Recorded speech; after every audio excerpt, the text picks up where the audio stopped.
Chapter 1. Stand up. This court pronounces. Yu Jing stood up, put on her coat, and buttoned it up. She took one last look at the three people in the dock who were shaking hands with the lawyers excitedly.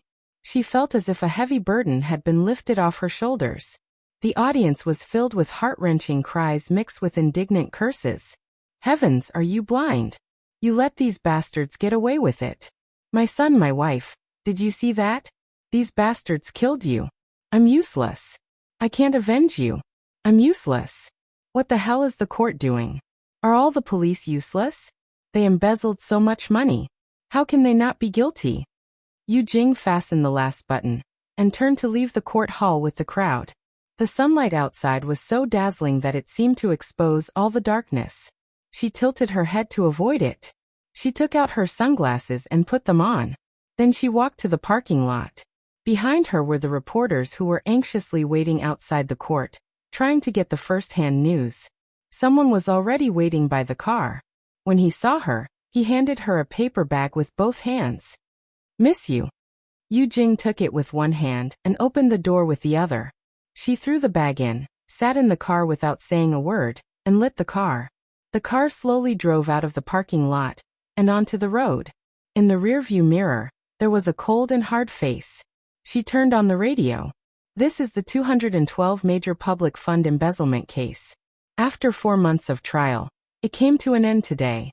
The case was caused by a major earthquake in July last year. The directors of Shengan Charity Foundation, Mr. Li, Mr. Liu, and Director Qin, were accused of embezzling more than 650 million yuan of public funds for 3 years. As a result, the rescue supplies and medical equipment could not be delivered in time, resulting in many deaths and injuries. If convicted, the three could be sentenced to life imprisonment. However, after the investigation by the relevant departments, they were found not guilty of the charges. Mr. Li and the others were released on the spot. The families of the victims are not satisfied and are gathering outside the court, waiting for the appeal. Our reporter Zhou Li is reporting for you. Bang. Yu Jing slammed her fist on the steering wheel, and the rear of the car left a mark on the road, attracting the attention of several passers-by. She was an actuary. On the surface, she worked as an insurance designer in an insurance company. She earned a high salary, but in fact, her parents had been laid off. 3 years ago, her younger brother had suffered a lower limb paralysis. The large medical expenses made the burden of the family's livelihood fall on her shoulders. Her life was not as glamorous as it looked on the surface. In order to live a better life, 3 years ago, she started to take jobs privately with a few friends in the overseas industry. She specialized in a legal financial agency, helping some corrupt people launder money, making false accounts and maximizing the risk of audit. Behind the generous remuneration, she often endured the torment of her conscience, but for money, she had to betray her conscience again and again. A few months ago, she received a big deal to help several directors of public charities who were accused by the public to cover up the fact that they had misappropriated billions of disaster relief funds for short-term trading. The reward after the deal was done was enough for their family of 4 to live comfortably for the rest of their lives. But at the same time, she had to bear with the risk. They accepted the business, and with the cooperation of the relevant departments behind the scenes, they completed the job cleanly and beautifully.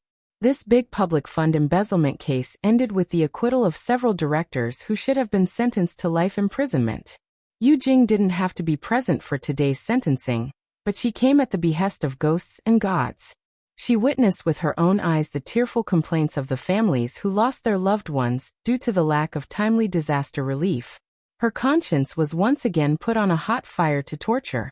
She didn't know how many times she asked herself, Yu Jing, are you doing the right thing? I know I'm wrong, but for Xiaolei, I don't use Xiaolei as an excuse every time. If he knew you were using dirty money to support him, do you think he would accept it? Xiaolei is very sensible. He should be able to understand me. Understand you? Yu Jing, have you really forgotten how Xiaolei's legs were paralyzed? He used to be such a healthy boy. He had hope and ideals. He enthusiastically followed the army to support the earthquake-stricken area and fought day and night with his comrades on the front line of the disaster. In order to protect the children who collapsed, His legs were hit by a stone wall. The medical volunteers arrived at the disaster area 3 days late because the supplies were not delivered in time. Xiao Lei shouldn't have been paralyzed. What made him a cripple? Who ruined his dreams? Who made him unable to run for the rest of his life? Stop, please. Why don't you let me say it? You're helping these executioners who hurt Xiao Lei escape the law. You're using their dirty money to support your brother who has always admired you. Is this right? I told you to stop. Yu Jing let out a low growl and slammed on the brakes. The car stopped beside the viaduct. She covered her face with her hands on the steering wheel, panting heavily and her shoulders trembling. After a long time, she raised her head, took off her sunglasses, wiped her face, and picked up the paper bag on the car seat next to her. She took out a check lying quietly inside, took out her phone and unlocked it.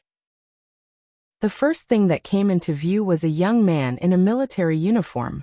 His smiling face was full of smiles. That kind of youth was already past, but it was still in her memory forever. She pressed 3 times on the keyboard and answered the call. She put it to her ear. In the rearview mirror, there was a calm and relaxed face without a burden. Hello, I want to report a case. Yu Jing hung up the phone and sent out a black account record stored in her phone's mailbox.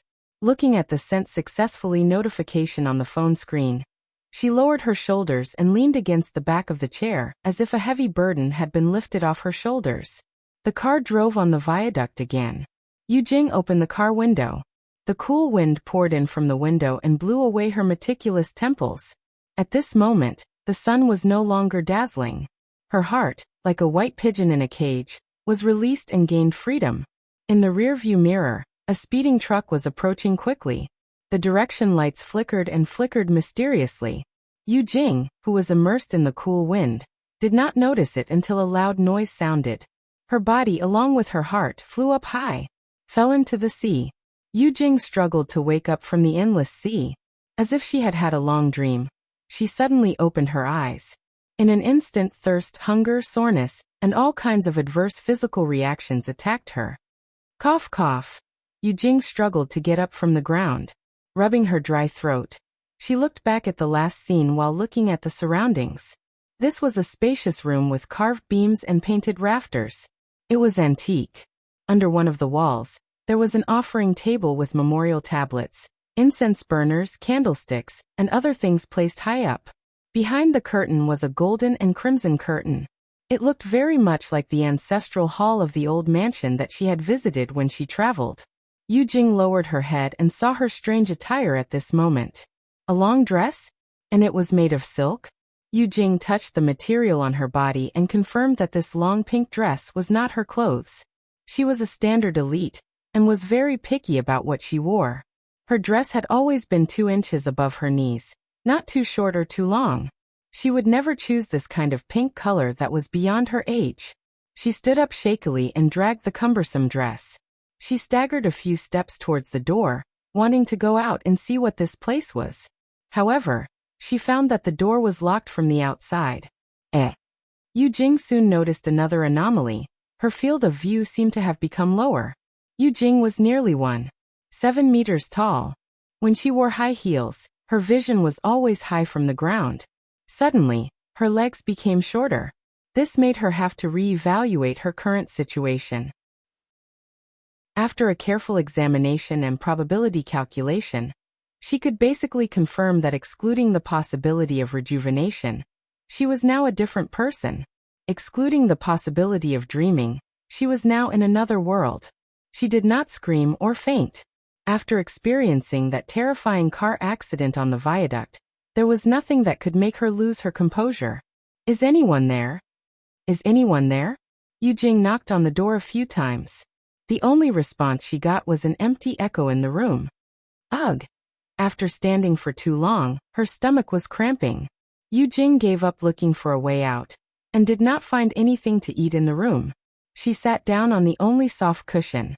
At the moment of the car accident, she really thought that she was dead for sure. However, it turned out that she was alive and well. Was this God's punishment for her? Or was it her reward for turning over a new leaf? Yu Jing was unable to calculate the answer due to the lack of data. However, regardless of reward or punishment, she decided to live on. Yu Jing rejoiced that she bought a large amount of insurance when she was alive. The beneficiary was Yulei. After her accident, her parents and brother could rely on that large amount of insurance compensation to live a stable life. However, it was a pity that the check in the car could not be cashed. Thinking about it still made her heart ache. Money was not a sin. What was a sin was people's endless greed. The sky outside gradually darkened. Yu Jing took a deep breath of thirst and felt a burning pain in her throat. She had no choice but to lighten her breathing. She began to suspect that the previous owner of this young lady's body, did she die of thirst like this, allowing this short-lived ghost to take advantage of it. This outfit was like silk and satin. Her hands and feet were soft without calluses. There were no scars on her body. She was obviously a rich family's young lady. How big of a mistake did she make that there was a need to lock up a 10-year-old girl and cause her death? Yu Jing frowned. She was dissatisfied with this family, calculating the possibility of dying of thirst for a second time if she continued to stay like this. Her head began to throb in pain. Gigi. A small sound came from under the table. Yu Jing raised her eyelids.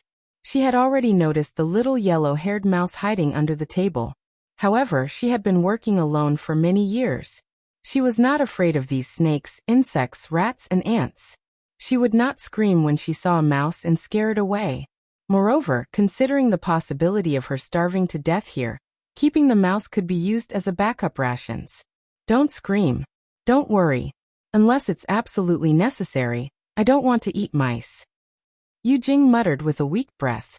Just as she finished speaking, the door behind her made a sound. Da-da, the lock opened. With a creak, a dim yellow light entered the dark room. Yu Jing's reaction was slow as she turned her head. She saw two people, one tall and one short, standing outside the wide open door. One of them was fastening a key to the waist of his trousers. The one in front was a skinny 10-year-old boy. He held a flickering lantern in his hand as he walked in. Without saying a word, he walked over to her and tried to help her up from the ground. The person at the door fastened the key and impatiently urged, "Ai, you two siblings should hurry up. Don't dawdle. Hurry up and come out. I haven't eaten dinner yet." Yu Jing turned her head and looked at the boy who used his small body to help her up. Her heart suddenly beat faster. This is little brother. Chapter 2. Yu Jing was helped out of the ancestral hall. The boy's body wasn't strong, and he was shorter than her.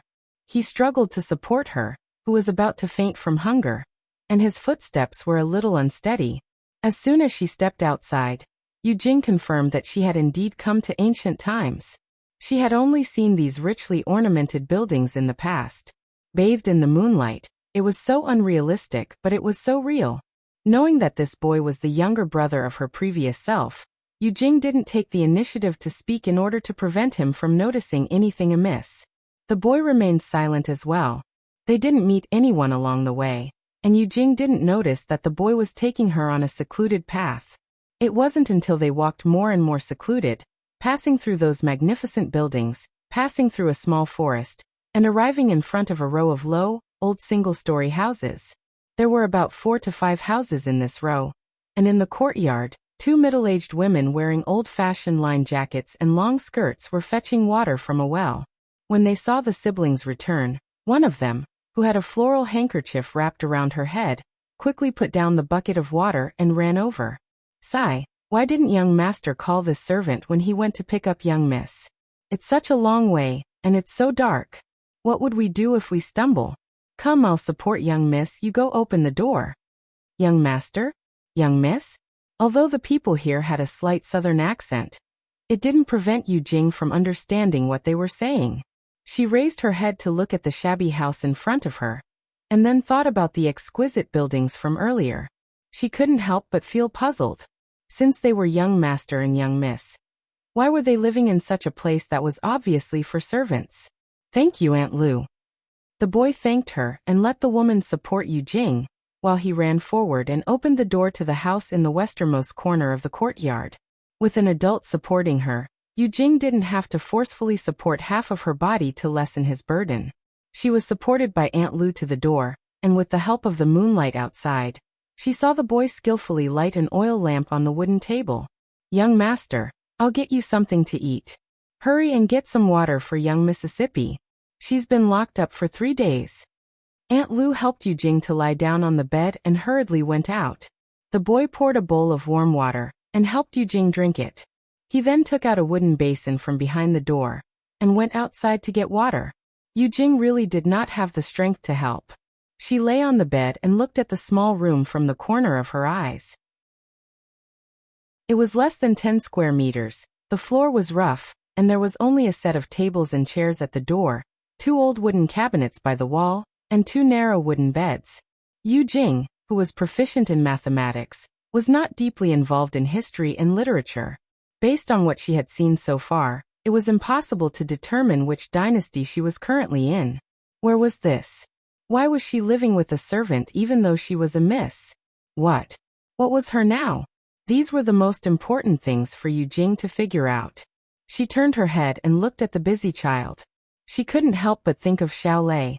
Did he know that something had happened to her? When Mom and Dad received the news, they would probably hide it from him, right? She hoped that they would not be too sad and live on. Only then could she feel at ease in the other world. She didn't know how to address her brother, so she chose the most common title. The boy, who was putting the clothes back into the cabinet, turned his head and looked at her strangely. He seemed to think of something and turned his head back. He said coldly, "Just behave for a few days and don't think about causing trouble again." Although fourth Miss went back to the capital yesterday, the old lady is still angry about you breaking her jade pendant. If someone finds fault with you again, it won't just be a few days in the ancestral hall. Just behave yourself for a few days. Don't think about causing trouble again. Although fourth Miss went back to the capital yesterday, the fact that you broke her jade pendant still hasn't calmed down yet. If people find fault with you again, it won't just be a few days in the ancestral hall. Eugene thought. Just behave for a few days. Don't think about causing trouble again. Although fourth Miss went back to the capital yesterday, the old lady is still angry about you breaking her jade pendant. If someone finds fault with you again, it won't just be a few days in the ancestral hall. Who was fourth Miss? Wasn't she a miss in the past? "Come, young master, come and eat. I've cooked some noodles. It's hot." Aunt Lou walked into the room with 2 big bowls of hot noodles. She put one bowl on the table and urged the boy to eat. She took the other bowl to the bedside and helped Eugene up. She sat by the bedside and fed her. A bowl of noodles with a light broth and only a few vegetable leaves floated on it. Eugene was too hungry and had no appetite. But she knew that her body couldn't stand it if she didn't eat. So she obediently opened her mouth to be fed. She looked at the boy and saw him sitting by the table with a big bowl of noodles, eating with relish. She couldn't taste the sweet and salty noodles in her mouth, but when it entered her stomach, it became warm. Eugene lay in bed for 3 days before she recovered. During these 3 days, Aunt Lou took care of her food and drink. Yushio went to school in the morning and came back in the afternoon. He wouldn't talk to her unless there was something urgent. Thanks to Aunt Lou's enthusiasm and talkative, Eugene got the information she wanted to know by beating around the bush. Only then did she know why a miss had to live with a servant. This was because she wasn't the miss of this family at all. She was a burden that her mother remarried with her younger brother. This family's surname was Ji. Their biological mother was only a concubine in Third Master's courtyard and wasn't favored. The reason why she was locked in the ancestral hall was because she broke a jade pendant belonging to Second Master's fourth Mississippi. Third Master didn't care about the family affairs, and Aunt Chui was timid and afraid of causing trouble. No one helped to plead for her, so she was thrown into the ancestral hall by the matriarch in a rage and locked up for 3 days. From Aunt Lou's tone, Eugene knew how disliked she was in this family. Aunt Chui only came to see her yesterday. In an unfriendly tone, she warned her not to cause trouble again. She didn't even ask about her health and just threw a few copper coins to send her away. Aunt Chui was her biological mother. In her previous life, although Eugene wasn't loved by everyone, she was at least popular and had a lot of friends. Now, she became a burden that her parents didn't love, and even her own younger brother despised. She even changed her name to Yushu. The remainder was the annoying part that couldn't be removed. How could she, who used to deal with numbers all day long, endure this? After being depressed for an afternoon, Yu Jing accepted her fate. She was now called Yushu. She had a brother called Yuxiu whom she depended on for survival. She also had a mother who didn't care about them as a concubine. Thanks to her optimistic nature, she was able to accept this reality in such a short period of time. Otherwise, she wouldn't have been able to bear the burden of supporting the whole family alone after her parents were laid off and her brother became disabled. Miss, you have to learn your lesson this time. Don't cause trouble again. When you go to the private school tomorrow, learn some proper skills from the teacher. Don't let the young master always be implicated by you.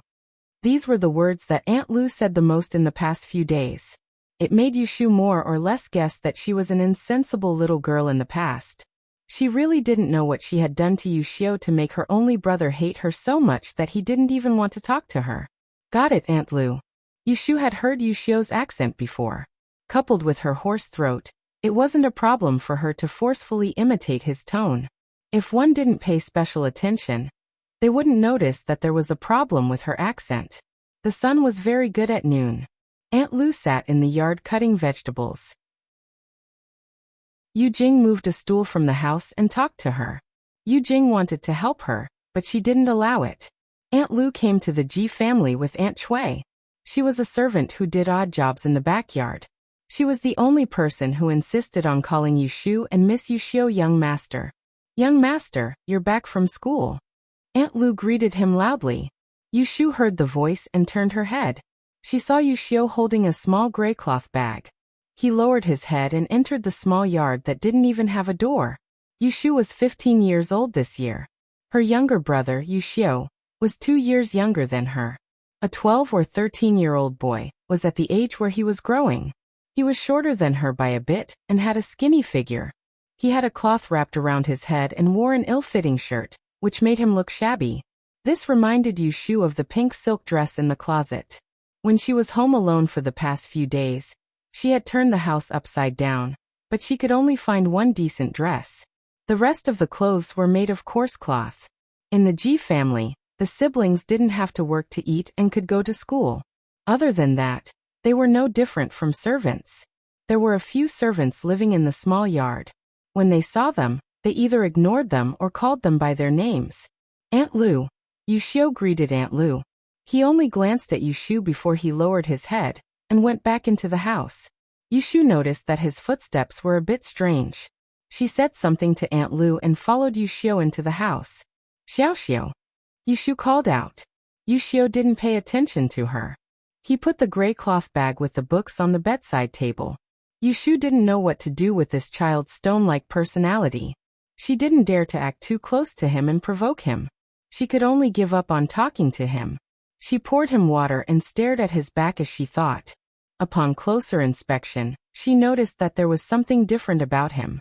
Yuxiu had just changed into his robe that morning, but it was now wrinkled and there was some dirt on his back, which seemed to be in the shape of footprints. Coupled with his slow pace, she, who had been a good older sister for more than 20 years, couldn't help but think of something.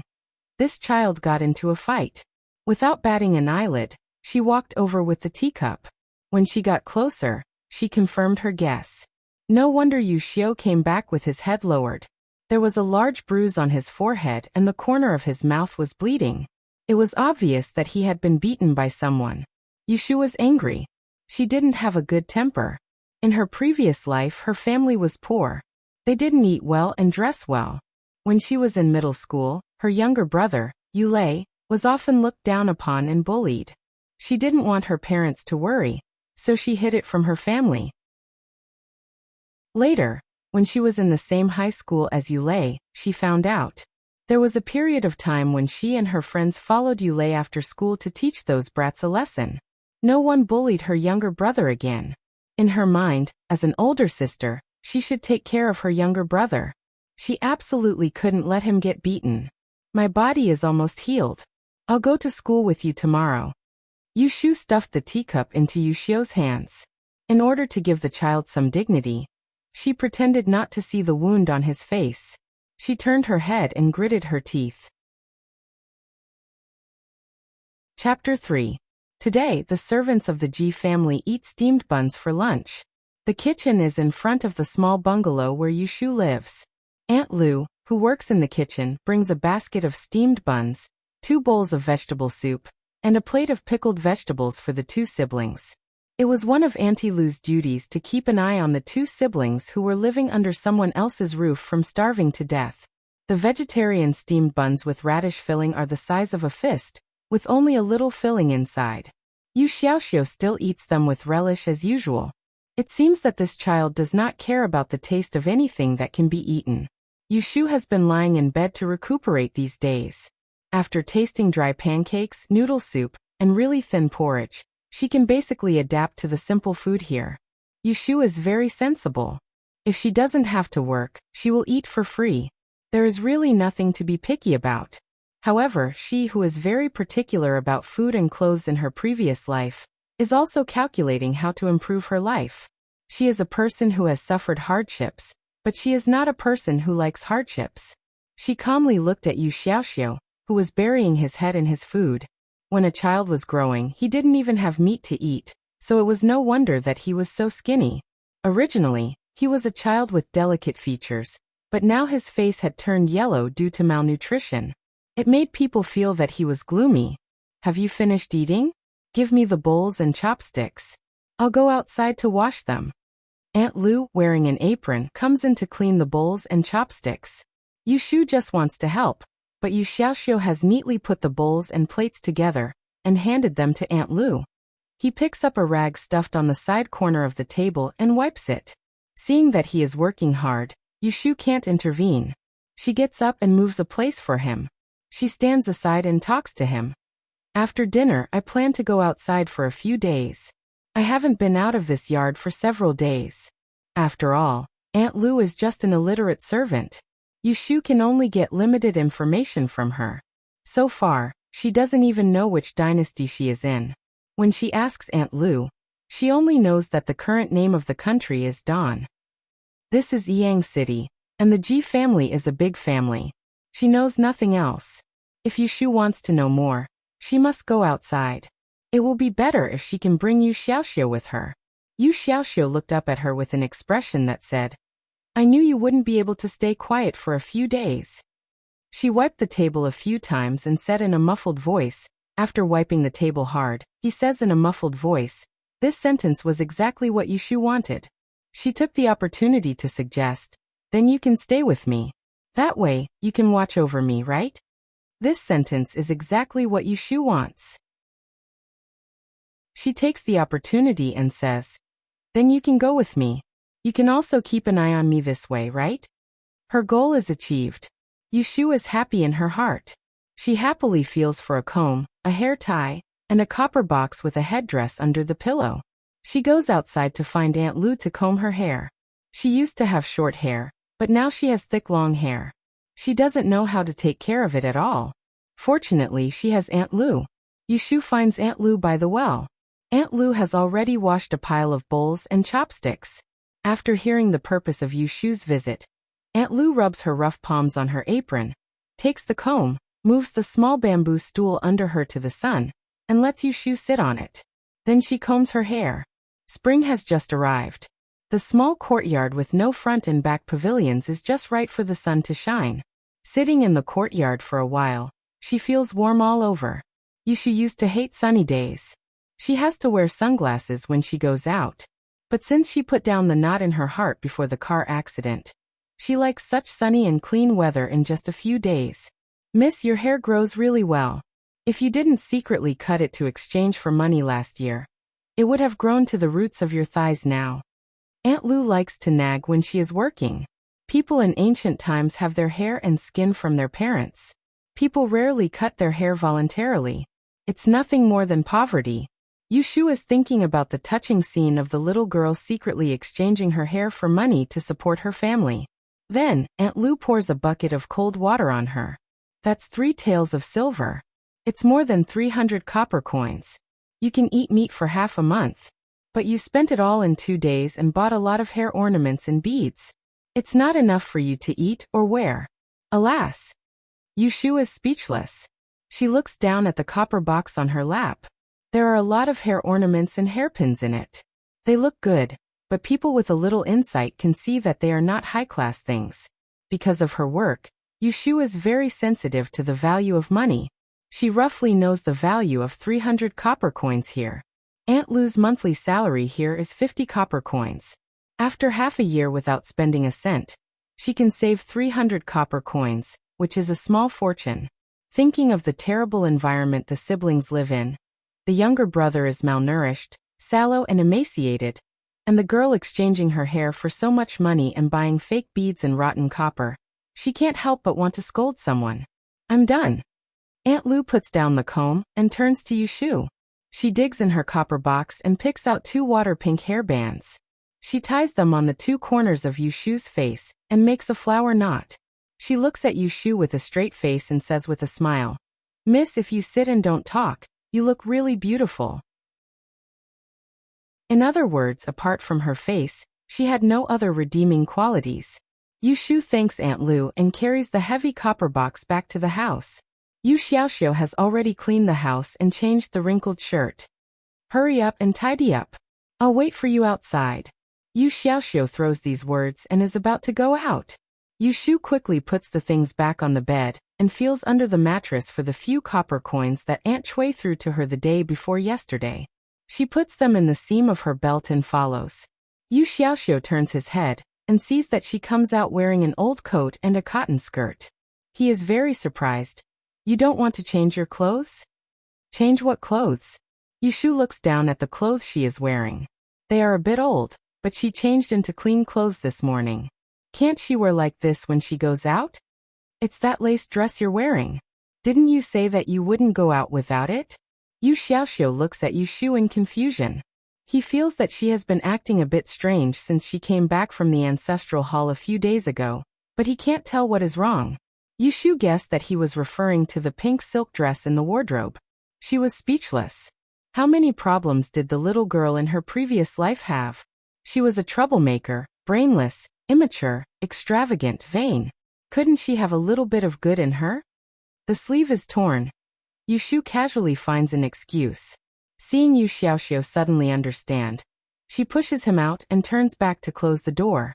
There is nothing valuable in the house, not even a lock. "Aunt Lu, we are going out to play." Yushu says to Aunt Lu, who is cleaning the dishes by the well. Go, come back early, don't miss dinner time." Aunt Lu shouted and watched the siblings walk away. She turned around and went back to the house with the wooden basin for washing. She muttered softly, "I hope Miss really understands this time. Inyang is not favored, and it's just the 2 of them. If they don't rely on each other, how will they live in the future?" Yushu does not intend to stroll around the Ji family's mansion.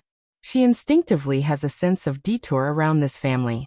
She was tortured to death after breaking a jade pendant. Who knows if she will be unlucky and break another one today. "Let's walk on the street," Yushu suggests. She does not know the way, so she can only think of a way to let Yushu take her out. "Okay." Yu Xiaoxiu does not object. In order to show that he is not close to her, he walks ahead of her. Just as Yushu wants, she obediently lags behind him. Their lodgings were very close to the back door. They had to walk along a narrow, winding path through 2 rows of servants' rooms to reach the back door for the servants. Yu Xiaoxiu opens the door bolt with familiarity and signals Yushu to go out first. As soon as they step out of the door, they see a clean street.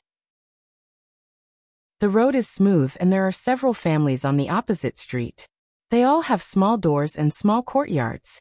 There are lanterns hanging on the door, stone walls and gray tiles. There are a few trees planted on the side of the road, leaving shade. There are few pedestrians, but they are all dressed in long skirts and gowns, with their hair tied up. Yushu inexplicably feels a little excited.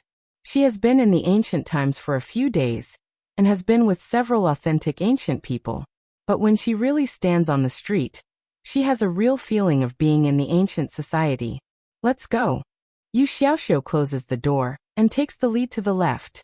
Yushu looks up at the bright sun above her head. She can tell that it is the west and secretly knows the way. Yu Xiaoxiu led Yushu Dong through a series of turns and exited the back street. They passed through a few alleys and walked for about the time it takes to finish a meal before they arrived at a bustling street. Their field of vision immediately brightened. There are shops on the street, and there are hawkers guarding the stalls on the side of the road. Looking sideways, their eyes are full of signs and banners. People are coming and going, all well-dressed, which is enough to show that this is a prosperous area. Yushu sees a tall memorial arch on the east street from a distance. It seems to be a small town she once traveled to. There seems to be some words on the memorial arch. She guesses it is the name of the place, so she points there and says to Yu Xiaoxiu, "Let's have a look over there." Yu Xiaoxiu doesn't say anything. Yushu takes a few steps forward. Seeing that he has followed her, she boldly walks to the memorial arch, wanting to see what is written on it. However, when she gets closer and looks up at the bluestone memorial arch, Yushu finds a serious problem. She can't read. Strictly speaking, she can't read many traditional characters. There are 3 big characters on the plaque, plus a small line of inscription. She can only read the word Chang. This discovery makes Yushu, who is slow to realize it, break into a cold sweat. She can't read traditional characters, let alone write. She said that she will go to school with Yushio tomorrow. What should she do now? Now that she thinks about it, she has never seen pen and paper in their one-room house, let alone books. Every day when Yushio comes back from school, he has never done his homework. He is either sitting on the stump of the door, staring at the sky in a daze, or scratching on the ground with an old chopstick. Yushu is not in good health these days, so she doesn't pay much attention to this. She occasionally hears from Aunt Lu that the school in the city is built by the Ji family and several other prominent families in the city. There is such an iron rule that all the children of these families, regardless of whether they are male or female, must go to school. Anyway, Yushu and Yu Xiaoxiu's accounts are under the Ji family, so they benefit from this. The more Yushu thinks about it, the more troublesome she feels. She doesn't want to go shopping anymore. She pulls Yu Xiaoxiu back home and rummages the house. "What are you looking for?" "Textbooks." Yushu isn't sure if this is what they call it here, but how can a child who goes to school not have textbooks? However, she didn't find such things when she cleaned up the house this morning. Yu Xiaoxiu sneers, walks to his bed and sits down. "Don't look for them. There are only 2 books. You have already sold them." Yushu loosens her hand, and the suitcase falls and almost hits her hand. "What? Even textbooks?" Chapter 4. Stand up. This court pronounces. Yu Jing stood up, put on her coat, and buttoned it up. She took one last look at the 3 people in the dock who were shaking hands with the lawyers excitedly. She felt as if a heavy burden had been lifted off her shoulders. The audience was filled with heart-wrenching cries mixed with indignant curses. "Heavens, are you blind? You let these bastards get away with it. My son, my wife, did you see that? These bastards killed you. I'm useless. I can't avenge you. I'm useless. What the hell is the court doing? Are all the police useless? They embezzled so much money. How can they not be guilty?" Yu Jing fastened the last button and turned to leave the court hall with the crowd. The sunlight outside was so dazzling that it seemed to expose all the darkness. She tilted her head to avoid it. She took out her sunglasses and put them on.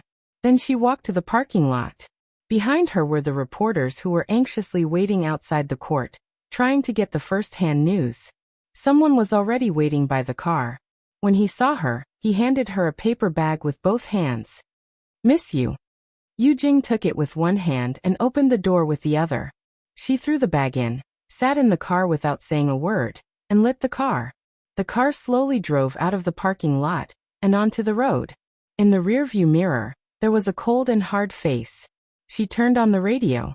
"This is the 212 major public fund embezzlement case. After 4 months of trial, it came to an end today. The case was caused by a major earthquake in July last year. The directors of Shingon Charity Foundation, Mr. Li, Mr. Liu, and Director Qin, were accused of embezzling more than 650 million yuan of public funds for 3 years. As a result, the rescue supplies and medical equipment could not be delivered in time, resulting in many deaths and injuries. If convicted, the 3 could be sentenced to life imprisonment. However, after the investigation by the relevant departments, They were found not guilty of the charges. Mr. Lee and the others were released on the spot. The families of the victims are not satisfied and are gathering outside the court, waiting for the appeal. Our reporter Zhou Li is reporting for you. Bang! Yu Jing slammed her fist on the steering wheel, and the rear of the car left a mark on the road, attracting the attention of several passers-by. She was an actuary. On the surface, she worked as an insurance designer in an insurance company. She earned a high salary, but in reality, her parents had been laid off, and her brother had unfortunately been paralyzed 3 years ago. She had to spend a lot of money on medical treatment, so the burden of the family's livelihood was on her shoulders.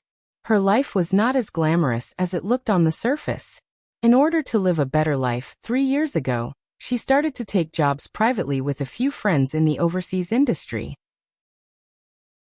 She specialized in a legal financial agency, helping some corrupt people launder money, making false accounts, and maximizing the risk of audit. Behind this generous reward, she often endured the torment of her conscience, but for the sake of money, she had no choice but to betray her conscience time and again. A few months ago, she received a big deal to help several directors of public charities who were accused by the public to cover up the fact that they had misappropriated billions of disaster relief funds for short-term trading. The reward after the deal was done was enough for their family of 4 to live comfortably for the rest of their lives. But at the same time, she had to bear the risk of being arrested and sent to prison after the matter was exposed. They accepted the business, and with the cooperation of the relevant departments behind the scenes, they completed the job cleanly and beautifully. This huge case of misappropriation of public funds ended with the acquittal of several directors, who should have been sentenced to life imprisonment. Today's sentencing, Yu Jing did not need to be present, but she came at the behest of gods and devils. She witnessed with her own eyes the tearful cries of the families who had lost their loved ones because of the lack of timely disaster relief. Her conscience was once again put on a hot torture. She did not know how many times she questioned herself. Yu Jing, are you doing the right thing? I know I'm wrong, but for Xiaolei, don't use Xiaolei as an excuse every time. If he knew that you were using this dirty money to support him, do you think he would accept it with a clear conscience? Xiaolei is very sensible. He should be able to understand me. Understand you? Yu Jing, have you really forgotten how Xiaolei's legs were paralyzed? He was originally such a healthy boy. He had hope and ideals. He enthusiastically followed the army to support the earthquake-stricken area, and fought day and night with his comrades on the front line of the disaster. In order to protect the children who collapsed, his legs were hit by a stone wall. The medical volunteers arrived at the disaster area 3 days late, because the supplies were not distributed in time. Xiaolei should not have been paralyzed. What made him a cripple? Who caused him to ruin his ideals? Who caused him to be unable to run for the rest of his life? Don't say any more, please. Why don't you let me say it? You're now helping these executioners who hurt Xiaolei escape from the law. You're using their dirty money to support your brother who has always admired you. Are you doing the right thing? I told you to stop. Yu Jing growled and slammed on the brakes. The car stopped beside the viaduct with a screech. She covered her face with her hands on the steering wheel, panting heavily and her shoulders trembling. After a long time, she raised her head, took off her sunglasses, wiped her face, and picked up the paper bag on the car seat next to her. She took out a check lying quietly inside, took out her phone and unlocked it. The first thing that came into view was a young man in a military uniform. His smiling face was full of smiles. That kind of youth was already past, but it was still in her memory forever. She pressed on the keyboard 3 times, picked up the call and put it to her ear. In the rearview mirror, there was a calm and relaxed face that had been relieved of the burden. Hello, I want to report a case. Yu Jing hung up the phone and sent out a black account record stored in her phone's mailbox. Looking at the sent successfully notification on the phone screen, she lowered her shoulders and leaned back in the chair, relieved. The car drove on the viaduct again. Yu Jing opened the window, and the cool wind poured in through the window, blowing away her meticulous temples. At this moment, the sun was no longer dazzling. Her heart, like a white pigeon in a cage, was released and gained freedom. In the rearview mirror, a speeding truck was approaching quickly. The direction lights flickered, flashing unpredictable light. Yu Jing, who was immersed in the cool wind, did not notice it until a loud noise sounded. Her body along with her heart flew high up, fell into the sea. Yu Jing struggled to wake up from the endless sea, as if she had had a long dream. She suddenly opened her eyes, and in an instant thirst, hunger, soreness, and all kinds of adverse physical reactions attacked her. Cough, cough. Yu Jing struggled to get up from the ground. Rubbing her dry throat, she looked back at the last scene while looking at the surroundings. This was a spacious room, carved beams and painted rafters antique.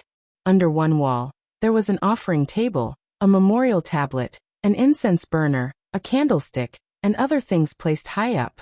Behind the curtain, there was a golden and crimson curtain, very much like the ancestral hall of the old mansion that she had visited when she traveled. Yu Jing lowered her head and saw her strange attire. A long dress? And it was made of silk? Yu Jing touched the material on her body, confirming that this long pink dress was not her clothes. She was a standard elite personnel, and was very picky about what she wore. Her dress had always been 2 inches above her knees, not too short or too long, and the color would never be this kind of pink that exceeded her age. She stood up shakily, dragging the cumbersome dress, and staggered a few steps towards the door, wanting to go out and see what this place was, but found that the door was locked from the outside. Yu Jing soon noticed another anomaly. Her field of view seemed to have become lower. Yu Jing was nearly 1.7 meters tall, and when she wore high heels, her vision was always very high from the ground. All of a sudden, her legs became shorter, which forced her to re-evaluate her current situation. After a careful examination and probability calculation, she could basically confirm that, excluding the possibility of rejuvenation, she was now a different person. Excluding the possibility of dreaming, she was now in another world. She did not scream, nor did she faint. After experiencing that terrifying car accident on the viaduct, there was nothing that could make her lose her composure. Is anyone there? Is anyone there? Yu Jing knocked on the door a few times, and only the echo of the empty room responded to her. Ugh! After standing for too long, her stomach was cramping, and Yu Jing gave up looking for a way out. She did not find even a little bit of food in this room, so she sat down on the only soft cushion. At the moment of the car accident, she really thought that she was dead, but it turned out that she was alive and well. Was this God's punishment for her, or a reward for her to turn over a new leaf? Yu Jing could not calculate the answer due to the lack of data, but regardless of reward or punishment, she decided to live well. Yu Jing was glad that she had placed a large sum of insurance when she was alive, and the beneficiary was Yu Lei. After her accident, her parents and brother could completely rely on that large sum of insurance compensation to live a stable life.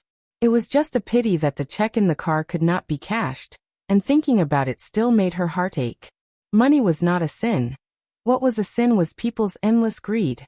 The sky outside gradually darkened, and when Yu Jing took a thirsty breath, she felt a burning pain in her throat. Even her breathing had to be light. She began to suspect that the previous owner of this young girl's body, did she die of thirst like this, which was why she, a short-lived ghost, had it easy. Dressed like silk, her hands and feet were soft without calluses, and there were no scars on her body.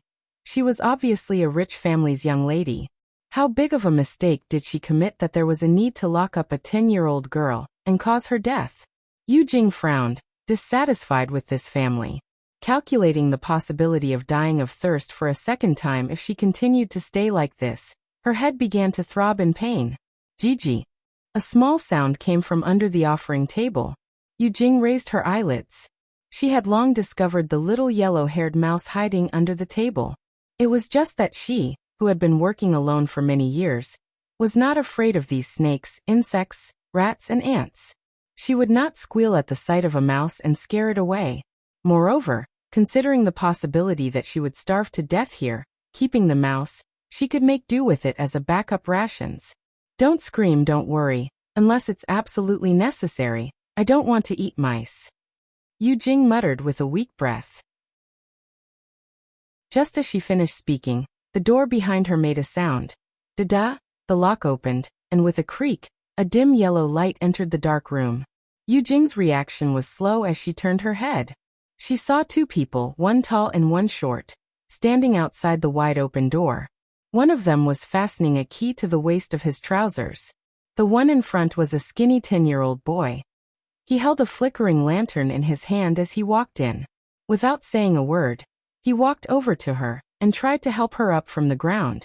The person at the door fastened the key and impatiently urged, You two siblings should hurry up, don't dawdle. Come out quickly, I haven't eaten dinner yet."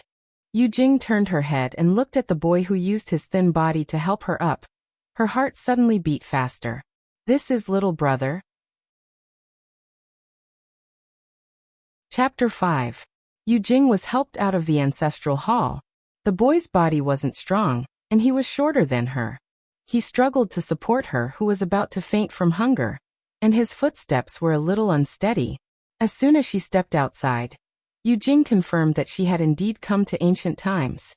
She had only seen these richly ornamented buildings in the past. Bathed in the moonlight, it was so unrealistic, but it was so real. Knowing that this boy was the younger brother of her previous self, Yu Jing didn't take the initiative to speak in order to prevent him from noticing anything amiss. The boy remained silent as well. They didn't meet anyone along the way, and Yu Jing didn't notice that the boy was taking her on a secluded path. It wasn't until they walked more and more secluded, passing through those magnificent buildings, passing through a small forest, and arriving in front of a row of low, old single-story houses. There were about 4 to 5 houses in this row, and in the courtyard, 2 middle-aged women wearing old-fashioned lined jackets and long skirts were fetching water from a well. When they saw the siblings return, one of them, who had a floral handkerchief wrapped around her head, quickly put down the bucket of water and ran over. "Sigh, why didn't young master call this servant when he went to pick up young miss? It's such a long way, and it's so dark. What would we do if we stumble? Come, I'll support young miss, you go open the door." Young master? Young miss? Although the people here had a slight southern accent, it didn't prevent Yu Jing from understanding what they were saying. She raised her head to look at the shabby house in front of her, and then thought about the exquisite buildings from earlier. She couldn't help but feel puzzled. Since they were young master and young miss, why were they living in such a place that was obviously for servants? "Thank you, Aunt Lu." The boy thanked her and let the woman support Yu Jing, while he ran forward and opened the door to the house in the westernmost corner of the courtyard. With an adult supporting her, Yu Jing didn't have to forcefully support half of her body to lessen his burden. She was supported by Aunt Lu to the door, and with the help of the moonlight outside, she saw the boy skillfully light an oil lamp on the wooden table. "Young master, I'll get you something to eat. Hurry and get some water for young Mississippi. She's been locked up for 3 days." Aunt Lu helped Yu Jing to lie down on the bed and hurriedly left. The boy poured a bowl of warm water and helped Yu Jing to drink it. He then fished out a wooden basin from behind the door and went outside to fetch water. Yu Jing really did not have the strength to help. She lay on the bed and looked at the small room from the corner of her eyes. It was less than 10 square meters, the floor was rough, and there was only a set of tables and chairs at the door, 2 old wooden cabinets by the wall, and 2 narrow wooden beds. Yu Jing, who was proficient in mathematics, was not deeply involved in history and literature. Based on what she had seen so far, it was impossible to determine which dynasty she was currently in. Where was this? Why was she locked up? Why was she living with a servant even though she was a miss? What is her name now? These were the most important things for Yu Jing to figure out. She turned her head and looked at the busy child.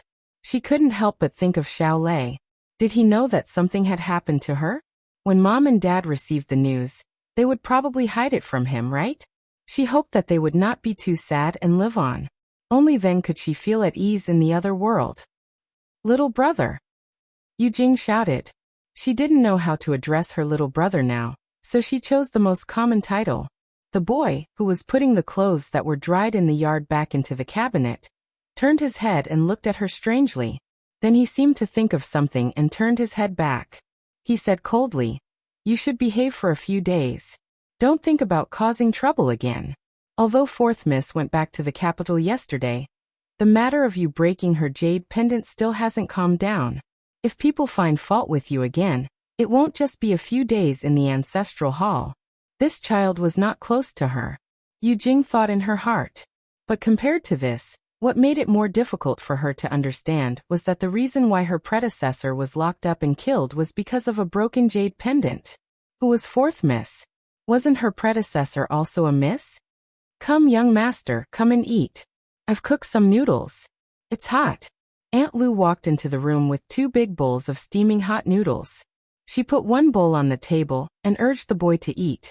She took the other bowl to the bedside and helped Yu Jing up. She sat by the bedside and fed her. A bowl of noodles with a light broth and only a few vegetable leaves floated on it. Yu Jing had been starving for a long time and had no appetite. But she knew that her body couldn't stand it if she didn't eat. So she obediently opened her mouth and let her be fed. She diverted her attention to look at the boy. She saw him sitting at the table with a big bowl of noodles in his hands, slurping it with relish. She couldn't taste the sweet or salty soup in his mouth, but when it entered his stomach, it became warm. Yu Jing lay in bed for 3 days before she recovered. During these 3 days, Aunt Lu took care of her food and drink. Yu Xiu went to school in the morning and came back in the afternoon. Unless there was something urgent, he would not talk to her. Thanks to Aunt Lu's enthusiasm and talkative, Yu Jing indirectly asked for some information she wanted to know. Only then did she know why a miss had to live with a servant. This was because she was not the miss of this family. She and her younger brother had remarried together with their mother. This family's surname was Ji. Their biological mother was only a concubine in the 3rd master's courtyard, and she was not favored. And the reason she was locked in the ancestral hall was because she broke a jade pendant belonging to the 4th miss of the 2nd master's family. The 3rd master did not care about the family affairs at home, and Aunt Chui was timid and afraid of causing trouble. No one helped to plead for her, so she was thrown into the ancestral hall by the matriarch in a rage and locked up for 3 days. Hearing Aunt Lu's tone, Yu Jing knew how disliked she was in this family. Concubine Chui only came to see her yesterday. Concubine Chui told her in an unkind tone not to cause any more trouble. She didn't even ask about her health, and just threw a few copper coins to send her away. That was her biological mother. In her previous life, Yu Jing might not have been loved by everyone, but at least she was popular and had many friends. Now, she had become a burden that her father and mother did not love, and even her own younger brother despised. She even changed her name to Yu Shu. The remainder was the annoying part that could not be removed. How could she, who used to deal with numbers all day, endure this? After being depressed for an afternoon, Yu Jing accepted her fate. She was now called Yu Shu. She had a brother called Yu Xiu whom she depended on for survival. She also had a mother who was indifferent to them as a concubine. Thanks to her optimistic nature, she was able to accept this reality in such a short period of time. Otherwise, she would not have been able to take on the heavy burden of supporting the whole family by herself after her parents were laid off and her brother became disabled. Miss, you must learn your lesson this time. Don't cause trouble again. When you go to the private school tomorrow, learn some proper skills from the teacher. Don't let the young master always be implicated by you. These were the words that Aunt Lu said the most in the past few days. It made Yu Shu more or less guess that she was an ignorant little girl in the past. She really did not know what she had done to Yu Xiu to make her only brother hate her so much that he didn't even want to talk to her. I know, Aunt Lu. Yu Shu had heard Yu Xiu's accent before. Coupled with her hoarse throat, it was not a problem for her to force herself to imitate his tone. If one did not pay special attention, they would not notice that there was a problem with her accent. The sun was very good at noon. Aunt Lu sat in the yard cutting vegetables. Yu Jing moved a stool from the house and talked to her. Yu Jing wanted to help her, but she did not allow it. Aunt Lu came to the Ji family with Aunt Chui. She was the servant who did odd jobs in the backyard. She was the only person who insisted on calling Yu Shu and Miss Yu Xiu young master. Young master, you're back from school. Aunt Lu greeted him loudly. Yu Shu heard the voice and turned her head. She saw Yu Xiu holding a small gray cloth bag. He lowered his head and entered the small yard that did not even have a door. Yu Shu was 15 years old this year. Her younger brother, Yu Xiu, was 2 years younger than her. A 12 or 13-year-old boy, was at the age where his body was growing. He was shorter than her by a lot and had a skinny figure. He had a cloth wrapped around his head and wore an ill-fitting shirt, which made him look shabby. This made Yushu think of the pink silk dress in the closet. When she was home alone for the past few days, she had turned the house upside down, but she could only find one decent dress. The rest of the clothes were made of coarse cloth. In the G family, the siblings were no different from servants except for the fact that they did not have to work to eat and could go to school. There were also a few servants living in the small yard. When they saw them, they either ignored them or called them by their names. Aunt Lu. Yushio greeted Aunt Lu. He only glanced at Yushu before he lowered his head and went back into the house. Yushu noticed that his footsteps were a little strange. She said something to Aunt Lu and followed Yushio into the house. Xiaoxiao. Yushu called out, but Yushio ignored her. He placed the bag with the books on the bedside table. Yushu didn't know what to do with this child's stone-like personality. She didn't dare to act too close to him and provoke him. She could only give up on talking to him. She poured him water and stared at his back while thinking. Upon closer inspection, she noticed that there was something different about him. Yushio had just changed into his robe that morning, but it was now wrinkled and there was some dirt on his back, which seemed to be in the shape of footprints. Coupled with his slow pace, she, who had been a good older sister for more than 20 years, couldn't help but think of something. This child got into a fight. Without batting an eyelid, she walked over with the teacup. When she got closer, she confirmed her guess. No wonder Yushio came back with his head lowered. There was a large bruise on his forehead and the corner of his mouth was bleeding. It was obvious that he had been beaten by someone. Yushu suddenly got angry. She didn't have a good temper. In her previous life, because of her poor family, she didn't eat well or dress well. When she was in middle school, her younger brother, Yulei, was often looked down upon and bullied. She didn't want her parents to worry, so she hid it from her family. Later, when she was in the same high school as Yulei, she found out. For a period of time, she took her friends and followed Yulei after school to teach those brats a lesson. In her mind, as an older sister, she should take care of her younger brother. She absolutely couldn't let him get beaten. My body is almost healed. I'll go to school with you tomorrow. Yushu stuffed the teacup into Yushio's hands. In order to leave some dignity for the child, she pretended not to see the wound on his face. She turned her head and gritted her teeth. Chapter 6. Today the servants of the Ji family eat steamed buns for lunch. The kitchen is in front of the small bungalow where Yushu lives. Aunt Lu, who works in the kitchen, brings a basket of steamed buns, 2 bowls of vegetable soup, and a plate of pickled vegetables for the 2 siblings. It was one of Auntie Lu's duties to keep an eye on the 2 siblings who were living under someone else's roof, from starving to death. The vegetarian steamed buns with radish filling are the size of a fist, with only a little filling inside. Yu Xiaoxiao still eats them with relish as usual. It seems that this child does not care about the taste of anything that can be eaten. Yushu has been lying in bed to recuperate these days.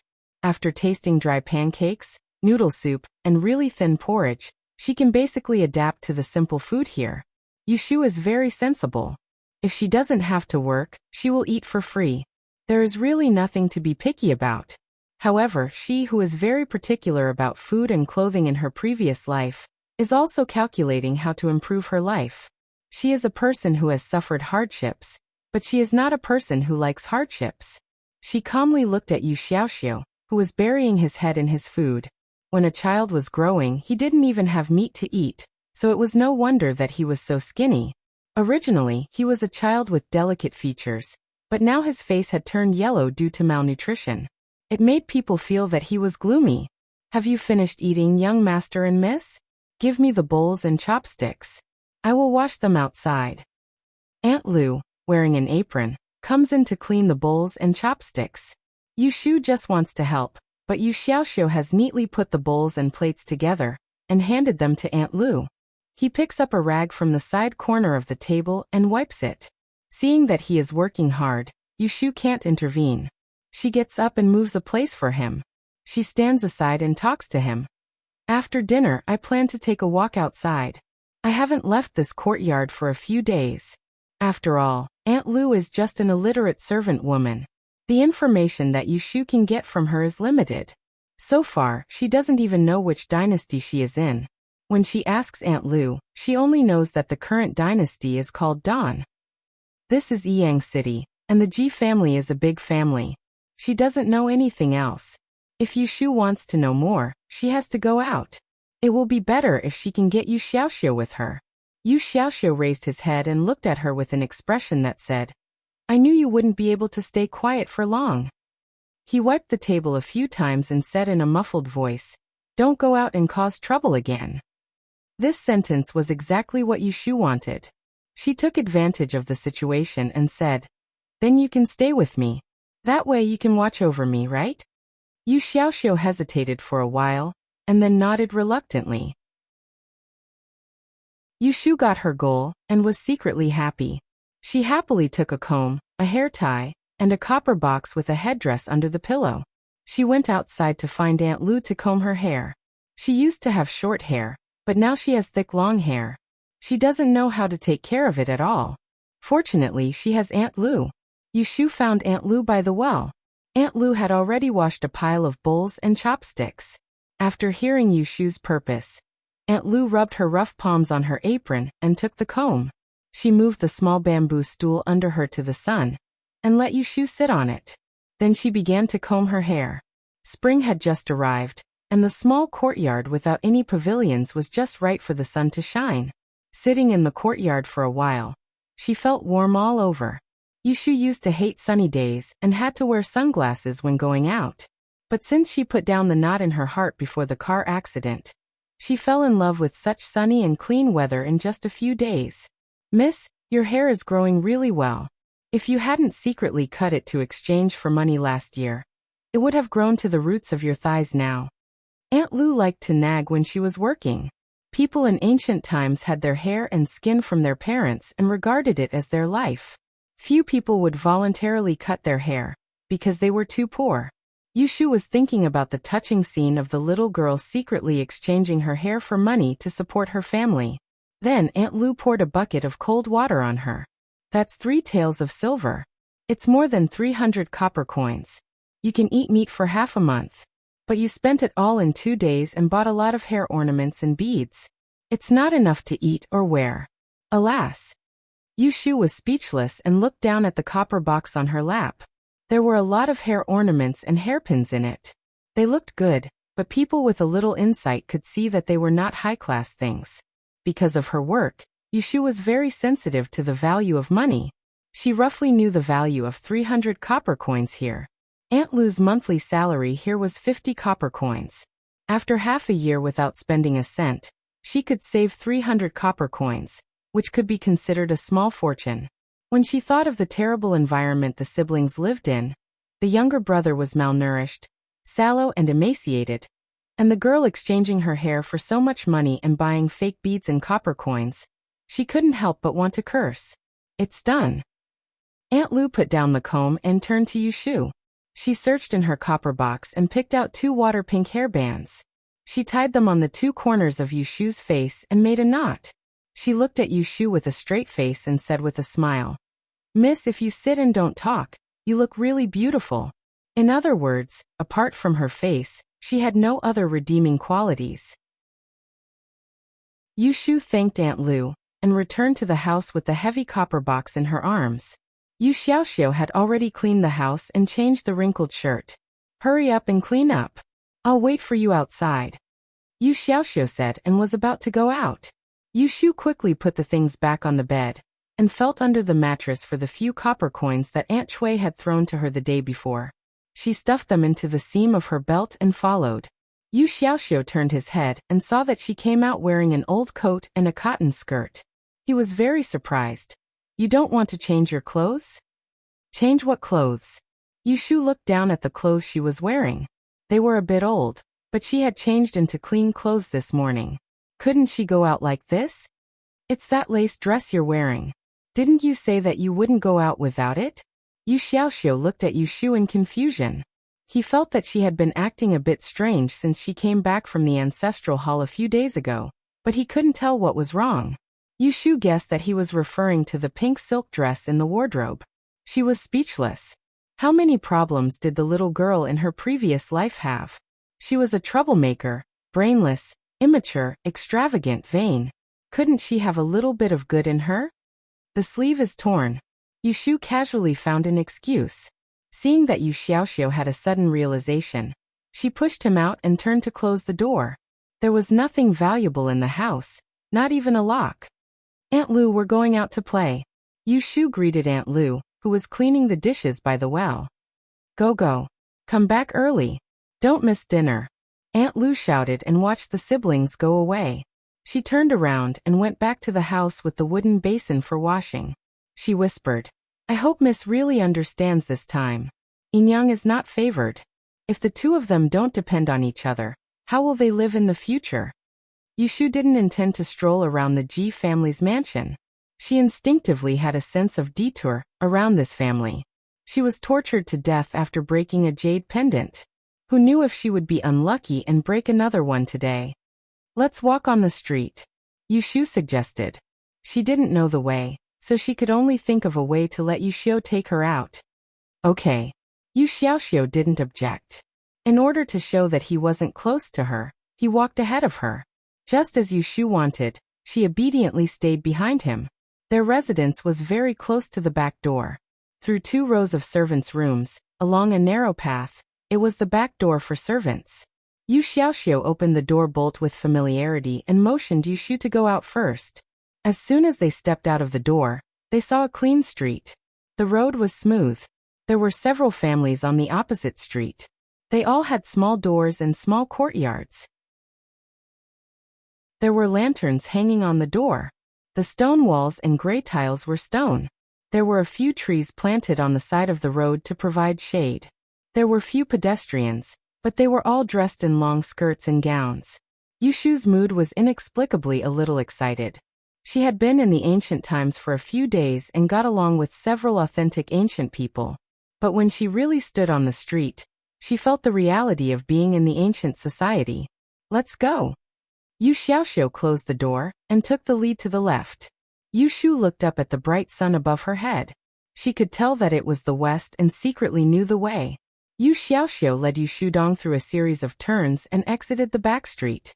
They passed through a few alleys and walked for about the time it takes to finish a meal before they arrived at a bustling street. Their field of vision immediately brightened. There were shops on the street and hawkers guarding the stalls on the side of the road. Looking sideways, their eyes were full of signs and banners. People were coming and going. They were well dressed, which was enough to show that this was a prosperous area. Yushu saw a tall memorial arch on the east street in the distance. It seemed to be a small town she had traveled to. There seemed to be words on the memorial arch. She guessed that it was the name of the place. She pointed there and said to Yu Xiaoxiu, "Let's have a look over there." Yu Xiaoxiu did not say anything. Yushu took a few steps forward. Seeing that he had followed her, she boldly walked to the memorial arch and wanted to see what was written on it. However, when she got closer and looked up at the bluestone memorial arch, Yushu found a serious problem. She could not read. Strictly speaking, she could not read many traditional characters. There were 3 big characters on the plaque and a small line of inscription. She could only read the word Chong. This discovery made Yushu, who was slow to realize it, shocked and broke into a cold sweat. She could not read traditional characters, let alone write. She also said that she would go to school with Yushio tomorrow. What should she do now? Now that she thought about it, they hadn't even seen pen and paper in their small room, let alone books. Every day when Yushio came back from school, he never did any homework. If he wasn't sitting on the doorstep and staring blankly at the sky, he would pick up an old chopstick and scratch on the ground. Yushu was not in good health 2 days ago, so she did not pay much attention to this. She occasionally heard Aunt Lu mention that the school in the city was built by the Ji family and several other prominent families in the city. There was an iron rule that all the children of these families, regardless of whether they were male or female, had to go to school. Yushu and Yu Xiaoxiu's accounts were under the Ji family, so they benefited from this. The more Yushu thought about it, the more troublesome she felt. She was not in the mood to go shopping. She pulled Yu Xiaoxiu back home and rummaged through the drawers and cabinets as soon as they entered the door. What are you looking for? Textbooks. Yu Shu was not sure if this was what they called it here, but how could a child who went to school not have textbooks? However, she did not find such things when she tidied up the room this morning. Yu Xiaoxiu sneered, walked to his bed and sat down. Don't look for them. There are only 2 books. You have already sold them. Yu Shu loosened her hand and the suitcase fell and almost hit her hand. What? Even the textbooks? Chapter 7. Yu Shu couldn't do anything about the textbook being sold. Yu Xiaoxiu was very guarded against her because of her selling the textbook. He kept a close eye on his school bag for fear that Yu Shu would have designs on his textbook. Yu Shu didn't know where to start. She could only move a chair to the yard to bask in the sun while thinking about the future. She was still a little weak after being locked up for so many days. After coming out, Aunt Chui only asked someone to send a bowl of chicken soup to her to help her recover from the shock. She shared it with Yu Xiaoxiu. If she hadn't asked Aunt Lu to help her out to bask in the sun every day, she would still be lying in bed sick. Coming to the ancient times was an unexpected experience for her. She suddenly changed from an old leftover woman in her 20s to a 15-year-old girl in the prime of her youth. She lived under someone else's roof and was treated coldly. She couldn't even muddle along. Yu Shu was a child who grew up in a poor family. She relied on her own hard work to make a name for herself. She had an unusual obsession with living a good life. Otherwise, she wouldn't have gone against her conscience and broken the law for so many years. She did so many things that harmed others to benefit herself. She didn't want to make money again in this life, but she still had to live a good life. She also had to eat well and wear well. She also had to take good care of Yu Xiaoxiu until he started a career and started a family. She would consider it as a debt of gratitude for borrowing his sister's body to resurrect. As an adult woman who had experienced great storms, Yu Shu quickly set her first goal: to earn money to support her family. To live a good life, she couldn't do it without money. She had to go to school tomorrow morning. She had nothing to do in the afternoon, so she planned to walk around the streets to see if there was any place where she could do odd jobs. She had to save up some capital first. The next morning, Yu Shu woke up earlier than Yu Xiaoxiu. She put on her clothes and went outside to fetch water to wash her face and brush her teeth.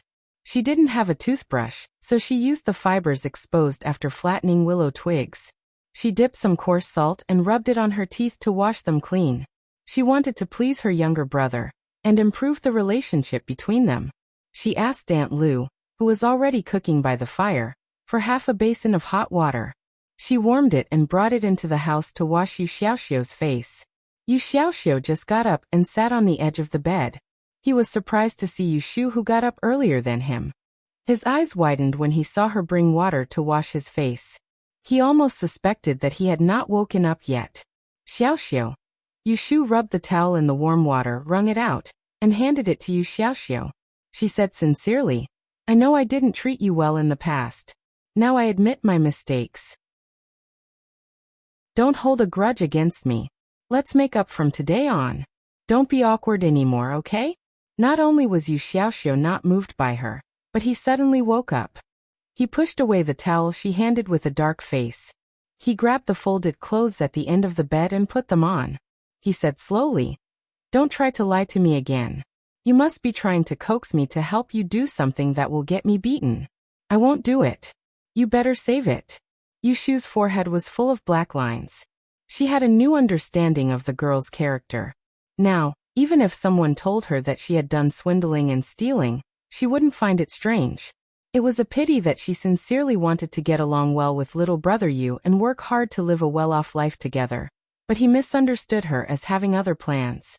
Yu Shu failed to please him. Her first initiative to make peace ended in failure. She also made Yu Xiaoxiu recall those unhappy past events. He didn't say a word to Yu Shu until he left for school after breakfast. Aunt Lu saw Yu Xiaoxiu's sullen look and thought that Yu Shu bullied him again. She stared at Yu Shu with a "this child is hopeless" look for the whole morning. Fortunately, Yu Shu was thick-skinned enough. She finished her breakfast under the pressure and drove Yu Xiaoxiu out of the door. They went out from the back door again. This time they went east. Yushu didn't know how big Yang City was, but it wasn't far from the Ji family's mansion to the school. After passing 2 streets and walking about 500 or 600 meters, they arrived. The school gate was built in an imposing manner. There were swans and birds carved on the doorjamb. The 2 doorposts were engraved with gilded characters. The strokes were neat and tidy. Yushu could barely recognize a few characters, but she couldn't make a sentence. Before she could take a closer look at the gate, she was attracted by a scream. Come and see. Come and see. Mousie was not beaten to death by her family. She came to school. Yushu looked at the 2 children who were pointing at her, and twitched her mouth. Mousie? She was Donald Duck. After the scream, 7 or 8 children ran out from inside to see what was going on. There were boys and girls, and the youngest one was only 8 or 9 years old. Seeing Yushu and her brother standing outside the door, they talked all at once. Didn't they say that she wouldn't come again? Didn't they say that her leg was lame? Didn't they say that she was given to someone as a concubine? Who said that she was beaten to death? Liar. A group of children surrounded the door to verify the rumors. They said all kinds of things. Yushu didn't know whether to laugh or cry. Looking at these young faces, she guessed that some of them had beaten Yu Xiaoxiu. With a straight face, Yu Xiaoxiu lowered his head and walked through the crowd into the yard. Yushu hurried to follow. She didn't know the way. In order not to make a fool of herself, it was the safest to follow Yu Xiaoxiu. The yard was not big. There were 3 pavilions surrounded by low railings. They had high eaves and red tiles. There were rolling curtains hanging down from the edge of the house. There were incense tassels hanging on them. It looked like a private school. In the pavilion to the north, a few youths looked at the scene outside and saw the lively Yushu. Puzzled, they turned their heads to ask someone, "What's going on? Jiju, why is she here again? Didn't they say that she was locked up because she broke your 4th sister's protective jade?" There were about 20 exquisite and small study tables in the pavilion. 2 young ladies were sitting in the front row, playing with a rope. When she heard their question, the young lady in the light yellow robe turned her head and glanced at the courtyard. Her face was filled with disdain. "Grandma is kind. She released her a few days ago. No way. Then we have to have classes with her again in the future?" A handsome teenager cried bitterly, which made the 2 teenagers sitting with him laugh at him. After winking, one of them pretended to be shy. He pinched his thumb and middle finger to pretend to be a girl. He gently pulled the other one and said in a sweet voice, "Brother Wenjia, after school, I'll invite you to eat meat pancakes on Changmenpa Street, okay?" The other one immediately covered his chest with his hands and stepped back. He shook his head vigorously and shouted exaggeratedly, "No, I don't want to." Shui Wenjia was teased by the 2. His white face turned red. He reached out and pushed them. He happened to see Yushu coming in behind Yu Xiaoxiu, so he glared at her. Yushu was worried about how she could listen to the class later without a textbook. Suddenly, her eyelids twitched. She looked up and saw a teenager in luxurious clothes standing on the railing. He was staring at her with fiery eyes. She turned her head to see that there was no one behind her, and then confirmed that she was the one he was staring at. How big of a grudge did he have to have such a hateful look in his eyes? Yushu shook her head secretly. She could never imagine that he had become the laughingstock of the whole school because of her frequent flattery. There were 4 empty seats in the teaching building, but only 2 seats in the last row were empty. Yushu calculated the probability. Seeing Yu Xiaoxiu sitting in a seat in the back row, she was relieved and sat next to him. Sure enough, there was no unusual sound around. It was indeed her seat. As soon as Yushu sat down, the teacher slowly walked in with a few books in his arms. He was quite old, with white hair on his temples and a silver beard. As soon as he appeared, the children who were chatting and playing just now immediately quieted down, and obediently sat back in their seats. Everyone took out their textbooks, and Yushu, who was empty on the table, was very eye-catching. Yushu was a little embarrassed. She looked up and saw the slightly unhappy expression of the teacher, so she shamefully lowered her head. Perhaps it was because he saw that Yushu still knew how to be shy. This strict teacher Lu did not teach Yushu a lesson on the spot. Instead, he ignored her, cleared his throat, and began to teach. For this lesson, let's talk about the lawsuit divination. In the divination Yao, there is a saying, above the qian, below the can, is the lawsuit of Tianshui. The world is raining, the top is firm, and the bottom is dangerous. This divination, if it is about fortune, then things will go against one's will. If things do not go well, then villains will harm you. It is better to guard against traps. If it is about business, then harmony brings wealth, and suffering losses is a blessing. Teacher Lu did not speak classical Chinese. Most of what he said was in the vernacular, but Yushu was confused. Why did the ancient people not teach poetry or calligraphy, but teach people about divination? Looking at the others, most of them were listening attentively, unlike her who was confused and couldn't figure out the situation. Teacher Lu taught alone, and did not interact with the students. It was not until the sun rose from the east, and the shadows of the people became shorter that he ended today's class. Our occult door sexy shui is based on deduction. If you want to obtain a divination, you must first adopt yin and yang and the 5 elements, arrange a formation, calculate, take the 9 palaces, and then figure out the elephant number. Your family has a method of deduction passed down from your ancestors. The clear rain divination of the heavenly time divination should be the most common, so this old man will not talk about it. Today, when you go back, your homework is to study the clear rain divination method and calculate tomorrow's cloudy or sunny weather. For the next 10 days, you must compare with me before class every day. If you can predict 7 days, this old man will privately teach you a small method of my Lu family's good or bad fortune divination. The students in the classroom were a bit excited, and the quiet pavilion began to stir. Teacher Lu smiled and stroked his silver beard. He took the 2 books he brought with him and left. As soon as he left, the classroom was thrown into chaos.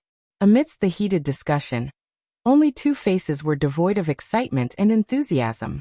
Yuxiu lowered his head and silently packed his bag. Yushu also lowered her head to hide the astonishment on her face. Strange doors? Yishui? Divination? Divination. Chapter 8. Yushu was not good at history, but she had experienced the miserable years of memorizing history and politics in middle school. She could probably count the number of dynasties in China.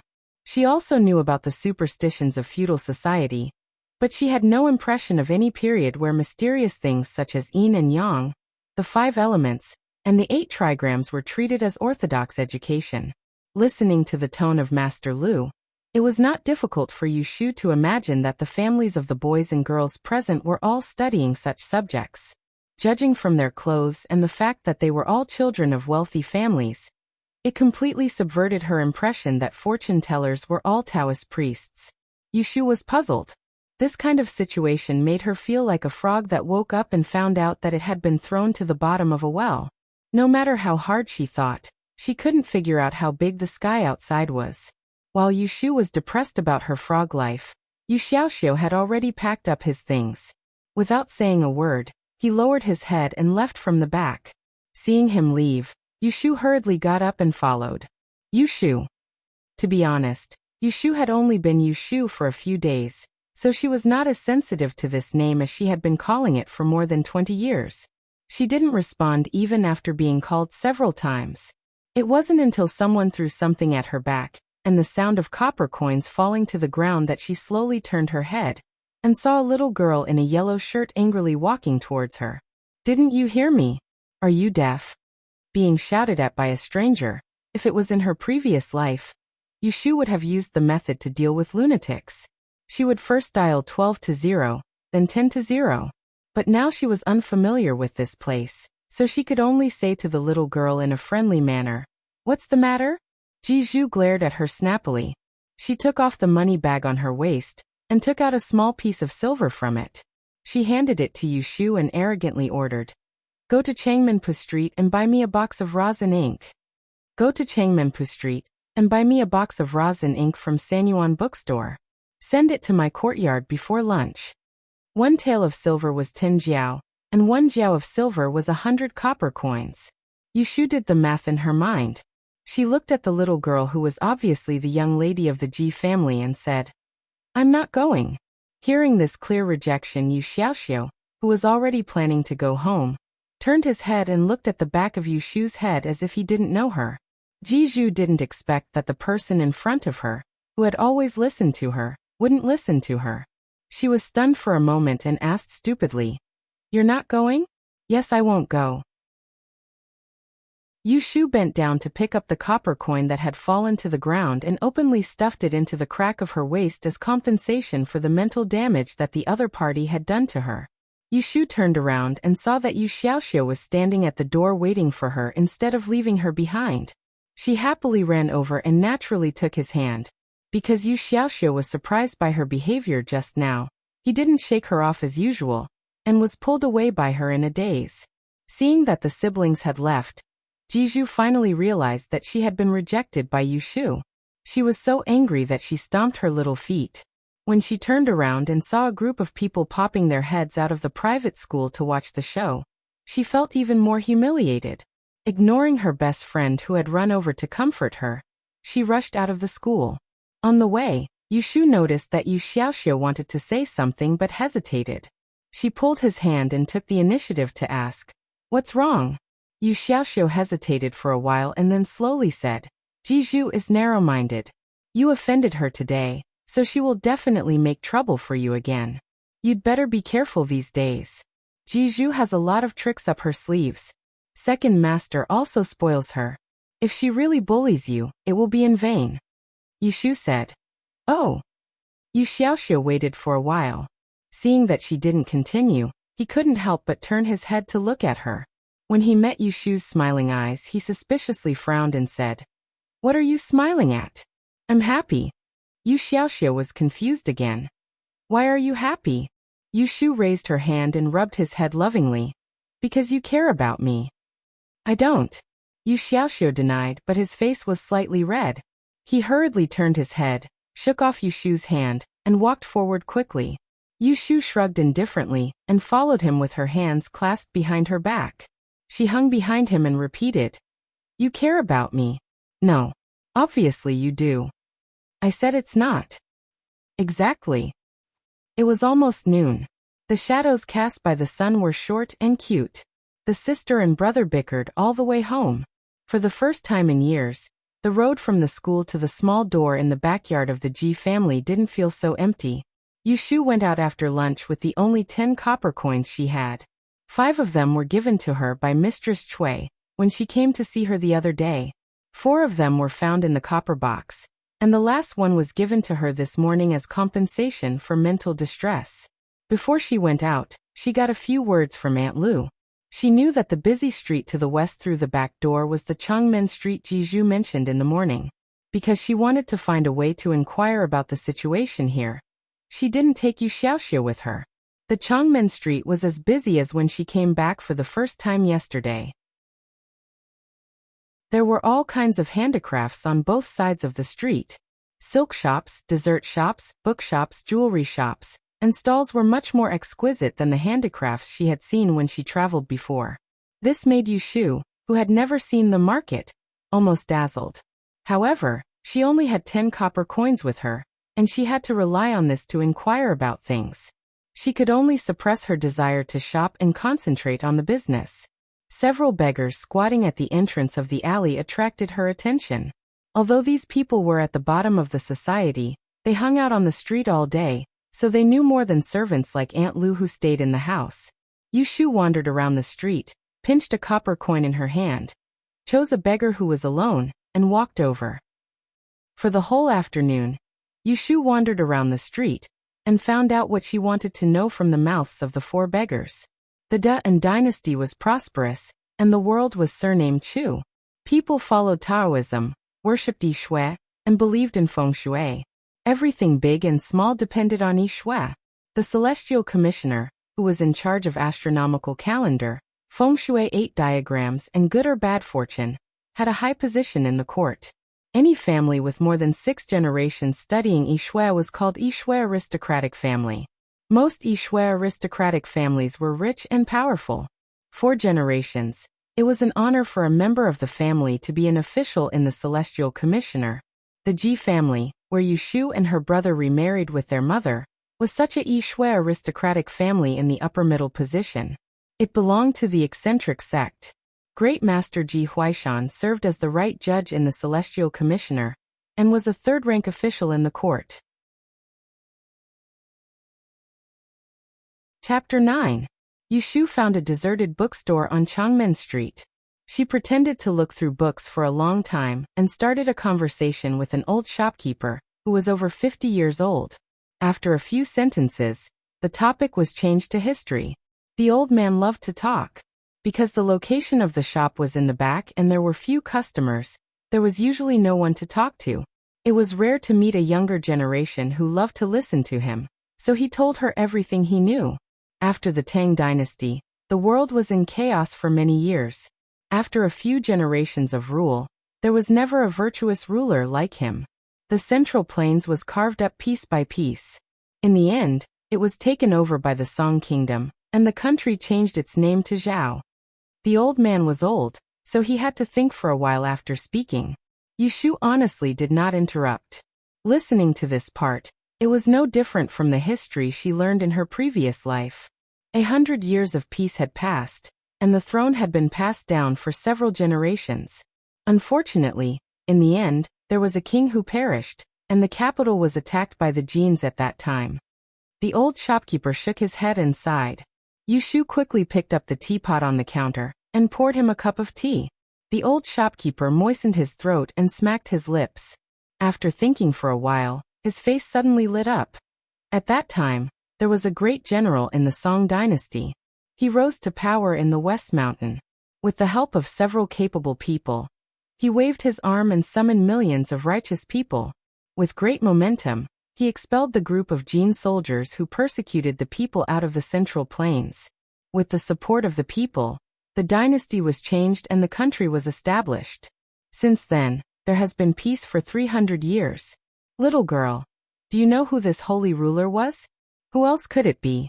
Wasn't it the founding emperor of the Dan dynasty? Being stared at by the old man with a pair of golden eyes, Yushu of course would not let him down. She held back her laughter and pretended to have a look of worship. She leaned on the counter and asked, "Who is it?" The old shopkeeper smiled proudly and announced, "It is the first holy ruler of our Doan dynasty, Emperor Anwu." Wow! Yushu opened her mouth wide, and the word excited was almost written on her face. She was indeed excited, but not because she heard about the great deeds of Emperor Anwu, but because she confirmed that the Dan dynasty was separated from the Song dynasty. The old shopkeeper drank another cup of tea with satisfaction and continued. With the help of these few experts, Emperor Anwu ruled the world. Apart from the civil and military officials of the 6 ministries, he also established the Imperial Astrology Bureau, which was dedicated to these experts who were proficient in the study of and could calculate. They distributed documents and taught the people to respect the Tao of From then on, the study of gradually became popular. 100 years later, the imperial court named the learning aristocratic families, which had 6 generations of masters and a member of the family who had once served as an official in the Imperial Astrology Bureau, and were awarded by the imperial court. Yushu heard and Yu and she could not help but to ask, of dynasty. Shu and family. How many families? Do you think it is so easy to call these families? The old shopkeeper smiled at Yushu and stretched out 3 fingers. There are only 3 families, the Kong family in the west of the city, the Ji family in the east and the Lu family in the north. Speaking of these 3 families in this generation, the one with the best prospects is the Ji family, the old shopkeeper suddenly said with emotion. Yushu had heard a few things from the beggar earlier, and was able to continue the conversation. I know about this. I heard that old Master Ji is almost 60 years old, and is still working for the Celestial Commissioner. The old shopkeeper shook his head and smiled. He put down his teacup and said, "Right, Judge Ji indeed holds an important position in the Celestial Commissioner, but he will have to resign in 2 years and return to his hometown. On the other hand, the 4th young miss of the Ji family is known as a rare genius of the occult sect. She has a great future ahead of her. At that time, as long as the 4th young miss works hard and holds the position of Celestial Commissioner, Yang City will be dominated by the Ji family." The fourth daughter of the Ji family? Was it because of a jade pendant that caused her predecessor to be locked up in the ancestral hall and suffocated to death? Yushu didn't forget this person. She turned her head and felt strange, so she asked directly. Women can also become officials? The old shopkeeper only thought that Yushu was a little girl who didn't know anything. He joked. Little girl, remember, among the 6 departments in one department, only the Celestial Commissioner allows women to hold the position. Because the first Celestial Commissioner was the first Empress of Emperor Anwu, Empress Ningzhen. When Yushu heard this, she felt like she was listening to a legend. Thinking that the Celestial Commissioner, the first person with the highest power in 300 years, was also the Empress who founded the Dan dynasty, a small patch of hair on the back of her hand stood up. Ningzhen, Yushu silently remembered this posthumous title. Well, it's getting late and it's getting dark. Little girl, go home early. The old shopkeeper looked at the sky outside and came out from behind the counter. He began to tidy up the books on the shelves that were messed up by the customers. Yushu was very grateful to this old man for taking the trouble to talk with her for the whole afternoon, allowing her to jump out from the bottom of the well. She took out her last 6 copper coins from her waist and put them on the counter. She said, Old uncle, I only have this little money. It's not enough to buy a book now. I'll leave it with you first. When I have enough money and can buy a book with these, I'll come back to see you. The old shopkeeper turned his head and looked at the few thin copper coins on the counter.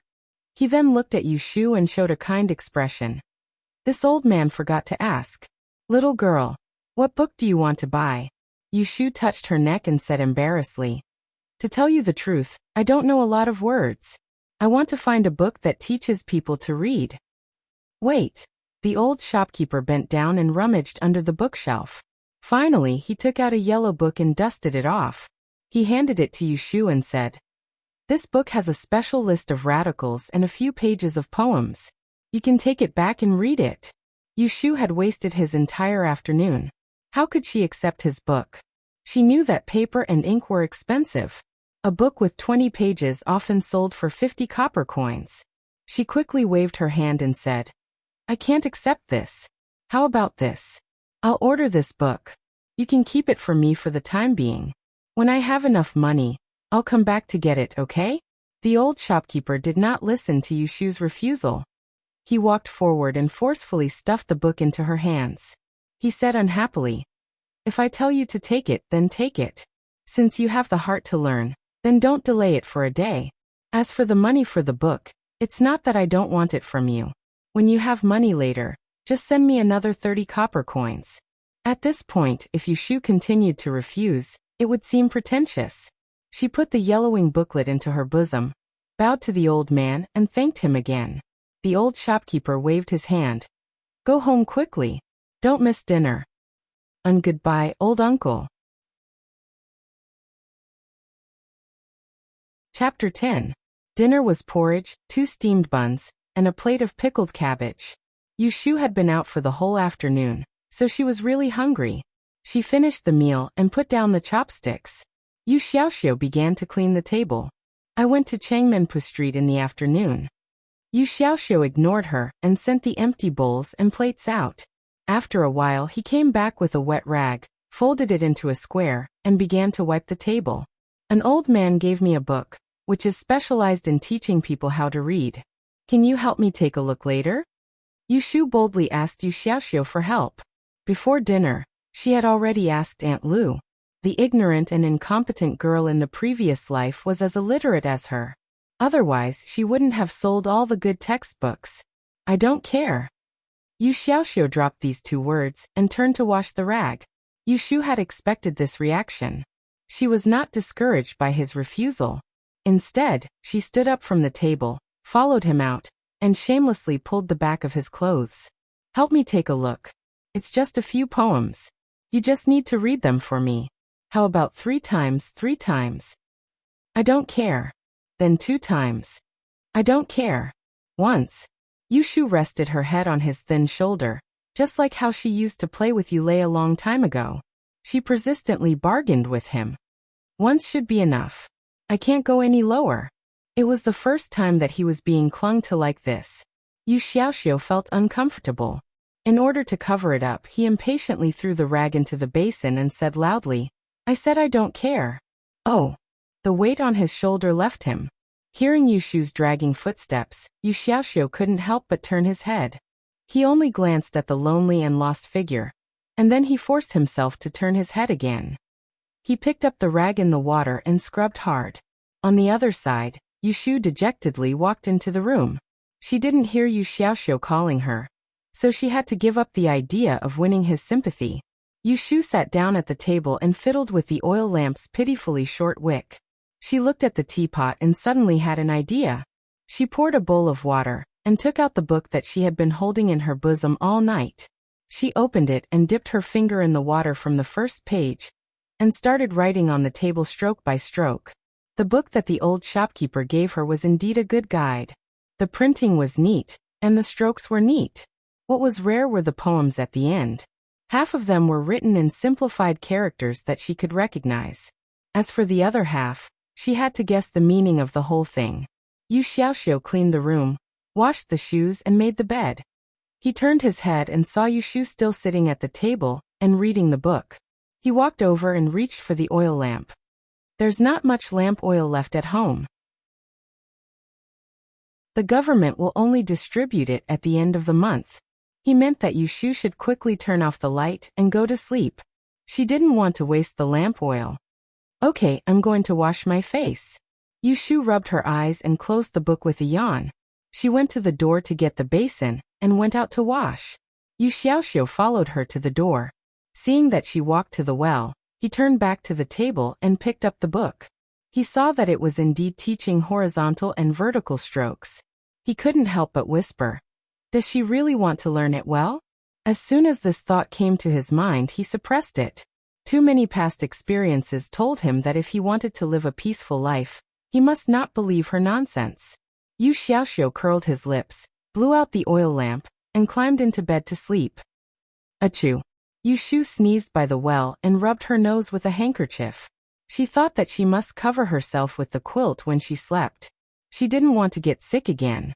Her family didn't have the money to buy medicine for her. The spring morning was still a little cold. Yu Shu wiped her face with the cold well water and trotted into the room. Yu Xiaoxiu had already made his bed and was folding the quilt for her.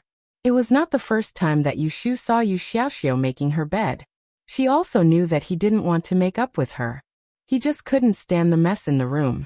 But the more it was like this, the more upset she felt. A 12-year-old boy should still be at the age of elementary school. He should be addicted to comic books and video games. He should be sitting on the sofa with snacks and watching cartoons. He shouldn't be forced to be mature and sensible just because he had an older sister who didn't want to grow up. "I'll do it myself. You go and see if breakfast is ready." Yu Shu walked over and took the quilt from Yu Xiaoxiu's hands. She wanted to fold it herself. She enjoyed watching her brother clean up after dinner. She could talk to him while he was working, not to order him around like a servant. Yu Xiaoxiu looked at Yu Shu strangely. He was about to say something when he heard Aunt Lu call out to him from the yard. He hurriedly responded and ran out. When the food was served, he forgot what he was about to say. After dinner, the siblings went to school together under Aunt Lu's gaze. On the way today, Yu Shu didn't take the initiative to talk because she was thinking about something else. Yu Xiaoxiu also seemed to have something on his mind. The two didn't say a word. When they arrived at the school gate, Yu Shu still heard the 3 words "Mouseu" from their discussions. She was speechless at this hilarious nickname. There was no one around to watch them today, but Yu Shu could still hear the 3 words "Mouseu" from their discussions. As soon as they entered the private school, Yu Shu felt 2 fiery gazes. She was thinking about something else, so she only looked up at the fair and clean youth from yesterday and Jiju. Then she followed behind Yu Xiaoxiu and sat down. It wasn't until she saw Mr. Lu that Yu Shu remembered something. "Hand in all your homework first." She didn't do her homework. Yu Shu watched as the students took out papers from their bags and handed them to Mr. Lu. Then she turned to look at the motionless Yu Xiaoxiu. Why didn't he write anything? "There are 2 more people who didn't hand in their homework?" Mr. Lu asked. His eyes were looking at the siblings, Yushu and Yu Xiaoxiu, who were sitting in the last row. She left it at home. No, it was better to say she lost it on the road. Otherwise, Mr. Lu would ask her to go home to get it. While Yushu was trying to come up with all sorts of excuses in her head, Yu Xiaoxiu had already stood up. I didn't write anything. Yushu stood up and threw all her excuses aside. Mr. Lu, I didn't write anything either. Mr. Lu, who was known for his rigorous teaching, had never seen a child who didn't do homework act so confidently. He was so angry that he blew at his beard and pointed at the incense burner placed at the door with a trembling hand. Go out and stand with the incense burner on your head until the sun rises to noon. The private school was extremely quiet. The gazes that came from all directions were full of undisguised ridicule and contempt. Yushu followed behind Yu Xiaoxiu, whose back was stiff. She carried a heavy incense burner and walked with him into the courtyard. Yushu placed the incense burner on top of her head. Being laughed at by so many people in the private school, she felt quite embarrassed for a moment. Hey, I forgot my homework. Why didn't you do it either? Chapter 11. The sun is not strong today. Yushu has experienced the feeling of standing under the sun for 3 hours during military training, but with a heavy sensor on her head, it is a different story. Yushu is a person who often goes to the gym in her previous life, so she has a good physical fitness. But now she has changed to a lazy life. Although she has strong willpower, her body can't bear it. Not long after, her shoulders begin to ache and her head is heavy. Yu Xiaoxiu is not much better than her. He stubbornly holds the sensor on his head with both hands, biting his lips and sweating profusely. Yushu squints at him and can't stand it anymore. She whispers, "Hey, don't be so stubborn. Just hold it with one hand and don't let it fall. When you are tired, you can change to the other hand." Yu Xiaoxiu ignores her and stubbornly stands straight, not even bending his legs. From this point, it can be seen how stubborn this child is. Yushu has no choice but to walk half a step diagonally in front of him, using her height, which is half a head taller than him, to block some sunlight and create a little bit of shade for him. Always thinking about the sensor on her head makes her feel heavy, so Yushu distracts herself to think about other things. For example, why does Yu Xiaoxiu not do his homework? Did he forget? No, looking at this child's reaction, it is clear that he has not forgotten. Playful? Not really. Yushu now remembers that these days she sees Yu Xiaoxiu holding a branch and drawing at the door when he has nothing to do. He should be studying. She has not seen any playmates of Yu Xiaoxiu come to find him. Wait, an idea flashes in Yushu's mind. She grabs it and pulls it down to have a look. Suddenly she is enlightened. Xiaoxiu, is there no paper and ink at home? She had almost forgotten about this. Ever since she came to this house, she had never seen Yu Xiaoxiu write anything on a piece of paper. There was not even a desk in their small room. Yu Xiaoxiu didn't say anything, but Yushu knew that she guessed right. It was because there was no paper and ink that she couldn't even do her homework. Why didn't the Ji family give them paper and ink when they sent them to school? Or was it because it wasn't the right time to send it to him? Yushu didn't dare to ask anymore. She vaguely felt that this matter had something to do with her. The sun rose higher and higher, and the temperature increased. Yu Xiaoxiu's breathing became heavier. Yushu blinked away the sweat that flowed into her eyes. She narrowed her eyes and looked at the group of children sitting in the shade in the private school, as well as the old teacher who was teaching loudly. Bang!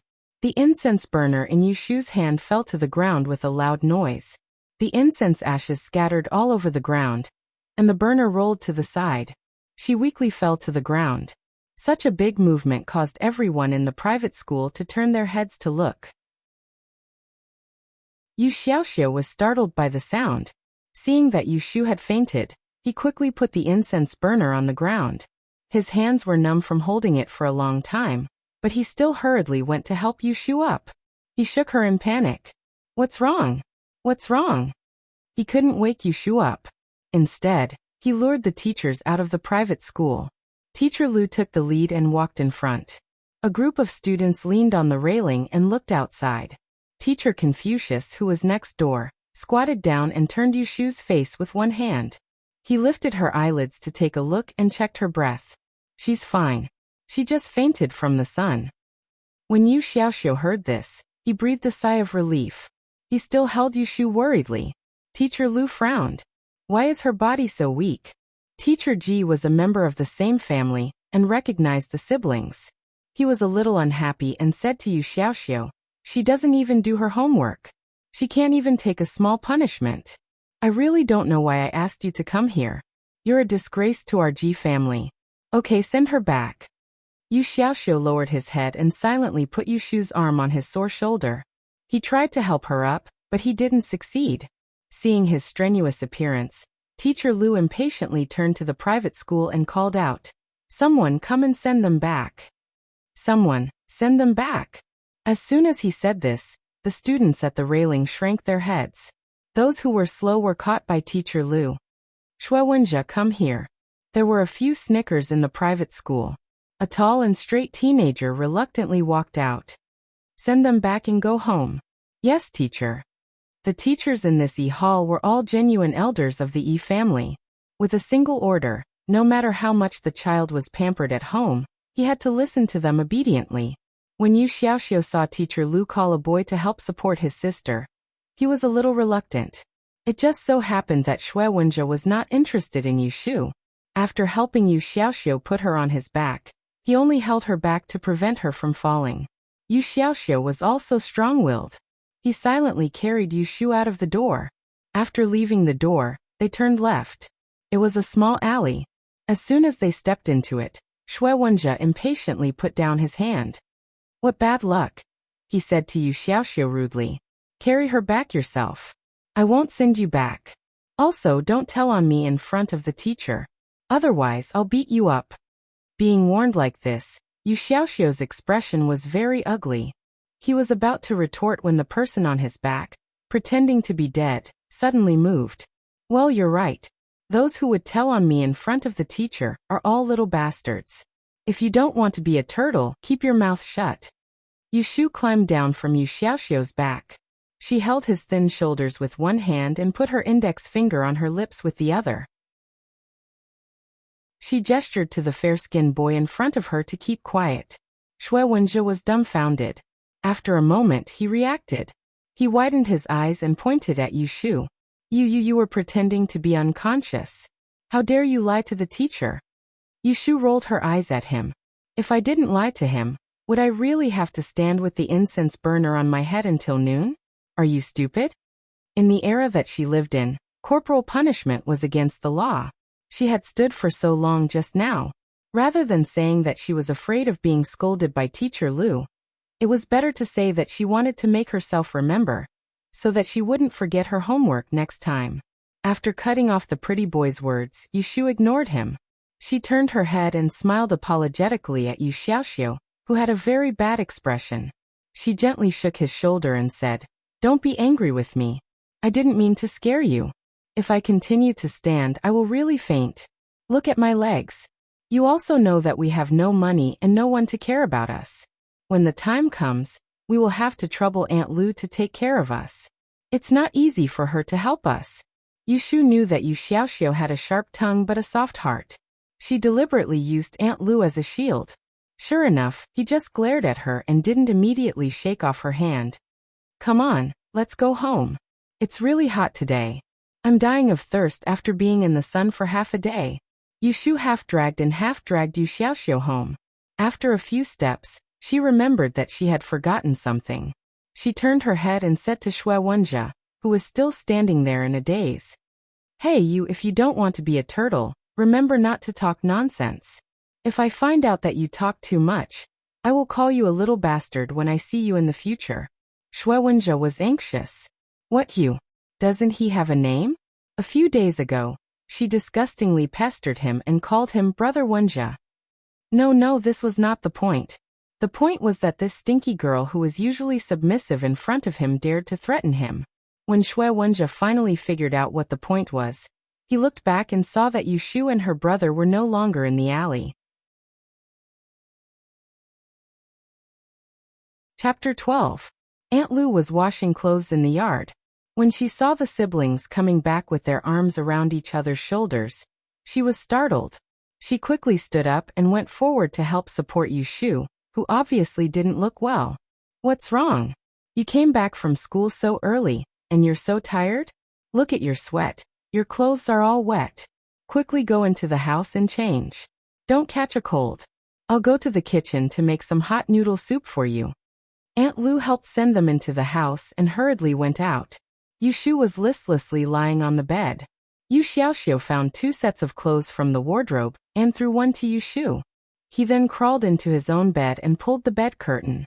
He changed his sweaty clothes and climbed out to wear his shoes. Seeing that Yushu was still lying on the bed, he walked over and kicked her leg that was exposed outside the bed.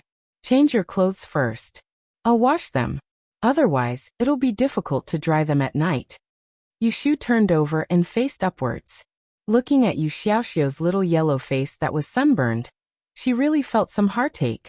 Today, when she pretended to faint, she clearly saw the panic on Yu Xiaoxiu's face. Although in a sense, this child wasn't her biological brother, but as his sister, she was his only hope. She couldn't imagine what would have happened if she hadn't come to this world and Yushu had really died in the ancestral hall that night, leaving Yu Xiaoxiu all alone. Without a father to love him and a mother to love him, how would he have lived? The scene of Yu Xiaoxiu sitting in a wheelchair and secretly crying after he was paralyzed appeared in her mind again. Looking at Yu Xiaoxiu, the indomitable spirit that she had for her brother returned to Yushu. Okay. Yushu sat up from the bed and smiled at Yu Xiaoxiu. Go out, I want to change clothes. Yu Xiaoxiu looked strangely at Yushu, who was suddenly in high spirits, and went out in confusion. After eating, I'll have a good sleep. In the afternoon, I'll look around the streets and see if there's any work I can do. Yushu muttered to herself as she unbuttoned her clothes. Even if I'm going to carry a sandbag, I'll have to buy some paper and ink first. I'll have Xiaoxiu do his homework first.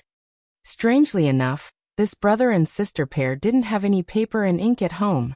One was so stubborn that he would rather be punished, while the other racked his brains to think of ways to get money to buy paper. But neither of them had ever thought of reaching out to the Ji family for money. I'm going out to play. I'll be back at dinner time. Yushu waved goodbye. Yu Xiaoxiu, who was lying on the bed reading a book, didn't even glance at her. He didn't notice that under Yushu's other arm was a ball of his old clothes. In the afternoon, it was the quietest time in the servants' quarters of the Ji family. The masters were taking a lunch break, and the servants also took the opportunity to rest. There was almost no one outside. Yushu went out and hid in the back room where the clothes were drying. She shook off the blue shirt that she stole from Yu Xiaoxiu, quickly took off the short shirt and skirt, and changed into the men's clothes. Yushu was almost a head taller than Yu Xiaoxiu. Wearing his clothes, of course, she looked like she had shrunk. Fortunately, the clothes of the ancients were big, so she could make do with the shirt. As for shoes, they usually wore gray cloth shoes. It was hard to tell if they were men or women, so there was no need to change them. Yushu tied the belt, redid her hair, wrapped a small piece of cloth around her bun, and combed her temples neatly with a comb. When everything was done, she folded the clothes she took off into a ball and stuffed them into the tree hole next to her. She would change into them when she came back at night. Humming a little tune, Yushu paced back and forth a few steps. She looked at the reflection of her figure on the bedsheet on the hanger, and walked to the back door with satisfaction. When she passed by the kitchen used by the servants, she slipped in and smeared some ash from the bottom of a pot. She pointed to the water jar and smeared it on her eyebrows to hide the shape of a willow leaf. When she came out of the kitchen, she was already a shabby young man. It was hard to guess that she looked like a young girl without looking closely at her soft and tender skin. Changmenpu Street seemed to be very lively every day. There was an endless stream of people, a dazzling array of goods, and tempting cries. Yushu, who had never seen the world, almost couldn't move her legs. Changmenpu Street did not refer to a single street. It had a total of 3 streets from north to south. There were also many tea houses and pubs in the alleys connecting the east and west. It would take an hour to stroll around all of them. With her sensitivity to numbers and time, Yushu roughly converted the time. This hour was about 2 hours. She would start from the street in the south. If she still couldn't find a job after walking half of the street, she would change to the next one. In this way, the probability of success would fluctuate. If she was lucky, she could find a job before sunset. Shopkeeper, do you hire people to settle accounts here? Yushu looked at a silk and satin shop with good business. She straightened her collar and boldly walked in to apply for a job. In this world, the only thing she could do for the time being was to settle accounts. Go away, where did this boy come from? Go away, don't block my door. Yushu didn't even have the chance to introduce herself before she was kicked out, attracting the attention of several customers in the restaurant. Yushu touched her nose, turned around, and went to the next restaurant. She disguised herself as a teenager and looked at most 14 or 15 years old. No wonder the shopkeeper refused. After all, who would dare to settle accounts with such a half-grown child? Shopkeeper, do you hire people to settle accounts in your shop? I will prepare an account. Yushu walked into a shop selling vases next door. No, get out. She was kicked out again, but this time she said one more sentence, which was a good sign. Yushu comforted herself and left the shop. She planned to cross the street to the other side, but when she turned her head, she stepped on something. She bent down and picked it up. It was a delicate and small wooden carved pen holder. Because she had seen such things on Master Lu's table in the private school, she recognized it. However, the one in her hand was obviously a bit coarser. This thing was not worth much. After a moment of greed, Yushu decided to return the money she picked up. She raised her head and looked around. Not far to the west, she saw a figure carrying several paper bags with both hands.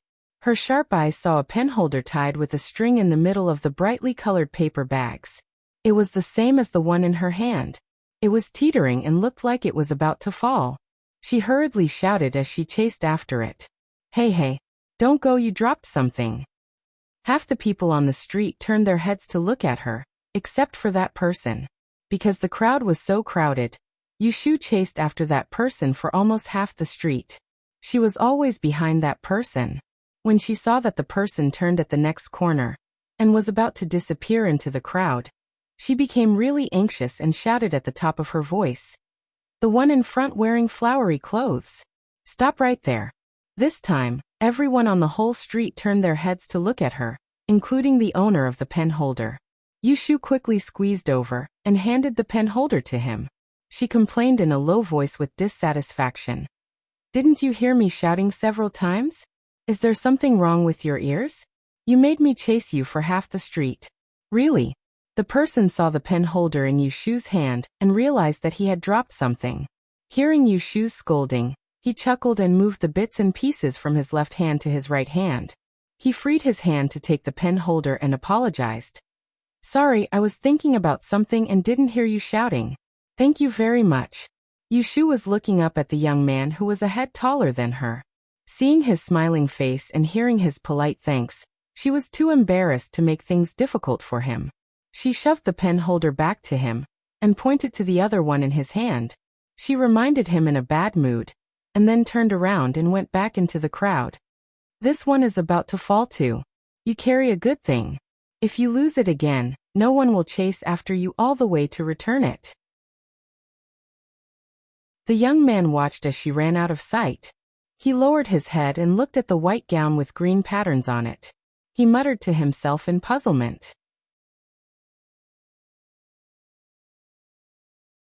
Chapter 13.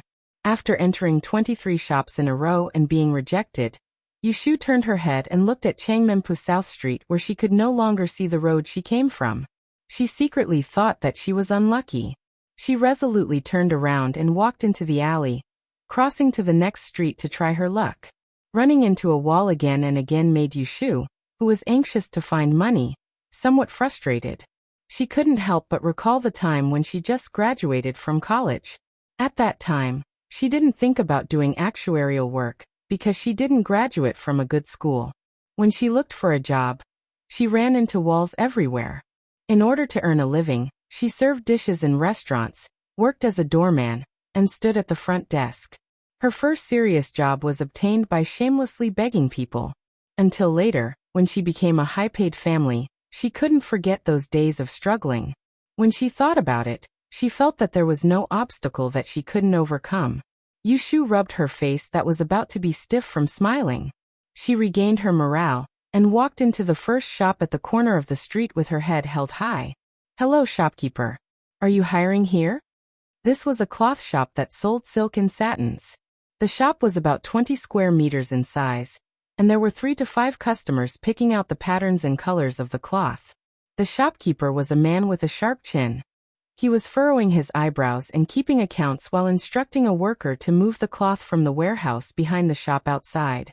When he heard the crisp sound, he turned his head and saw a young man dressed in shabby clothes walk in. He rolled his eyes and put down his pen, beckoning Yushu to come over. "Do you want to find a job?" Yushu told herself not to be happy too early. There were a few shops that asked her the same question before, but they were all kicked out in the end. "Yes, I know how to do accounts, and I can also do groceries." "Okay." The shopkeeper simply nodded and smiled at Yushu. He turned his head and shouted at the shop assistant who was working. "Onyo, send the satin that Mrs. He and Mrs. Song ordered over." When the shop assistant left with a pile of cloth, he pointed at the messy cloth on the opposite shelf and said to Yushu, "You go and put those in the back room and arrange them neatly." Yushu thought, "We haven't even talked about money. Why are you ordering me around?" She wanted to talk about the wages, but she saw that the shopkeeper was busy doing the accounts again. She hesitated for a moment, then turned around and went back to work. At this time, the middle of the cloth was rolled up with wooden planks, which were more than 10 meters thick. It was quite heavy. Yushu did not have much strength, so she could only carry one piece of cloth at a time. There were too many pieces of cloth on the shelves. She ran back and forth countless times, sweating profusely, before she finally put all the cloth behind her. Before she could catch her breath, the shopkeeper, who was about to start ordering, gave another order. "There's a well in the backyard. Go get a bucket of water and clean the shelves." "Okay." Yushu wiped her sweat, lifted the door curtain, and ran to the backyard. She was grateful that she didn't eat rice at home for 2 days. She followed Yu Xiaoxiao and knew how to make a rope to fetch water from the well. She carried half a bucket of water, looked for a rag under the shelf, rolled up her sleeves, and washed and wiped. In order to leave a good impression on her first job, she didn't even let go of the gap between the wooden planks. She wrapped her fingers in the cloth and wiped them. After changing the water 3 times, there was no dust, and the rag she wrung out was clean. As soon as she put down the rag, the shopkeeper said again, "Go and pour the water. There's a broom behind the door. Sweep the floor in front of the shop." Yushu poured the water and went to find the broom. When she went out of the door, she realized that it was getting late. At dusk, there were less pedestrians on the street. Unknowingly, she had been working for the whole afternoon. After sweeping the dust in front of the door, Yushu stretched and went into the shop with the broom. At this time, there were no customers in the shop. The shopkeeper was competing with the abacus in his hand. He made a few beads and probably made a mistake again. He clicked his tongue impatiently. When he looked up, he saw Yushu standing at the door and smiling at him. He waved his hand and said, "Okay, it's all right. You can go back." Yushu's eyebrows twitched and the smile on her face widened. "Shopkeeper, I've been working for an entire afternoon. Shouldn't you give me a few wages first?" "Wages?" The shopkeeper's chin tilted as he turned hostile. "How much work do you do, and you want to be paid for it? Did I hire you? Did I say I'll give you money? Go, go, go. Get out of here. I don't blame you for dirtying the cloth in my shop. I just want you to pay for it." Well, she met someone who worked for free? Yushu was amused and angry. She threw the broom on the ground, rolled up her sleeves and walked to the cloth compartment at the back of the shop. "Hey, what are you doing?" Yushu ignored him. She went inside and wrapped up 2 rolls of cloth in one breath. She threw them on the opposite shelf in front of the shopkeeper and turned to go back to get more. Seeing this, the shopkeeper hurriedly came out to stop her. He reached out and pulled Yushu's arm. He said angrily, "Are you making trouble here?" Yushu smiled at him. "Shopkeeper, I'm not trying to cause trouble for you. These things in your shop were originally placed there. I was the one who was meddlesome and moved them away. I'll move them back to where they belong now." Please don't be polite with me. I won't even charge you half a cent." As she said this, she used all her strength to push his hand away and went back into the warehouse. "Fine, fine, you little b****. Teach."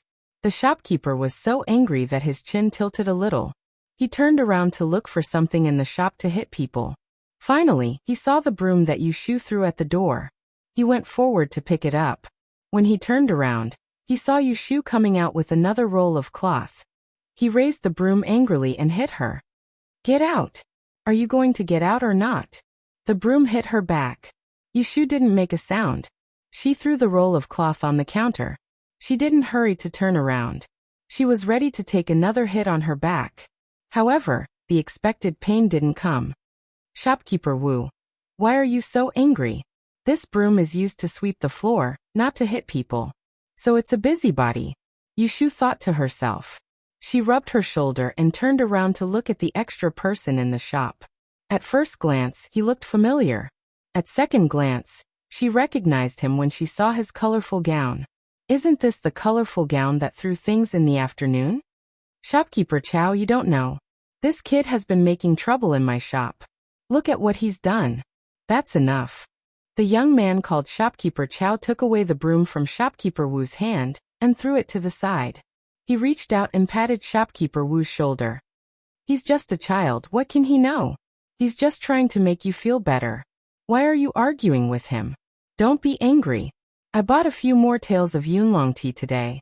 Shopkeeper Wu's eyes lit up when he heard the name of the tea leaves. He turned to glare at Yushu and lectured her. "All right, I won't argue with you today."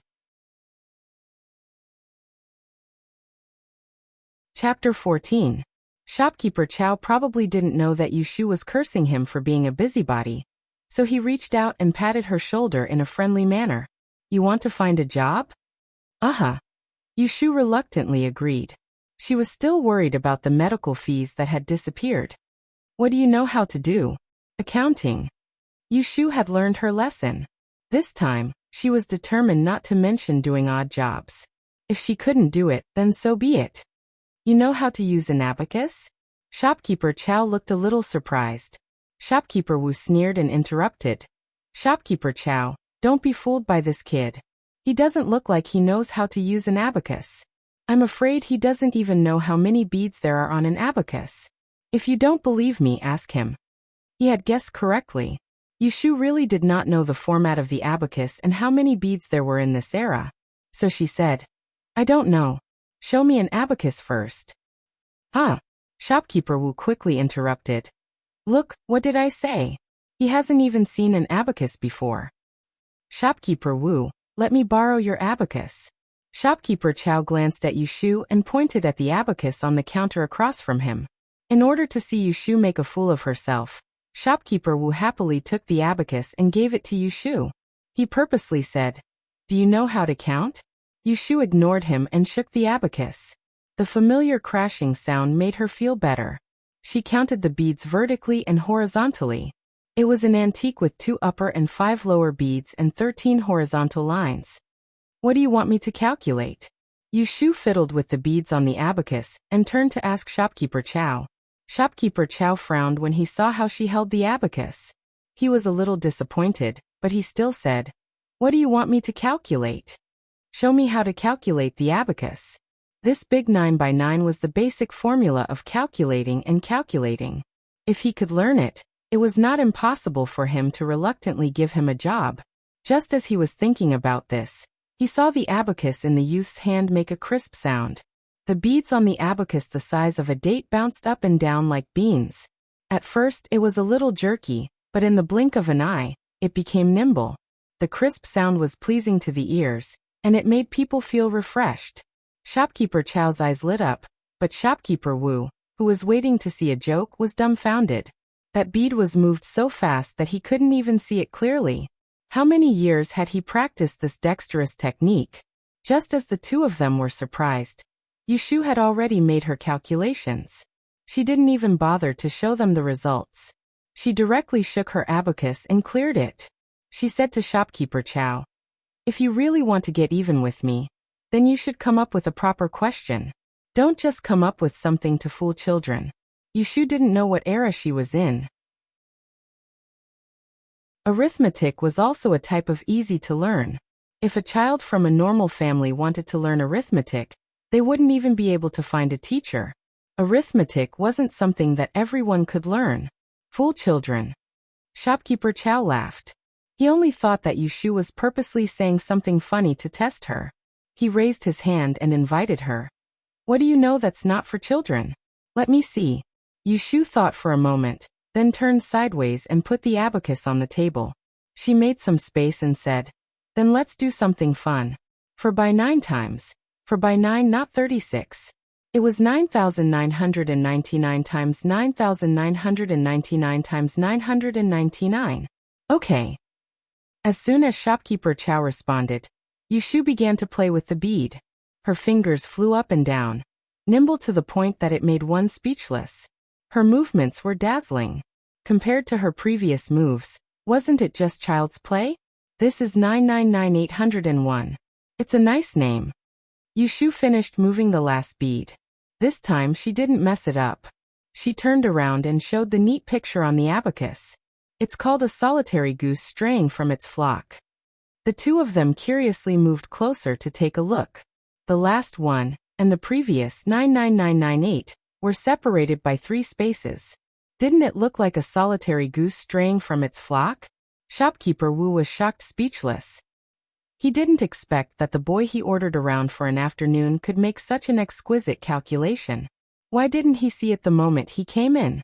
If he could get even with him, it would save him a lot of time and effort. Seeing the strange expressions on the two's faces, Yushu felt lucky that she had picked an ordinary abacus. Otherwise, it would be too eye-catching. Speaking of abacus, it was one of the things that Yushu was most proud of. While others were used to relying on computers and calculators, the nostalgic Yushu persisted in using this skill. Her first abacus was given to her by Yulei after he stole her father's money. After that, he got beaten up for it. She used that abacus until the beads were worn flat, but she still carefully kept it. Little brother, why didn't you tell me earlier that you knew how to use an abacus? Shopkeeper Wu suddenly changed his expression. He reached out his hand, trying to imitate Shopkeeper Chow's way of patting Yushu's shoulder. However, Yushu smiled and stopped him. Don't call me little brother. Just call me little asterisk asterisk. With a low laugh, Yushu ignored the embarrassed Shopkeeper Wu. She looked at the flowery clothes and said, how is it? Do you charge people in your shop? Of course, Shopkeeper Chow nodded. Yes. Then let's talk about the salary first. Yushu had learned from her mistakes. She didn't want to talk about money or anything else. I'll pay you 50 cents a month. What do you think? 50 cents was equivalent to 500 copper coins. Yushu didn't know the market price, but looking at Shopkeeper Wu's face, she knew it was a good price. However, she still shook her head at Shopkeeper Chow. Shopkeeper Chow was young, but he was very straightforward. He looked at the lone goose on the abacus and said, then I'll pay you 6 cents. You misunderstand. I don't think it's too little. Yushu said seriously. I don't want to pay you every month. You can pay me every day, because I can only do it in the afternoon. I only work for half a day. You can pay me 10 copper coins a day. Okay. Shopkeeper Chow agreed without thinking. Come with me to the shop now. We'll sign a contract. When you're done, I'll return the contract to you. I just happen to have an account that I need you to pay me in advance. Okay. Let's go. Now there was work to do. It saved her the trouble of asking for an advance. Shopkeeper Wu watched the two of them leave one after another. He raised his hand, but in the end, he didn't have the thick skin to keep them. He turned around and stomped his feet. On the other side, Yushu followed Shopkeeper Chow to a paper and ink shop across the street. She turned her head and looked at the silk and satin shop across the street. She smiled again. The view here was so good that she could see everything in the shop clearly. May I ask for your name, shopkeeper? Yushu turned her head and looked at her first customer with a smile. My surname is Chow Zixin. The young man spoke in a refined manner. He smiled humbly and had bright eyes and thin eyebrows. He looked like a gentleman. Thank you for helping me pick up my things in the afternoon. If he didn't mention it, Yushu would have thought that he had forgotten. Don't mention it. Aren't I getting rewarded for being a good person? Yu Shu went around to the back of the counter and took the deed that he had simply written. She confirmed the red stamp on it and pressed her fingerprint on it before she suddenly turned her face and said,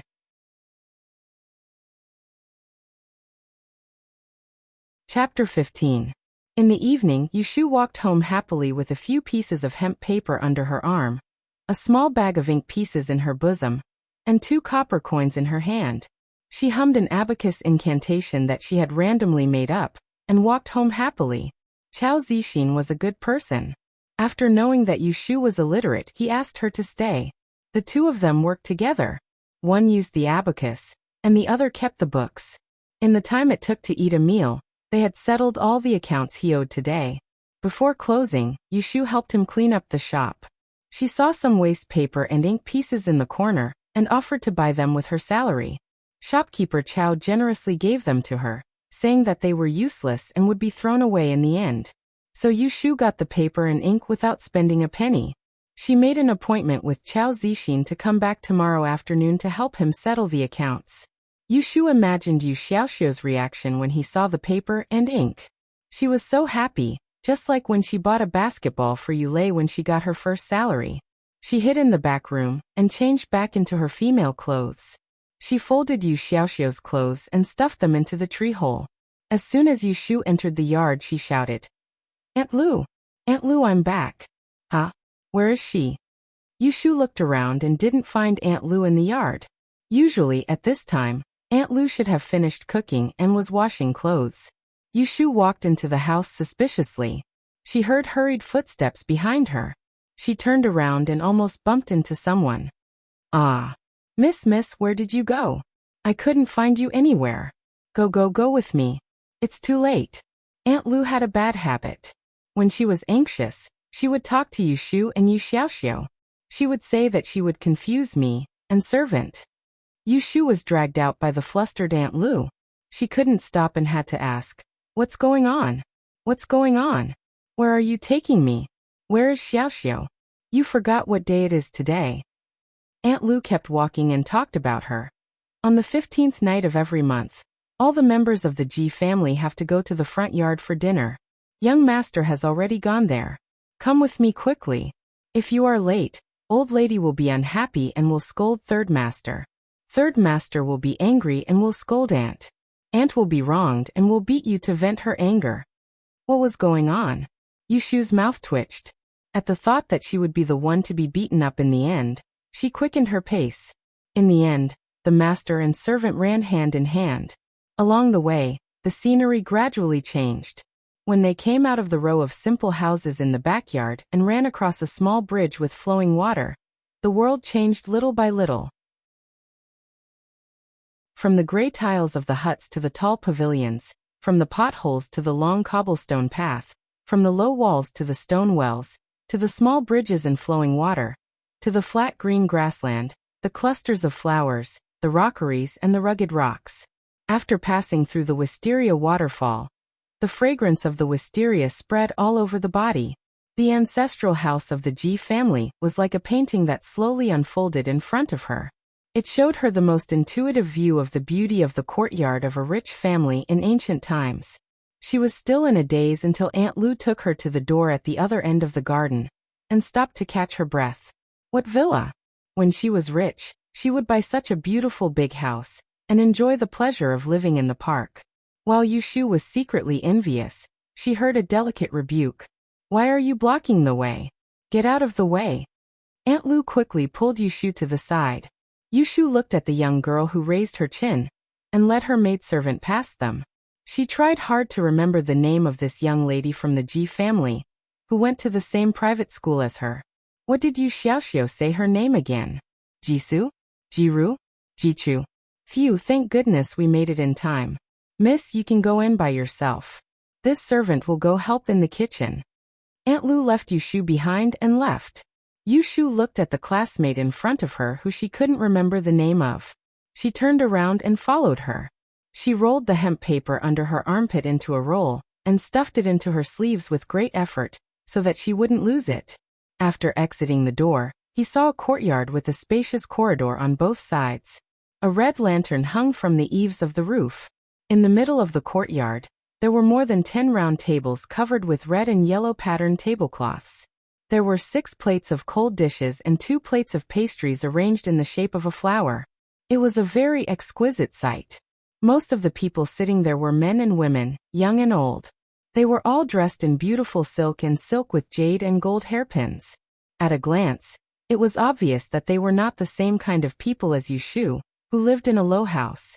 Yushu didn't care about other people's gazes. She looked around and found Yu Xiaoxiu sitting at a table on the side looking around. She quickly walked over. As soon as Yushu came over, Yu Xiaoxiu turned his head away and didn't look at her, as if he wasn't the one who was waiting for someone. Yushu laughed in her heart.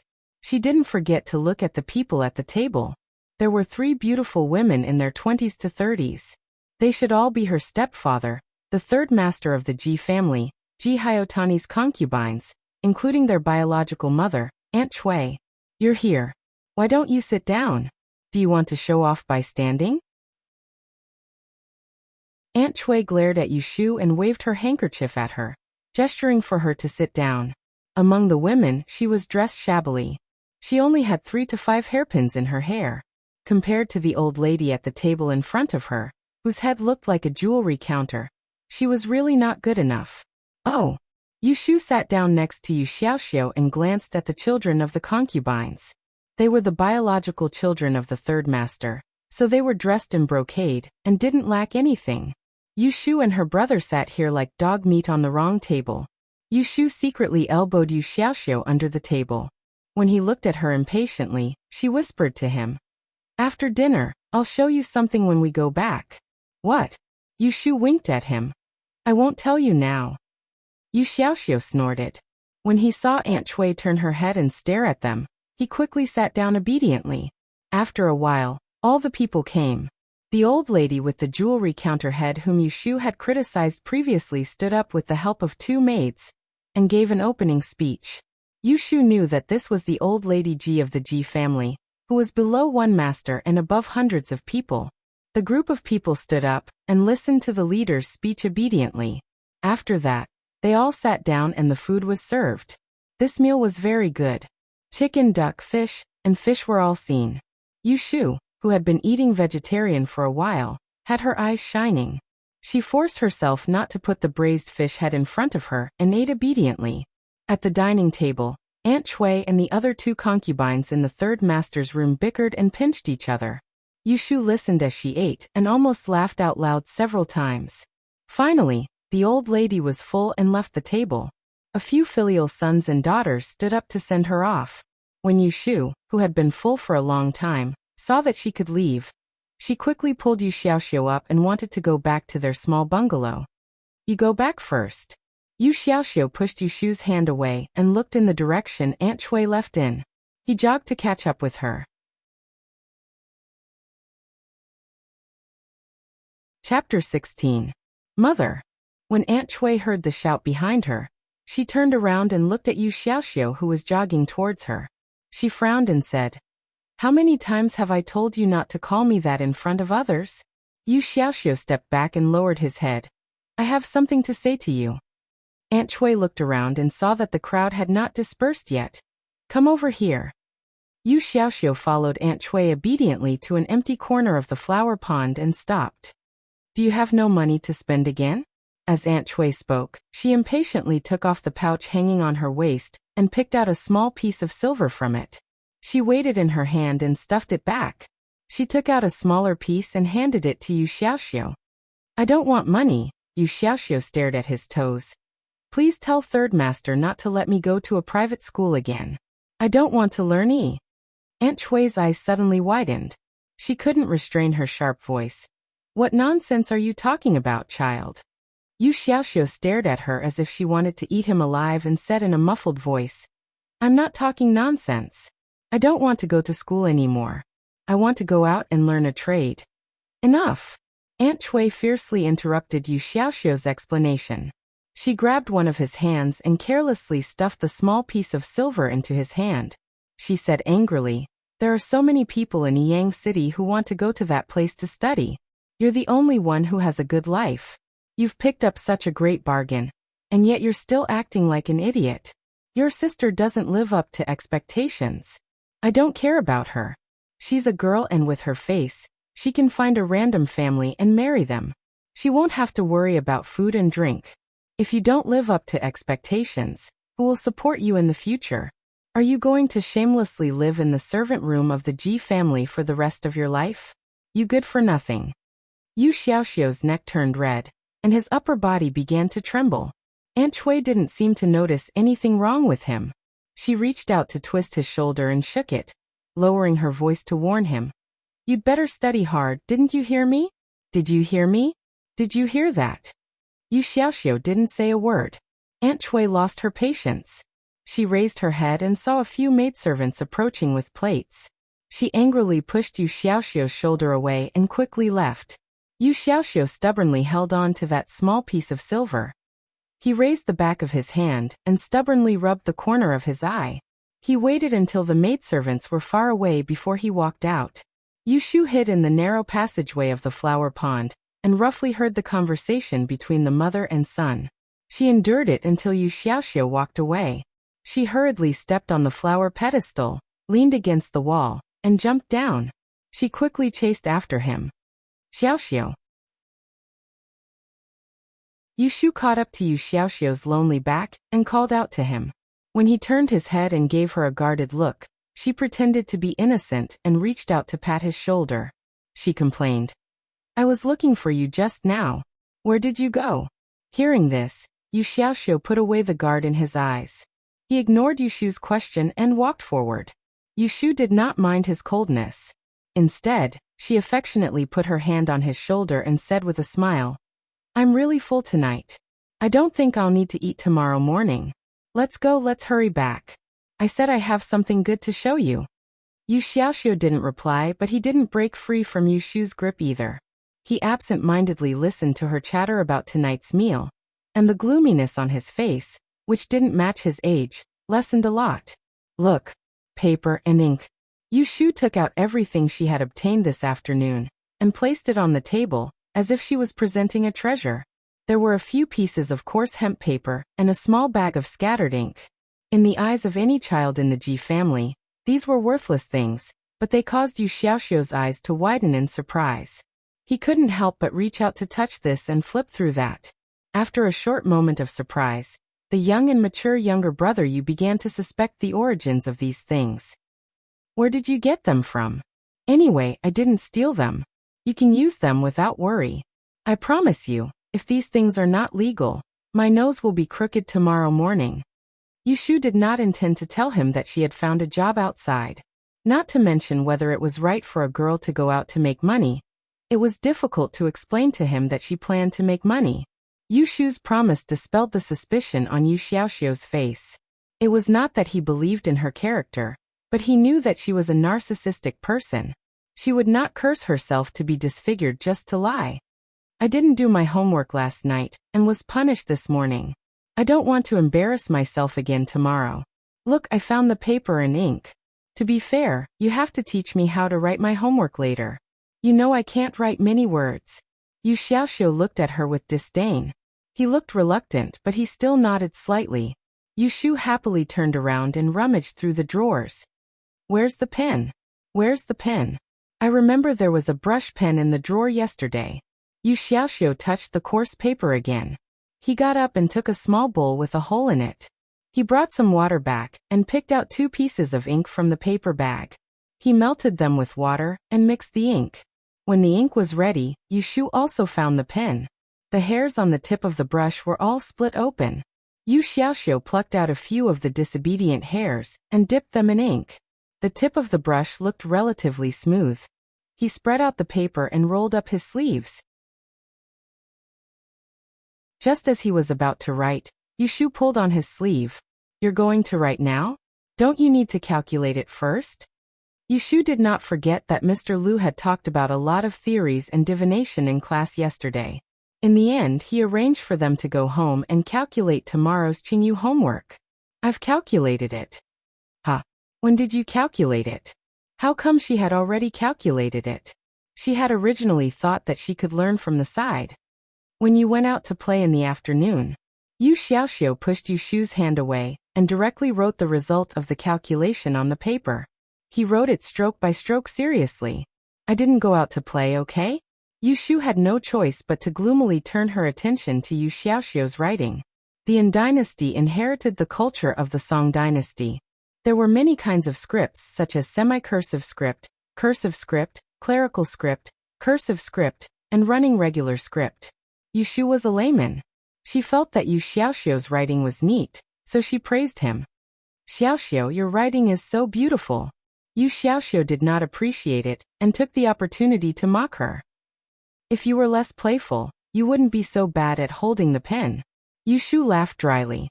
She was afraid that she would disturb him and make a mistake, so she quieted down. Yu Xiaoxiu finished his writing. After blowing it dry, he took another piece of paper and started writing from the beginning. Yu Shu watched from the side. She thought that he was writing her own. She secretly laughed and pretended to be embarrassed. You don't have to write it for me.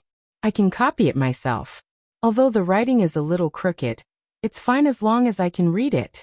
Hearing her flattery, Yu Xiaoxiu did not even bother to raise his head. Copy this later. Write 2 identical copies. Do you think the teacher won't scold you, idiot? Are you bullying me for being illiterate? Are you bullying me for being uncultured?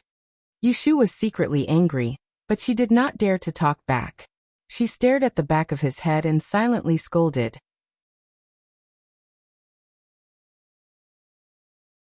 Chapter 17. Yu Shu sat up from the bed and stretched herself.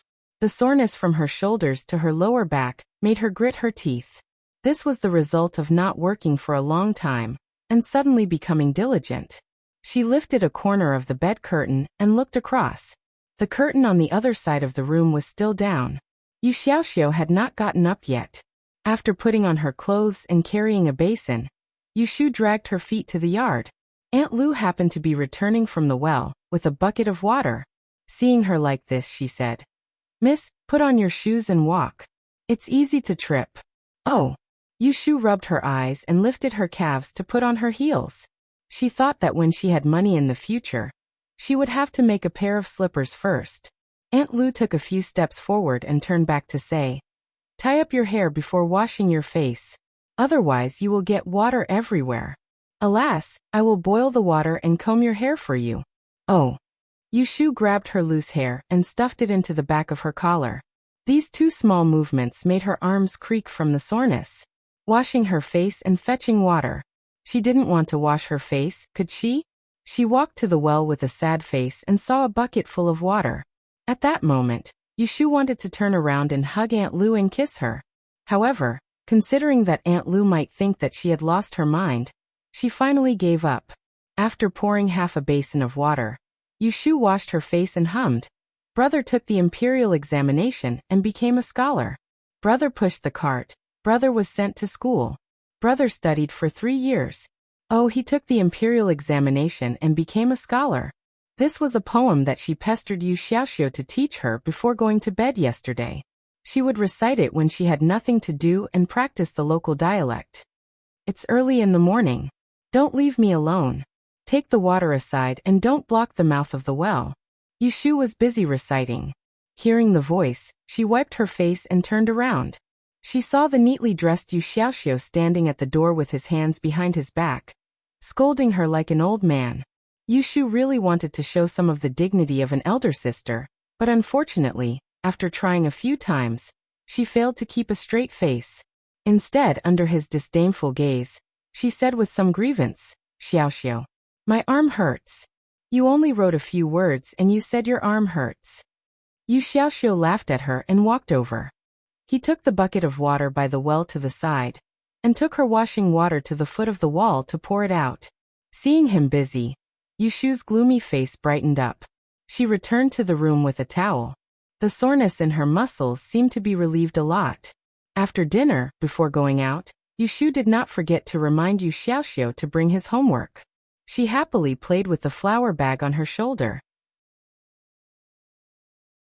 This was made by Aunt Lu with old clothes 2 days ago. There were a few small yellow flowers made of cloth sewn on the front of the cloth bag. This handmade fabric was especially cute in her eyes.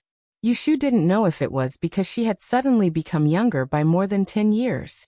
In her previous life, she had been forced to be calm and capable in front of others due to the circumstances of her life. The lively and cheerful side of her personality, after experiencing many changes, was able to express itself in this life. Today, when she passed by the school's entrance, Yushu deliberately glanced at the plaque above the door. In the past 2 days, she had managed to recognize some of the characters, and was able to read them out. This private school was called Sanju's study house. In this private school, the brother and sister pair had always been the odd ones out. In addition to the incident yesterday when they were punished to stand on top of the incense burner, there was not a single person in the school who did not know of the two's great names. Yushu also knew that she and Yu Xiaoxiu were not welcomed here. However, they did their homework last night, so they came to school with confidence today. She did not think about the punishment of standing with the incense burner, so she did not feel embarrassed. However, Yu Xiaoxiu lowered his head when he entered the door. Yushu followed him to a seat. Before she could sit down, someone in the pavilion laughed and said to her in a loud voice, "Mouseu, it was Shui Wenjie who sent you home yesterday, right? Why didn't you thank him when you came?" Yushu heard the voice and looked up. She saw a few teenagers clustered around the fence. The one who spoke was a boy with big teeth. As soon as he finished laughing, he was hit on the head by a handsome boy behind him. "Master asked me to send her home. Do you think I wanted to? Who wants her to thank me?" Yushu looked at the boy, who was also looking at her with disgust. When their eyes met, the boy shouted, "What are you looking at?" Yushu turned her head back and took off the little flower bag on her shoulder as she thought to herself, "That's right. Shui. What was it again?" When Shui Wenjie saw that Yushu did not say a word and deliberately ignored him, he became angry. He absent-mindedly played with his companions for a while, and suddenly shouted to the people around him, "Let me tell you, there is someone who is very bold. He even dared to deceive Master Lu." Several teenagers who were playing on the side immediately pricked up their ears and asked curiously, Who? Shui Wenjie was not in a hurry to answer. He squinted in the direction of Yushu. After waiting for a long time, she did not raise her head. The little bit of pride that had just emerged disappeared immediately. He really wanted to expose her pretending to be unconscious to deceive Master Lu, and see how long she could pretend to be unconscious. "Wenjie, tell me which deceiving Master Lu?" "Wenjie? So annoying." Shui Wenjie pushed away several playmates who were asking and sat back in his seat. He was annoyed. He was not afraid of being called a turtle by her. He just did not want to argue with a shameless person like her. Shui Wenjie had a headache because of Yushu's words yesterday. However, Yushu did not care about pretending to have a heat stroke to deceive Master Lu. She took out her homework from her bag. The homework in her hand was copied by hand. Compared with Yu Xiaoxiu's neat calligraphy, her handwriting was as ugly as an earthworm crawling on the paper. Yushu despised herself for a while. She took this time to review the traditional Chinese characters she learned yesterday, before the master came to class. The Yan dynasty was 300 years after the Song dynasty. The development of characters was very fast, and the recognition of characters was also very high. Yushu thought that she could learn quickly. As long as she memorized the pronunciation and shape of the characters, it would not be a problem for her to read books after 10 days or half a month. Speaking of books, Yushu thought of the textbooks that were sold by the little girl in her previous life. She turned her head and looked at the books on other people's desks. She was a little worried. Last night, she asked Yu Xiaoxiu that the books of Yi Shui were privately printed by the family. Although they were also sold outside, the cheapest one cost more than 10 taels of silver. She only had 10 copper coins with her. She was afraid that it was not enough to buy a page of the book. Since she did not have so much money to spend, Yushu had to think of other ideas. There were still a lot of useless hemp paper in Chao Zixin's shop. She would discuss with him this afternoon, and see if he could sell all of them to her at a low price.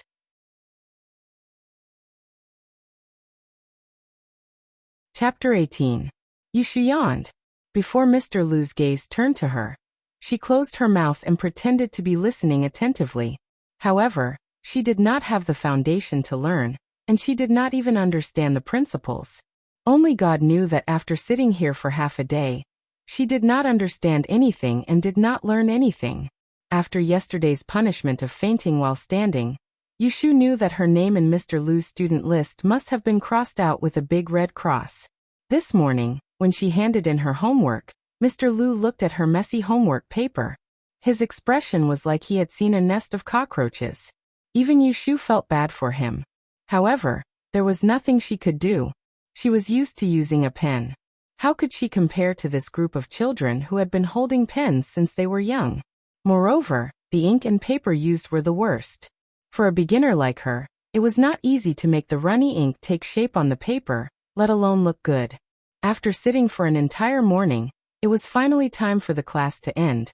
Mr. Liu took out a stack of papers from the books he had brought. He shook it in front of everyone and said, "Yesterday's homework, aside from 2 people who did not do it, half of the people sitting here did it very well. This old man will write it down for you. These are the calculations that were wrong. You can take them back later." Mr. Liu placed the stack of papers on his special desk and left with the books. The students of the private school watched him leave. Then they stood up and surrounded him. They wanted to see if their homework was among the returned homework. "Ha ha ha. It's not mine, it's not mine. Liu Er, you wrote this, right? Hee hee, let me see. Give it to me." "No, I won't give it to you. I want to see where your calculations are wrong, you idiot." The naughty teenagers played around. Yushu saw that there was nothing else for her to do. She picked up her bag and called Yu Xiaoxiu to go home. Yu Xiaoxiu reluctantly walked to the door with her. Yushu was wondering how to ask him to borrow the book when she suddenly heard someone call out to her. She turned her head and saw 2 little girls under a tree not far from the street. One was short, the other was fat. They were waving their hands and running toward her. Soon, they arrived in front of her and clamped her arms, pushing Yu Xiaoxiu to the side. "Shu Shu, we waited for you for several days before we heard that you were beaten and locked up. Where did they hit you? Does it still hurt? Shu Shu, why didn't you come to find us when you were out? If we hadn't heard that you were in school, Tian Tian and I would have been waiting for you at the entrance of the Ji family every day." Yushu felt a little dizzy as she listened to these 2 little girls, who were about the same age as her, calling her uncle over and over again. Who were they? "I'll go back first. Go home before lunch. No one's waiting for you." Yu Xiaoxiu glanced at the 2 people hanging on Yushu's left and right with disgust, then turned around and left. "Xiaoxiu, hey, wait for me. Don't go. Shu Shu, let's talk over there." Yushu didn't respond to Yu Xiaoxiu. She was half dragged by the 2 little girls to the opposite side of the street. She watched Yu Xiaoxiu turn into the alley and disappear.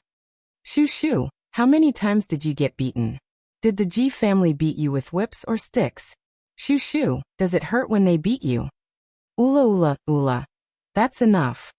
Yushu had a headache from the noise. She called out to stop the 2 little girls from shouting. She put her hands behind their backs and grabbed their collars. She brought them in front of her and recognized their faces first. Judging from what they said, the short girl and the fat girl should be the friends of her predecessor. It was not easy for such a sick girl to have friends. "Ahem, I'm fine. The Ji family didn't beat me. They locked me up for a few days and released me. Look, I'm fine." After saying that, Yushu spun around and stretched her legs for them to look closely. The fat girl was stunned. "You didn't get beaten? Why does it sound like he's disappointed?" The short girl secretly nudged the fat girl with her elbow and grinned at Yushu. "It's good that you're fine. It's good that you're fine." Yushu originally thought that she was overthinking, but when she saw the 2's small movements, she knew that there was definitely a problem. She rolled her eyes, reached out and patted their shoulders in a friendly manner, and said with a smile, "I said I would look for you this afternoon. Who knew you couldn't wait, and came." The fat girl looked at the short girl. The short girl scratched her head. Looking at Yushu, she knew that she could no longer play dumb with her. Hence, she stopped smiling and reached into her sleeves. She took out a small piece of silver the size of her thumb, and handed it to Yushu with gritted teeth, saying, "You lost the bet. Take it." She was still trying to play tricks with her when her teeth were not fully grown. Yu Shu took the silver without saying anything and reached out to the fat girl with her other hand. Why didn't the Ji family hit you when you broke Miss Ji's things? Strange. The fat girl muttered as she reluctantly took out a small piece of silver from the pouch on her waist and placed it in Yu Shu's hand with a pained expression on her face. Yu Shu counted the 2 pieces of silver, which could be exchanged for about 100 copper coins. She stuffed them into her belt and smiled at the 2 men. It's almost noon. Go home for lunch. I'm leaving. See you tomorrow. She waved her hand and pushed the 2 away. She walked towards the alley across the street and didn't hear what they were shouting behind her. When she entered the alley, the smile on Yu Shu's face disappeared. She dug out 2 small pieces of silver horn from the seam of her waist, tossed them in her palm, and clenched them tightly. She lost her life for 100 copper coins. Stinky girl. She's really a stinky girl. Paper money? Chao Zixin, who was fiddling with a few spring inkstones on the shelf, turned his head. Why do you ask? Is it because someone at home? No. Yu Shu moved 2 abacus beads with her left hand and quickly interrupted him. She was afraid that he would accidentally curse Yu Xiaoxiu. I've been unlucky these days. I want to pray to the gods to change my luck. Chao Zixin didn't know that she was talking nonsense. He laughed. Burning paper money and praying to the gods to change your luck? Heh, where did you hear that? Does it work? Just tell me if you know where to buy it. Yu Shu ran out after lunch. She wandered around Changmen Street for a long time, but couldn't find a place to buy paper money for the underworld. She had no choice but to ask shopkeeper Chow for help. I remember there is a Fusho shop in the alley behind.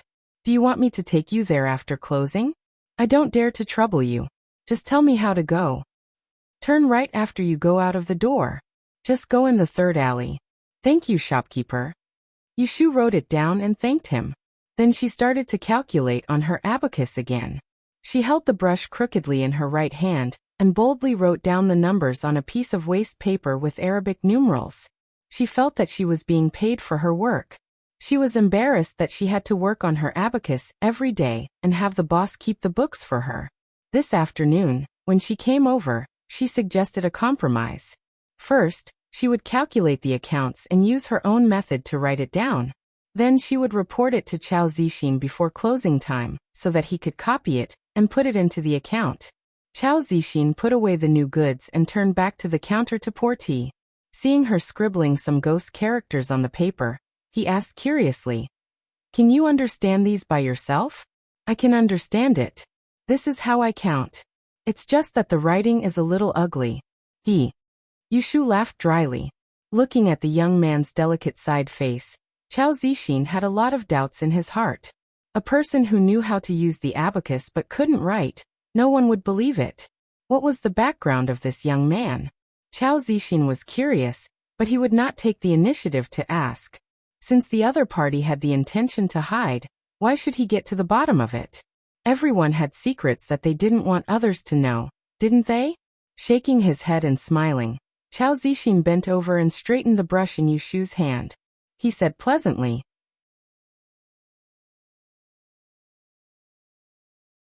Chapter 19. Chao Zixin's paper and ink shop was opened in the western section of Changmenpu Street. The name of the shop was Mianjai, which meant that the ink was fragrant and the brush danced, and the book encouraged life.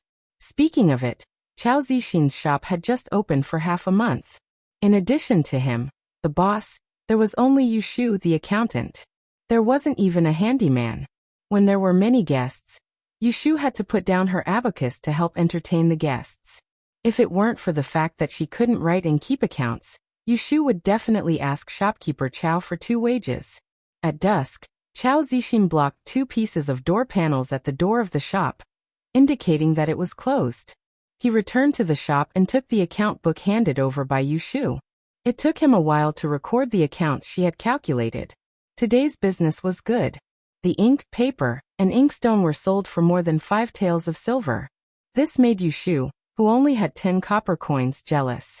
5 taels of silver, 1 tael was 10 jiao, and 1 jiao was 100 copper coins.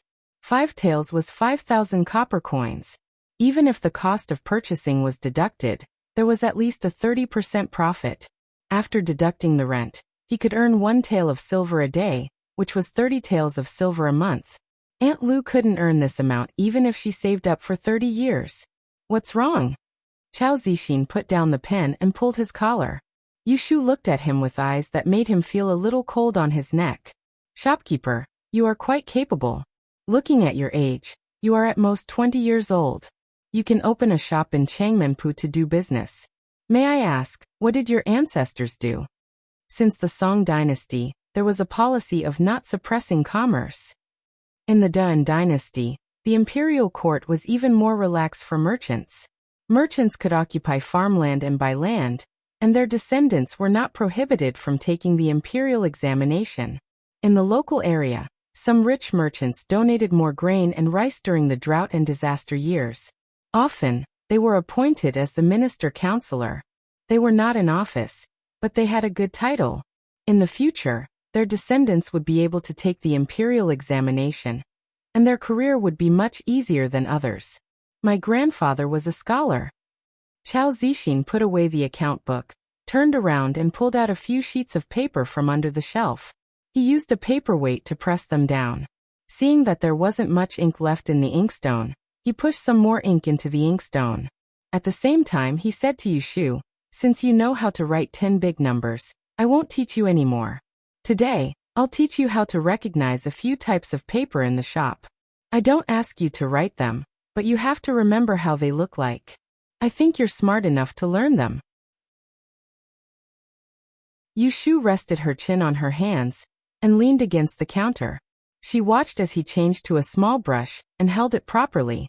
He brushed the paper and wrote 5 words from right to left. After Chao Zixin finished writing, he pointed at it and taught her to read it. Cloth head paper, cold gold paper, clear heart paper, rattan paper, hemp paper. Read it. He read it 3 times in a row before asking Yushu to read it. Yushu was a humble person who was eager to learn. Even though she felt that it was a bit embarrassing to be taught like a child, she still read it obediently. Cloth head paper, cold gold paper, clear heart paper, rattan paper, hemp paper. Good reading. Chao Zixin praised her. Seeing that she looked quite obedient at this time, he couldn't help but reach out to pat Yushu's head. She had the foresight to shake her head and avoid it. What a joke. In terms of actual age, she was much older than this boy. How could he have the chance to pat her head? Chao Zixin's hand missed. He chuckled and took back the paper with the words written on it. He pushed the paper in front of her. Read it a few more times. I'll go pack up. Let's go together. Okay. Yushu saw that it wasn't dark yet, so she wasn't in a hurry to go home. She hooked her leg around Chao Zixin's high stool and sat down. She took a piece of paper and concentrated on memorizing the words. Chao Zixin only asked her to memorize how it looked, but she asked herself to be able to write it. Here, this is today's salary. Chao Zixin packed up his things and put a handful of copper coins on the counter. Yushu folded the writing paper and stuffed it into her arms. She pulled the money on the counter and put it into her belt.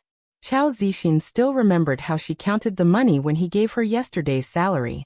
Seeing that she was so careless today, he asked curiously, "Why don't you count it today?" Yushu raised her eyebrows at him. "I was not familiar with you yesterday, but I am familiar with you today. How can it be the same?" Hearing that the child's words were interesting, Chao Zixin was amused. He put one hand on the counter and teased, "You believe people so quickly.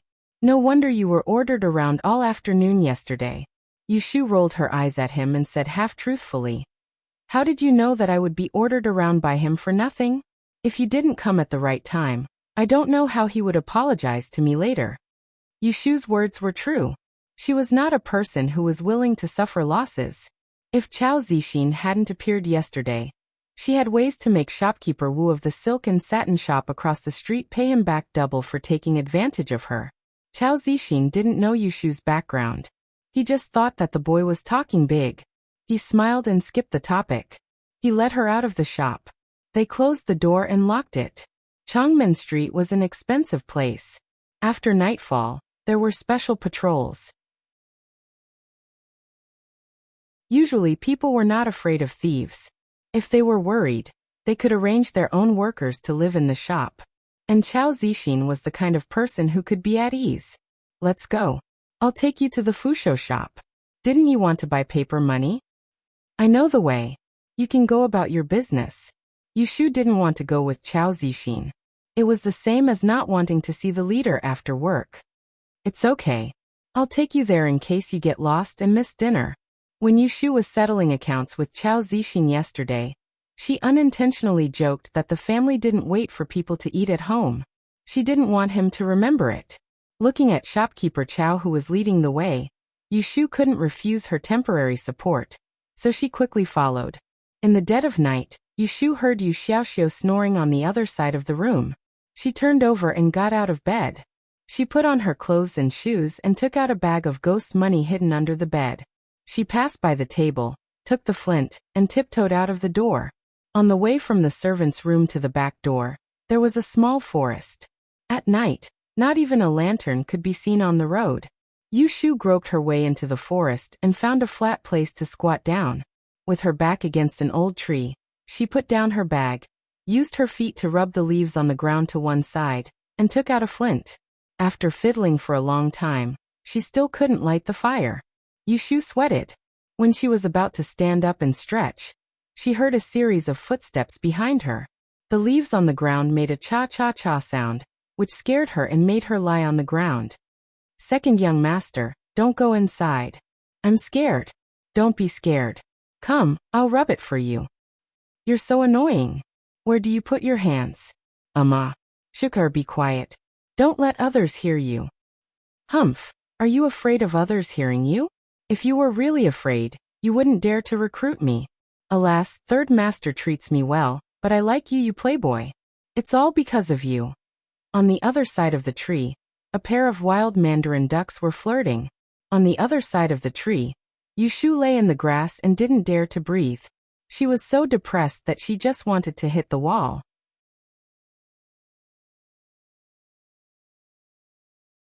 Chapter 20. In the morning, Yu Xiaoxiu washed up and dressed. When breakfast was served on the table, Yushu still hadn't gotten up. He thought that she was lazy again, so he put down the bowl and chopsticks, walked over and kicked the bed leg, and shouted angrily, "Get up, don't sleep, get up quickly." Behind the curtain, Yushu turned over, hugged the pillow, and continued to sleep. Yu Xiaoxiu frowned, reached out to grab the corner of her quilt, and pulled it out. Get up. The early spring morning was still cold. Without the quilt and wearing only a shirt, Yushu was awakened by the cold. She opened her eyes, looked at the figure outside the bed curtain, and murmured. She slowly got up, stretched, rubbed her arms, and said, "Xiaoxiu, go get me a clean set of clothes." Last night, she had to crawl out of the small forest. Because of that pair of wild mandarin ducks, she couldn't even complete her official business. She returned to her room in the middle of the night. Afraid that she would wake Yu Xiaoxiu, she took off her dirty clothes and fell asleep. Yu Xiaoxiu threw the quilt back on her bed, went to the wardrobe, and found a clean dress for her, and threw it to her. "Hurry up and get dressed. You can sleep however you want after breakfast." Yushu put on her blouse while fighting against her drowsiness. She finally understood what he was talking about and said in a daze, "Aren't you going to the study room?" Yu Xiaoxiu snorted, picked up the dirty clothes she had put at the end of the bed, and said, "You slept too much.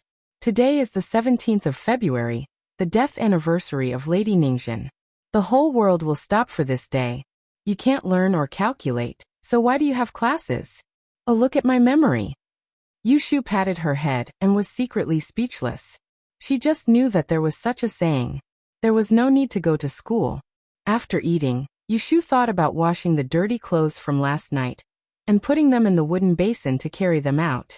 As soon as she went out, she was robbed by Aunt Lu. "Young master and young mistress, go and play. This servant has nothing to do today, so I'll wash all the things that need to be washed." Although Aunt Lu is a servant brought by Aunt Shui, she is now a servant of the Ji family. Yushu and Yu Xiaoxiu are not the young master and miss of the Ji family. Strictly speaking, they can't order her around at all. Usually, Aunt Lu is busy in the kitchen. Yu Xiaoxiu does the laundry and the quilt himself. Occasionally, when she is free, she will not ask the siblings to do it. Yushu scratched her neck and reached out to scratch her back through her clothes. Her other hand held on to Aunt Lou. Aunt Lou, is there hot water at the back of the house? Yes, miss, do you want some water? No. Yushu turned her head and glanced at Yu Xiaoxiu, who was reading in the room. She whispered to her, I want to wipe my body.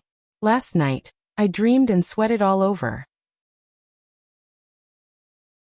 She has been here for many days and has only washed her hair once. Knowing that boiling water will waste firewood, she doesn't dare to ask for a bath. But last night, she lay on the grass for half a day. After a night, her body is sticky and itchy. She can't take a bath. Let her wipe her body. Aunt Lou saw her scratching hard and listened to her request. Her expression was a little strange. She looked at her a few times, put down the dirty clothes, and pulled her to her room. Aunt Lou lived alone and lived in a single room. The room was half the size of Yushu and Yu Xiaoxiu. She took Yushu into the room and pressed her to sit on her bed. Miss, you want to take a bath? Please sit here. This servant will go get water and change clothes for you inside. Aunt Lou ran out. After a while, she came back with a large wooden tub half the height of a person. When Yushu saw the tub, her eyes lit up. She saw that someone in the yard used this big tub to wash clothes. She didn't think that it could be used as a bathtub. Putting the tub down in the corner of the room, Aunt Lou ran out to get water.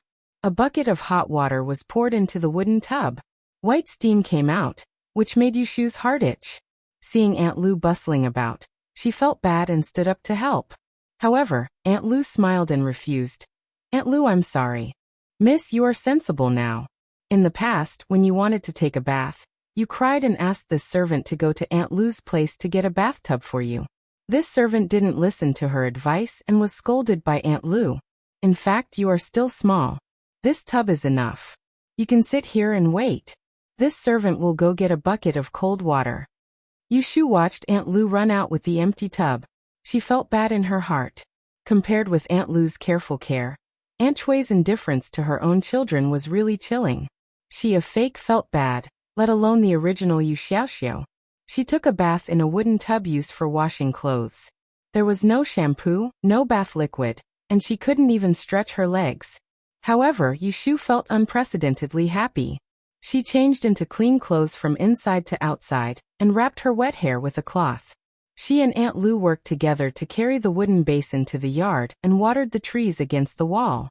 Then, she hung the clothes that Aunt Lou washed on the clothesline and shook them. After doing these, Yushu returned to the room refreshed.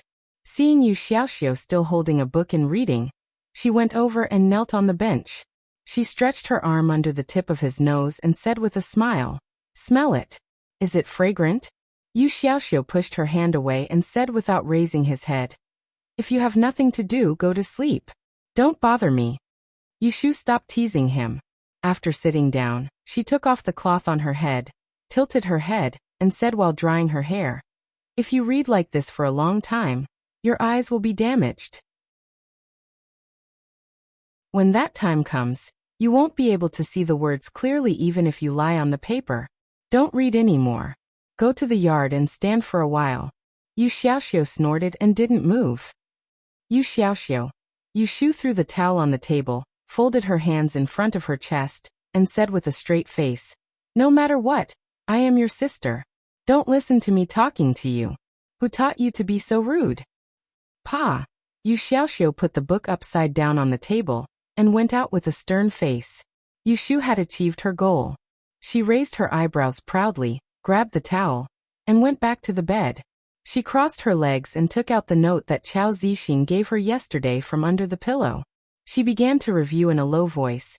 Cloth head paper, cold gold paper, clear heart paper, rattan paper, hemp paper. She didn't sleep well last night.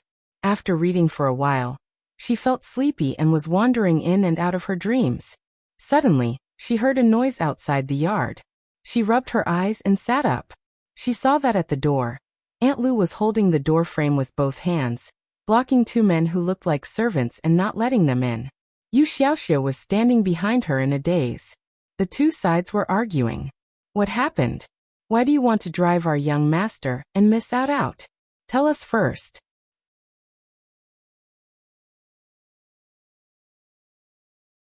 Chapter 21. The old master of the Ji family, Ji Huaishan, is 61 years old. He has 3 sons and a daughter with his wife.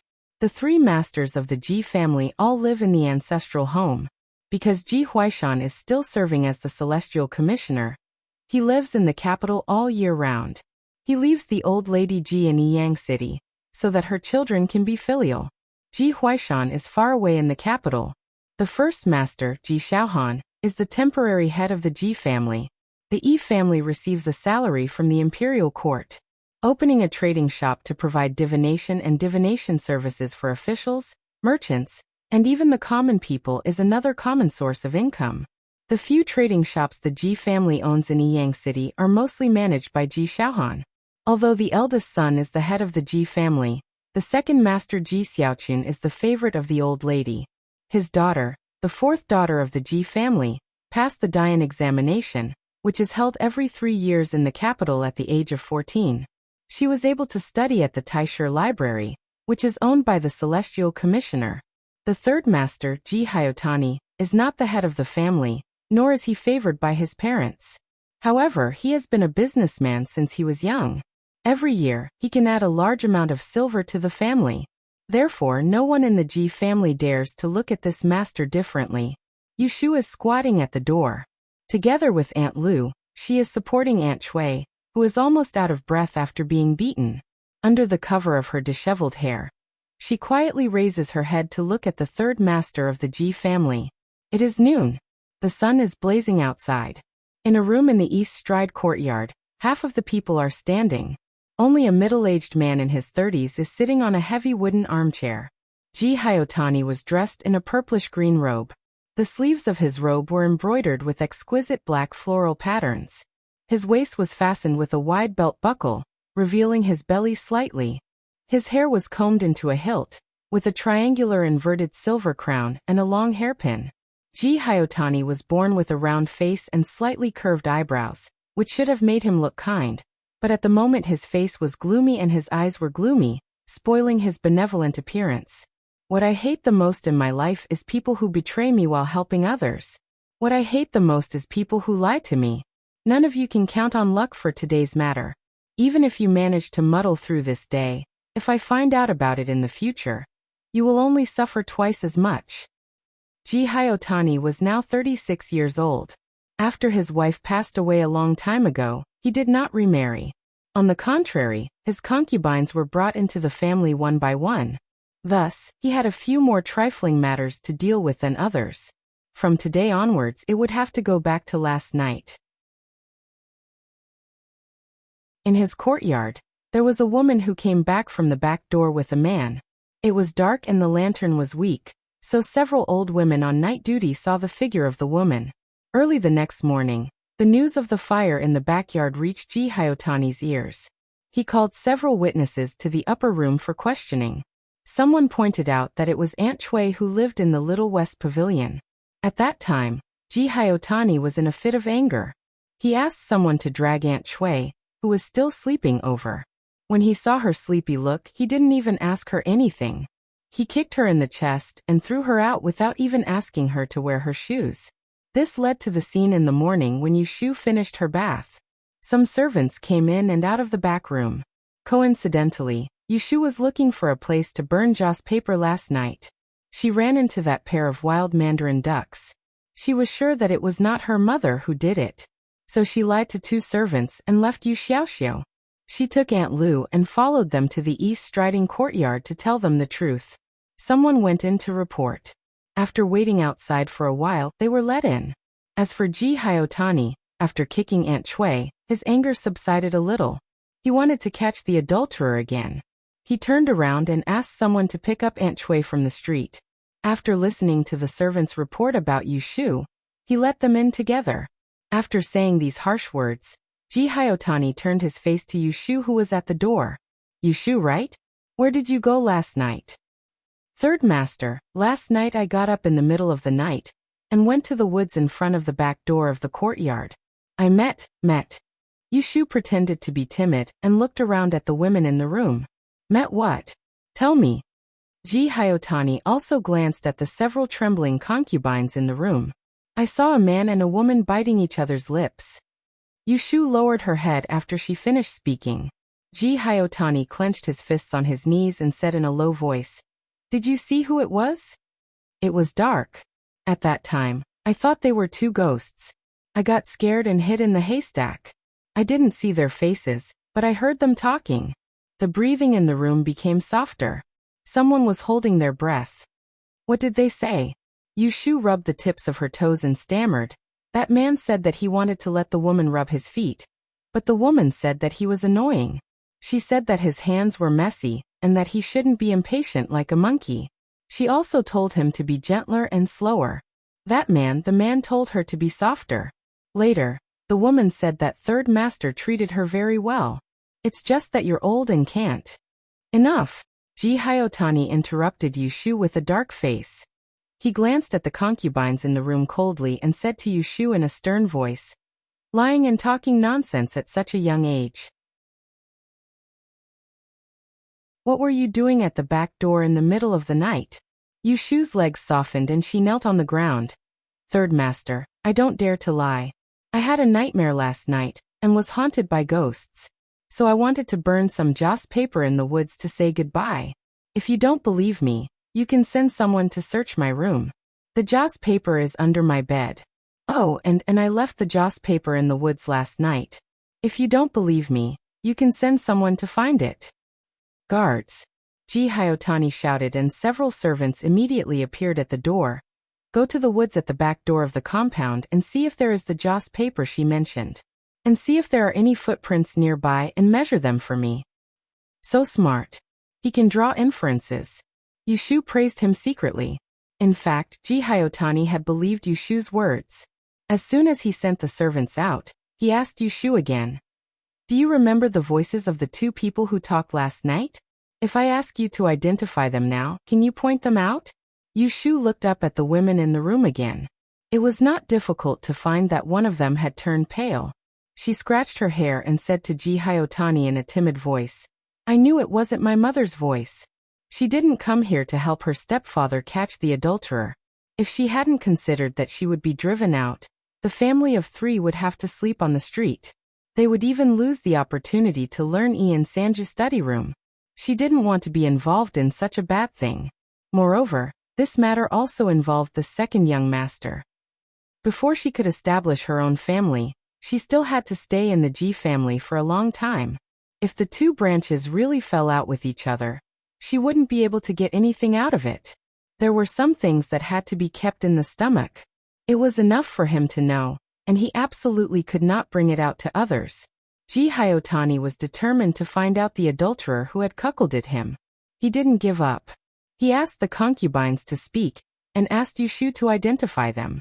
Yushu pretended to be stupid and didn't point out any of them in the end. It was not until the servants who were sent to the woods to find the joss paper came back that Ji Hyotani let her go. The joss paper was found and the footprints were found. Ji Hyotani was not stupid. He asked the servants to search the rooms of the concubines, and finally found a pair of embroidered shoes with mud on the soles.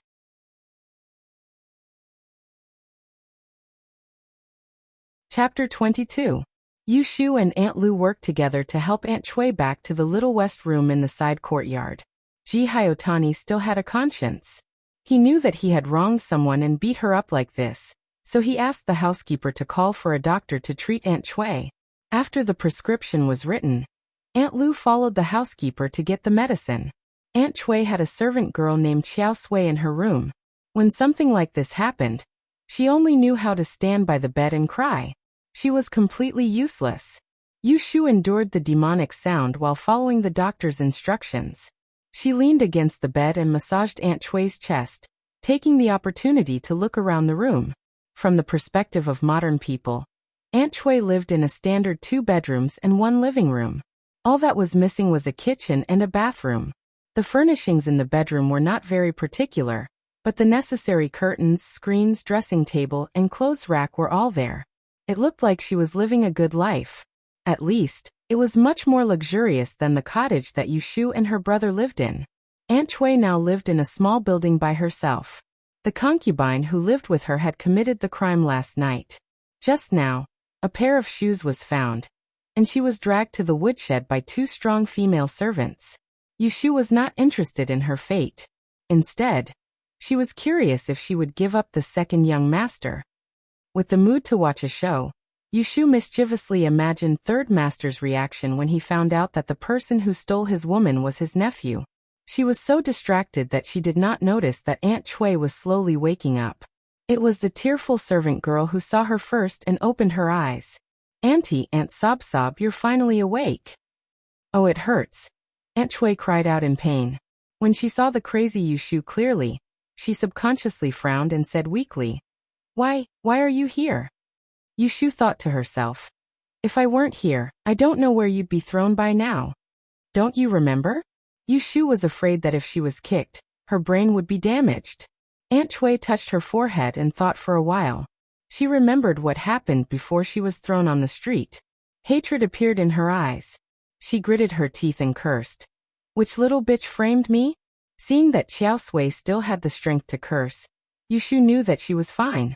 She sat up from the bed and wanted to find water in the room for Xiao Sui to drink. Aunt Chui had already asked about what happened to Xiao Sui. She heard intermittently the part where Yushu woke up in the middle of the night to burn Joss paper, bumped into the adulterous couple, heard their conversation and reported it to third elder master. Aunt Chui coughed twice and scolded Yushu's back. "Damn girl, you can't even see a person clearly. Ahem, what a waste of your big eyes." Hearing this scolding, Yushu put the half-filled water back on the table and turned to Aunt Chui. "If there's nothing else, I'll go back first. Xiaoxiu is still waiting anxiously." After that, without listening to Aunt Chui's call, she ran out. Outside the small west pavilion, Yushu combed her messy hair and looked at the sky above her head that had turned gloomy. She sighed and felt inexplicably annoyed. From a distance, Yushu saw Yu Xiaoxiu squatting at the door in a daze. She crossed her arms and walked into the courtyard. When Yu Xiaoxiu saw her, he immediately got up and ran to her. His thin and dry face was still full of panic. For the first time, he took the initiative to hold Yushu's hand. It's okay. Yushu didn't wait for him to ask. She patted his shoulder and walked into the room, comforting him. "I figured it out. It was third master who misunderstood Nyang. I've brought her back and invited a doctor to treat her. Auntie Lu went to get medicine. I knew you hadn't heard the news, so I ran back." Yushu didn't want Yu Xiaoxiu to listen too much about the trivial matters in the woman's tent, so she didn't explain it in detail. She just said it in a few words. Yu Xiaoxiu was confused. When he walked to the door, he suddenly threw Yushu aside and wanted to go out. "I'll go see mother." "Don't." Yushu quickly grabbed him and pulled him into the room. "Mother is asleep. If you go now, won't you wake her up? I told you it's okay. You still don't believe me?" With Aunt Chui's attitude just now, if Yu Xiaoxiu really went there, he might hit the muzzle again. She came back after taking the medicine, so she didn't want Yu Xiaoxiu to be scolded again. Yu Xiaoxiu also knew Aunt Chui's temper. When he heard that she was asleep, he didn't insist on going to see her. When he entered the room, he suddenly thought of another thing. "After you left for a while, third elder master sent someone to find a bag of paper money under your bed. Why did you buy it?" Yushu walked to the bedside and lay back on the bed. She looked at the patch on the bed curtain and said, "What else can I buy paper money for? Of course it's for burning. Otherwise, how can I spend it?" Yu Xiaoxiu walked to her bedside and said, "Of course I know it's for burning. Who are you burning it for?" "For myself."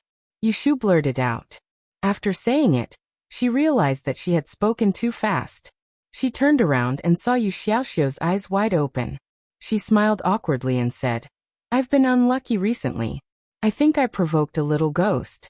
So I burned some paper money. Bye." Yu Xiaoxiu put away his shocked expression. He was not in the mood to talk to Yushu anymore. He turned back to his bed and lay down. Yushu closed her eyes for a while. Because she had to work at Chao Zixin's place in the afternoon, she had to get up and comb her hair. She said goodbye to Yu Xiaoxiu and lied that she was going to ask for the paper money. She pretended to be a teenager in the back room, wiped the bottom of the pot, and slipped out of the door. Business was quiet this afternoon. There were no customers before dusk. Clack, clack, clack. Yushu's abacus made a messy sound. Chao Zixin finished wiping another inkstone. He turned to look at Yushu, who was frowning. He put down the things in his hands, went to the back of the counter, ground the ink, took out paper, and wrote a string of words. He handed it to her and said, "If you really have nothing to do, read these words. Don't bully those abacus beads." Yushu tilted her head and glanced at him. She lowered her head and put the abacus back to neutral. She pretended to apologize. "I'm sorry. I hit you too hard just now. Did it hurt?" Seeing that she was being funny, Chao Zixin laughed. He took back the written paper and put it aside. He cleared his throat and said with concern, "What's wrong with you? Weren't you happy yesterday? Did you encounter something difficult? Why don't you tell me? I might be able to help you." Yushu originally thought that Chao Zixin was a good person. Today, she realized that he also had the hidden attribute of a caring sister. Under Chao Zixin's caring gaze, Yushu couldn't help but think of teasing him. She blinked her eyes, sighed and said, "I'm sorry. Actually, it's not a big deal. Didn't I buy a bag of paper money yesterday? When I went back, I realized that there was no place to burn it. If I burn it at home, my mother will scold me. If I burn it by the roadside, the neighbors will be angry. Shopkeeper, if you really want to help me, find a place to burn the paper money for me." Chao Zixin touched his chin and thought for a while. He actually replied.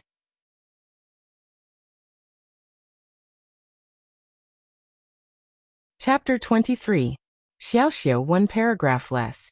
The Ji family's ancestral home was located in the east of Yiyang City. It occupied a large piece of land, with 3 main courtyards and 3 side courtyards. The doors were connected to each other, and the courtyards were connected to each other. The main entrance was on Yongfu Street, and the people living nearby were all wealthy families in the city. Today's business was bad. Yushu wanted to go back and ask for the bag of paper money that was taken away. She told Chao Zixin and got off work early. After returning home, she changed into women's clothes and followed the road where she was taken for questioning in the morning. She went to the west side courtyard alone and enjoyed the scenery on the way. She went around the garden, plucked a few flowers and threw a few stones into the lake. There were 2 guards outside the courtyard where Ji Hyotani lived. They were the ancient security guards. Yushu didn't plan on going in, so she kindly asked the guards to go in to find Steward He, whom she met in the morning. He was the one who sent the doctor to treat concubine Shui. He seemed to be quite easy to talk to. "Wait here."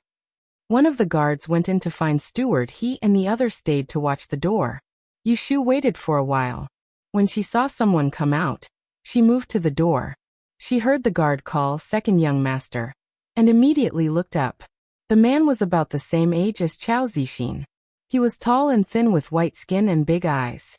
He had a good appearance and wore a bright red silk shirt with pearls hanging from the silk scarf.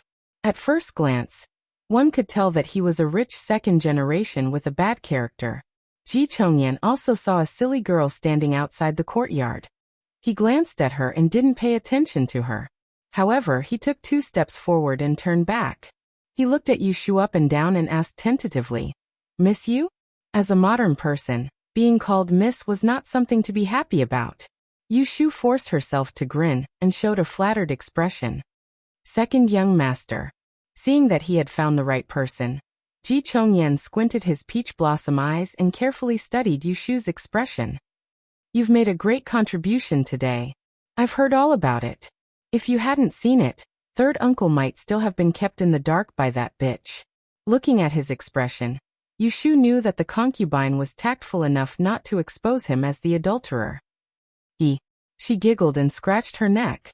She didn't show the slightest bit of panic under his probing gaze. Seeing this, Ji Chongyan relaxed. "What are you doing here?" Yushu then timidly told him about the paper money that had been taken from her in the morning. She explained that she had come to ask for something, and in the end she muttered, That's something I bought with a dime." This was the first time she had spoken the truth. Ji Chongyan laughed as soon as he heard this. A hint of disdain flashed across his eyes. He reached into his sleeve and took out a piece of silver to hand to Yushu. He said in a very amiable tone, "Take this and go buy another pack. Remember not to burn it in the woods. If you start a fire, It'll be bad if you hurt someone. Don't worry. Even if he didn't say it, I wouldn't go to the woods again. Yushu bashfully stretched out her hand. Thank you, second young master. With the money to cover her mouth, Yushu was in a good mood. She watched as second young master Ji left in a good mood. She turned her head and saw the guard who had gone in to help her come out. Although he didn't see Steward He was holding the paper money that had been taken from her. Steward He is busy and doesn't have time to see you. This is yours. Take it. Yushu hurriedly thanked him, held the bag of paper money in her arms, and cheerfully jogged all the way back to the courtyard. As soon as Yushu walked through the door, she noticed that something was wrong with the atmosphere. Yu Xiaoxiu was sitting at the dining table with a dark expression. He was staring at her head with a pair of angry eyes. What's wrong? What did I do to piss him off? Did you steal the money I put under my pillow? Yushu said in a daze. No, I didn't take your money. Liar. You clearly took it.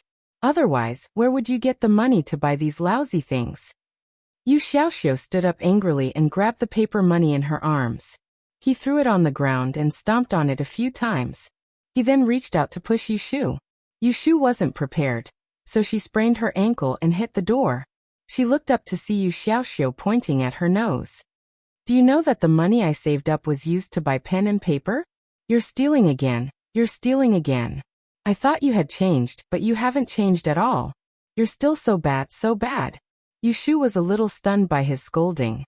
Looking at Yu Xiaoxiu's red face and neck, she calmed down. She didn't have time to care about this little kid's false accusation. She innocently raised her hands and tried to calm him down. She explained, I really didn't take it. I don't even know where your money is, so how could I steal it from you? Listen to me. Didn't two people come looking for me at the school gate yesterday? They gave me the money to buy things, and I definitely didn't take it from you. If you don't believe me, I'll swear right now that if I take your money, let me. It's you. Yu Xiaoxiu interrupted her and stared at her with hatred. His eyes were full of anger, as if he wanted to vent the grievances and anger that had been suppressed for a long time. Yes, you stole it. They were right. You're a thief. You're a scumbag. You're a scumbag. Why do I have a sister like you? I hate you. I hate you. Go to hell. After hearing these words, Yushu's face suddenly fell. This was the second time she heard the word death in a day. One was from her biological mother, and the other was from her biological brother. Neither of them belonged to her. They belonged to her. Yushu didn't think she was a good person. She did a lot of wrong things for money in her previous life. She didn't repent until she was on the verge of death. That unlucky little girl who lost her life in the ancestral hall. She was playful, lazy, vain, ignorant, and incompetent. She had no redeeming qualities at all. Perhaps many people thought that she was so evil that she deserved to die. But she really died. And she lived in her place. Yushu had always believed that there were some things that had already been arranged in the dark. The cycle of heaven and retribution. These days, she even vaguely felt that the reason why she could come to this world must have something to do with her obsession before she died. Yushu would rather believe that she finally regretted in the face of death. But God was not willing to give her another chance to live, so she was replaced to prolong her life and make up for her regret and mistake. Last night in the woods, Yushu ran into the man and woman who were having an affair. She accidentally saved the life of Aunt Chui, and saved the family of 3 from being driven out of the house and living on the street. Was this really a coincidence? Who could say that it wasn't the soul of the deceased who couldn't let go of this concern and secretly guided her? If she knew in the underworld and heard the curse of her mother and brother, would she die in peace? Aunt Chui, who had a bad fate, was pitiful. Yu Xiaoxiu, who was forced to mature prematurely, was pitiful. The most pitiful one was the innocent girl who lost her life. She knew she was wrong, but she didn't even have the chance to change. She died and could never start over again. I won't die. I will live well. Remember, you are my brother, and I will always be your sister. Yushu threw this sentence coldly.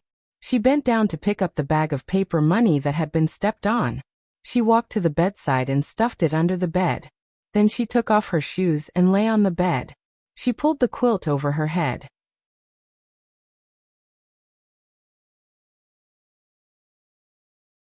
Chapter 24. Aunt Lu sees the quarrel between the brother and sister. She is used to it, so she doesn't try to persuade them. When the dinner is put on the table, they call each other and go out with the empty basket. Yushu gets up and eats a big bowl of corn porridge with pickles. She looks at the quilt on Yu Xiaoxiu's bed. She is still angry, so she doesn't wake him up or wash the dishes. She goes out to brush her teeth and wash her face. Then she goes back to the bed, pulls down the curtain, takes off her clothes and falls asleep. She slept all the way until the next morning. Yushu, who slept early and woke up early, opened the curtains, stretched and yawned. When she saw the porridge and breakfast on the table in front of the room, the anger from last night had long disappeared. Instead, she felt that her behavior last night was too shameful. Getting angry at a child who was younger than her was really getting worse as she lived. Xiaoxiu. Yushu, dragging one shoe, jumps to the door with one leg, holds the door frame and calls out, but she doesn't find Yu Xiaoxiu. Aunt Lu, who is drying clothes, hears her voice and turns her head, saying loudly, "Miss, you are awake. The young master has gone to school. You should also eat something and go out. Don't be late." Go out? Could it be that he was still angry? Yushu thinks of Yu Xiaoxiu's misunderstanding of her, and can't help but feel depressed. There are only two of them in this room, and she has a criminal record. Yu Xiaoxiu lost his money, and she bought a big bag of paper money. How can he not think of her as a thief? How can she explain to this kid? Even if she finds the short girl and the fat girl who lost money to her to testify, he may not believe that she didn't steal the money, not to mention that she doesn't know where to find those two friends. Alas, I don't want to think about it. It can't be explained clearly. He thinks that I took his money. At worst, I will compensate him and coax him. Yushu scratches her hair, puts on her shoes and goes out to wash with a towel. Yesterday, he had received a tael of silver from second young Master Ji as a hush money. He would take half of it as compensation to that kid, and buy some snacks for him. Yushu plans like this, thinking of the delicious snacks on Changmen Street, and her heart itches. Although she doesn't complain about eating plain porridge and pickles every day, she is actually a person with a strong appetite. For the past few days, she has been passing by Changmenpu Street every day. Every time she sees a snack shop and a snack stall, she looks at the fresh food that she has never seen in her previous life. She secretly swallows a lot of saliva. Unfortunately, she is short of money and can only sigh. On the way to school, walking alone was inevitably a little lonely. Yushu jogged for a while and entered the Sanju study room panting. As soon as he stepped into the pavilion where classes were held, he went to look for Yu Xiaoxiu. Unsurprisingly, he was reading in his seat in the last row. Yushu adjusted her facial expression and walked quickly over. She deliberately took 2 steps and passed by him from behind. As usual, she naturally patted him on the shoulder and sat back in her seat. She complained to him. "Why didn't you wait for me to go out?" Yu Xiaoxiu hugged the book and turned around without raising his head, facing her with the back of his head. Being snubbed, Yushu was not discouraged. She was about to put her hand on his shoulder and talk to him again. Suddenly, she heard someone talking in front of her, and the content was about homework. Her outstretched hand froze in the air. Oh no, how could she forget about this again? Now she had to be punished to stand again. Would the headmaster be angry and simply let her stand with the table on her back? Thinking of that embarrassing scene, Yushu dejectedly took off the little flower bag on her shoulder. Her fingers accidentally touched something strange. She suspiciously opened the bag and took out the thing inside. After seeing the crooked handwriting on the hemp paper in her hand, which was trying to imitate her handwriting, Yushu's mind suddenly came to the scene of her sleeping soundly under the quilt last night, and Yu Xiaoxiu secretly got up to help her with her homework in the middle of the night. She turned her head and looked at the back of Yu Xiaoxiu's greasy head. She was almost moved to tears. This child was too *king sensible. Little. The headmaster is here, the headmaster is here. Yushu didn't even have the chance to express her gratitude when she heard whispers from all around her. The children who were chatting and playing in the pavilion quickly returned to their positions. When she looked up, she saw Mr. Lu walking in with a round wooden plate in his hand. His pair of old eyes were shining brightly. Wherever he looked, there was silence.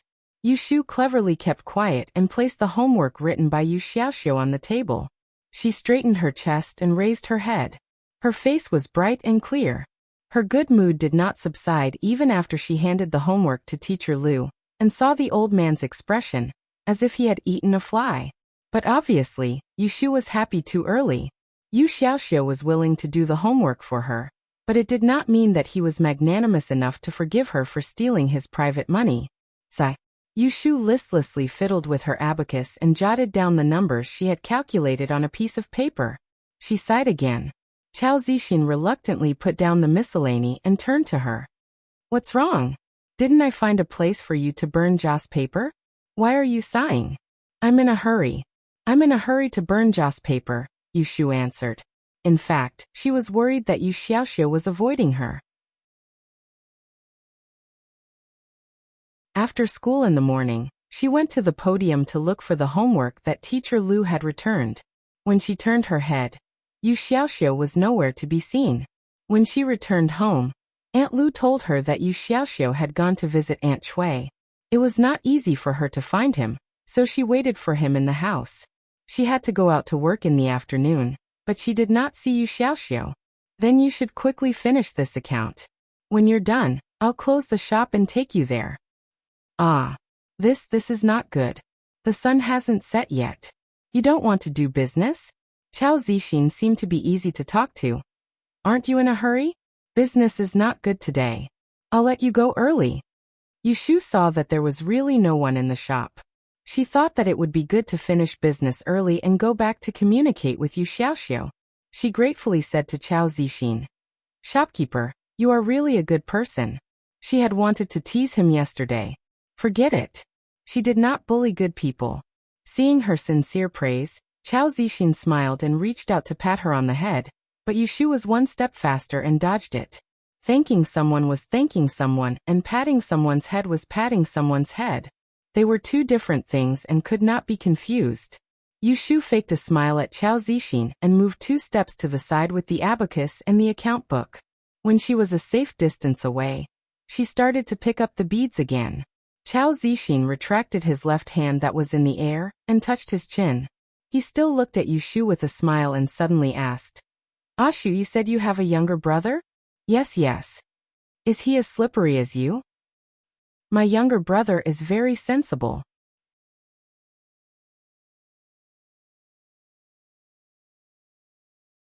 Chapter 25. The good place Chao Zixin mentioned for burning paper money was actually Changmen's shop, under a small bridge at the intersection of West Street. This section of the river was narrow, but there was another world under the bridge. The bridge was right above their heads, and the riverbank was wide enough for 2 people to stand side by side. The sun was setting, and half of the area under the bridge was dark, while the other half was bright. The golden light of dusk stretched out on the surface of the river. Yushu squatted in the dark and used a branch to poke at the burning paper money. She stuffed the paper money into the fire one by one, and stared at the flames in a daze. Don't you want to say something? Chao Zixin said. Say what? She wanted to say, but how could she say it? She was burning paper money for herself. Could she wish for an early death? No, this paper money was burned for the unlucky little girl who died in the ancestral hall. Then she should ask her to know in the underworld and let go of this life's fate as soon as possible and go to reincarnate. She would take care of her brother. As for the mean mother, forget it. She would also take care of her. And Dad, Mom, Xiaolei, I'm living well here. Don't worry about me. I can't go back, and I don't want to go back. Not everyone can have a second chance. Forgive me for being a selfish person. In this life, I want to live clean and free. Don't ordinary people have to say something when burning paper money? Didn't you say you want to pray to ghosts and gods to change your luck? Chao Zixin squatted down beside Yushu, picked up the paper money that fell outside the fire, and threw it into the fire piece by piece. Congratulations on getting rich. Yushu whispered. Because her nose was sore, her throat was a little tight. Shouldn't you say something to pray for good luck? I begged just now. Now, I'm begging for you, shopkeeper. Yushu sniffled hard and swallowed her useless words. She grabbed the last bit of paper money and threw it into the fire. She muttered to herself as she poked at the fire, I'm begging you. All ghosts and deities, please bless our shopkeeper's business to prosper and bring in more money.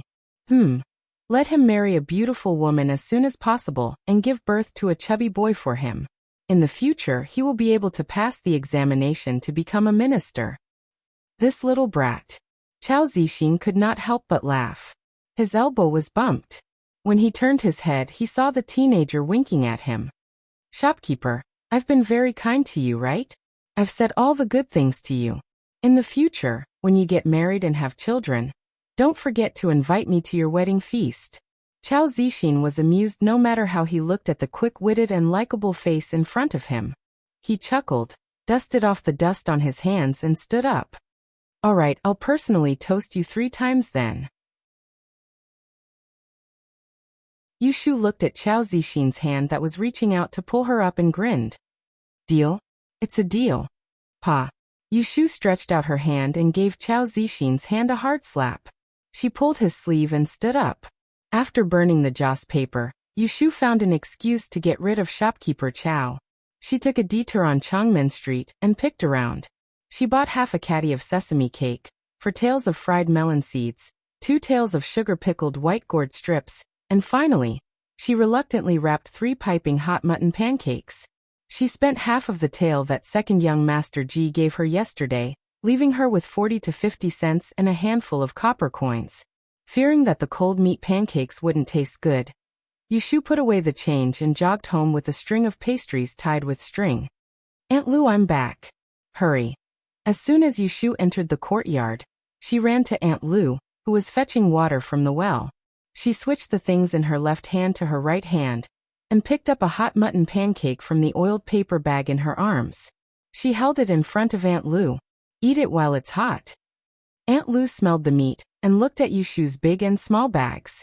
She didn't have time to be moved. She first asked in surprise, Miss, where did you get this?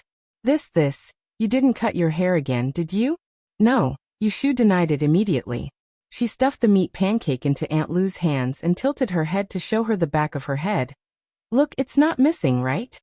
Aunt Lu looked at the hair hanging down to the back of her head and confirmed the length. She raised the mutton pancake in her hands and asked suspiciously, Then where did you get the money to buy these?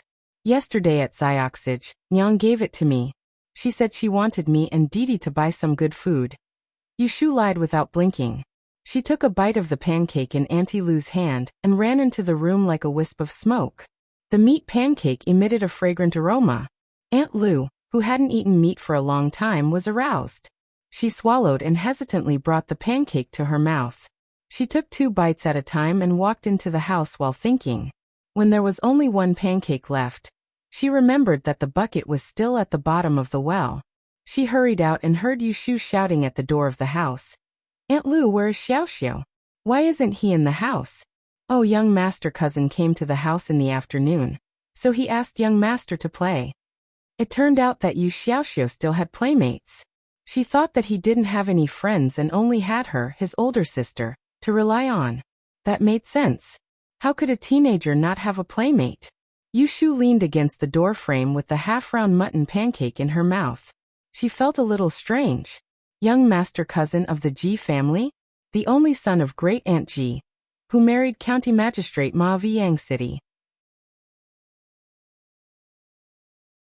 He should be about the same age as Yu Xiaoxiu, but their identities were so far apart, and Yu Xiaoxiu was stubborn. Could they really play with him? Alas! It was really not easy to be an elder sister. She had to worry all day for fear that the child would be led astray or bullied. Yushu took a big bite of the meat pancake with melancholy. Miss, it's almost time for dinner. I can't free myself. Go find young master, and ask him to come back for dinner. Aunt Lu shouted in the yard. Got it. I'll go now.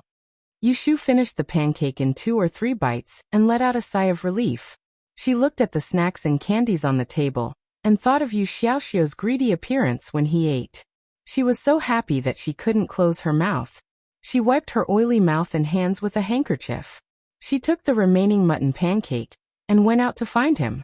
The compound that the siblings lived in was under the 3rd branch, Jihyotani. It was just south of the West Stride courtyard. Yushu walked half a circle outside the compound and didn't find anyone. She thought about it and went straight north. Along the way, she met maids and guards. She would ask them politely. Some of them were friendly. They saw young Master Cousin and his group of children in the afternoon, and would point her in the direction. After a while, Yushu found her way to the entrance of a small garden. At this time, the sky was already dark. There were lanterns hanging on the walkway. When it was time to eat in the mansion, some places were very deserted. There wasn't even a single idle person in the walkway. Therefore, some sounds were especially clear. Crawl, crawl. Cousin told you to crawl. You dare not listen. Do you want to get beaten again? Humph, this young master doesn't want to play anymore. Tie him up for me. Tie him to a tree and take off his pants.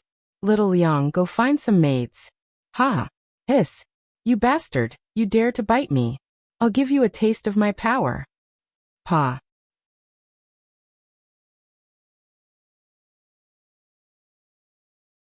Chapter 26. Hey, I told you not to hit his face. If my mother finds out, she'll punish me again. Hold him down and let me do it. In the open space behind the rockery, there was a lonely willow tree. Several children were holding down Yu Xiaoxiu, who was gritting his teeth and struggling. They were pulling a long hemp rope in their hands, pulling his trousers and tying him to the tree. Amidst the laughter and curses, one of them, a fat boy with big ears, bent down to pick up a handful of dirt and grass from the ground. He pressed down on Yu Xiaoxiu's shoulder and stuffed it into his mouth. Who told you to bite people with your cheap mouth? Eat, eat, eat. Hurry up and eat. Tears of humiliation swirled in Yu Xiaoxiu's eyes. He pursed his lips and stared angrily at the boy in front of him. His lips were stinging from being hit by the stones, but he refused to open his mouth and surrender. He told himself over and over again not to cry and not to scream because no one would sympathize with him, let alone expect anyone to save him. After this beating, when they were tired of playing, they would let him go, just like the last time, and the time before that. Looking for the sound, Yushu skipped across the carefully planted flower bed and got behind the rockery. With the help of the light from the building not far away, she took a closer look and recognized that the child who was tied to the tree and had his trousers pulled off and beaten was Yu Xiaoxiu. She almost cursed it out loud. After burning the joss paper in the evening, Yu Xiaoxiu was now under her name and under her control. How could she watch others bully and humiliate him like this? With a dark face, she refrained from making a sound and disturbing these excited children. As early as when she was in primary school, Yushu knew that fighting in the wild did not rely on one's fist, especially in situations where one was outnumbered. She quickly looked around and her eyes lit up. She bent down and ran to the bottom of the rockery to pick up the water-carrying pole that someone had left there. She held one end of the pole tightly and waited in her hand. She hid in the shadows and waited for the right time. Like a tiger pouncing on its prey, she dashed forward and smashed the pole on the back of the fat man. Ouch! Ma Weibo wailed and fell directly at Yu Xiaoxiu's feet. The children who were busy tying him up were startled by him. As soon as they turned their heads, a carrying pole swung over and hit them hard on their faces. Ah! Ow! The children screamed and let go of the rope in their hands, covering their heads and running around. Yushu, who was in a fit of anger, would not let them go. She knew that when these children reacted and ganged up on her, she would definitely be at a disadvantage. She made up her mind to beat them until they were afraid of her. Thus she did not hold back. She pounced on the one closest to her and hit him with the stick again. When her younger brother Yulei was still in the special forces, it was said that the instructor of their company had been in the Shaolin Temple for a few years and was good at using poles. Yulei knew the essentials very well.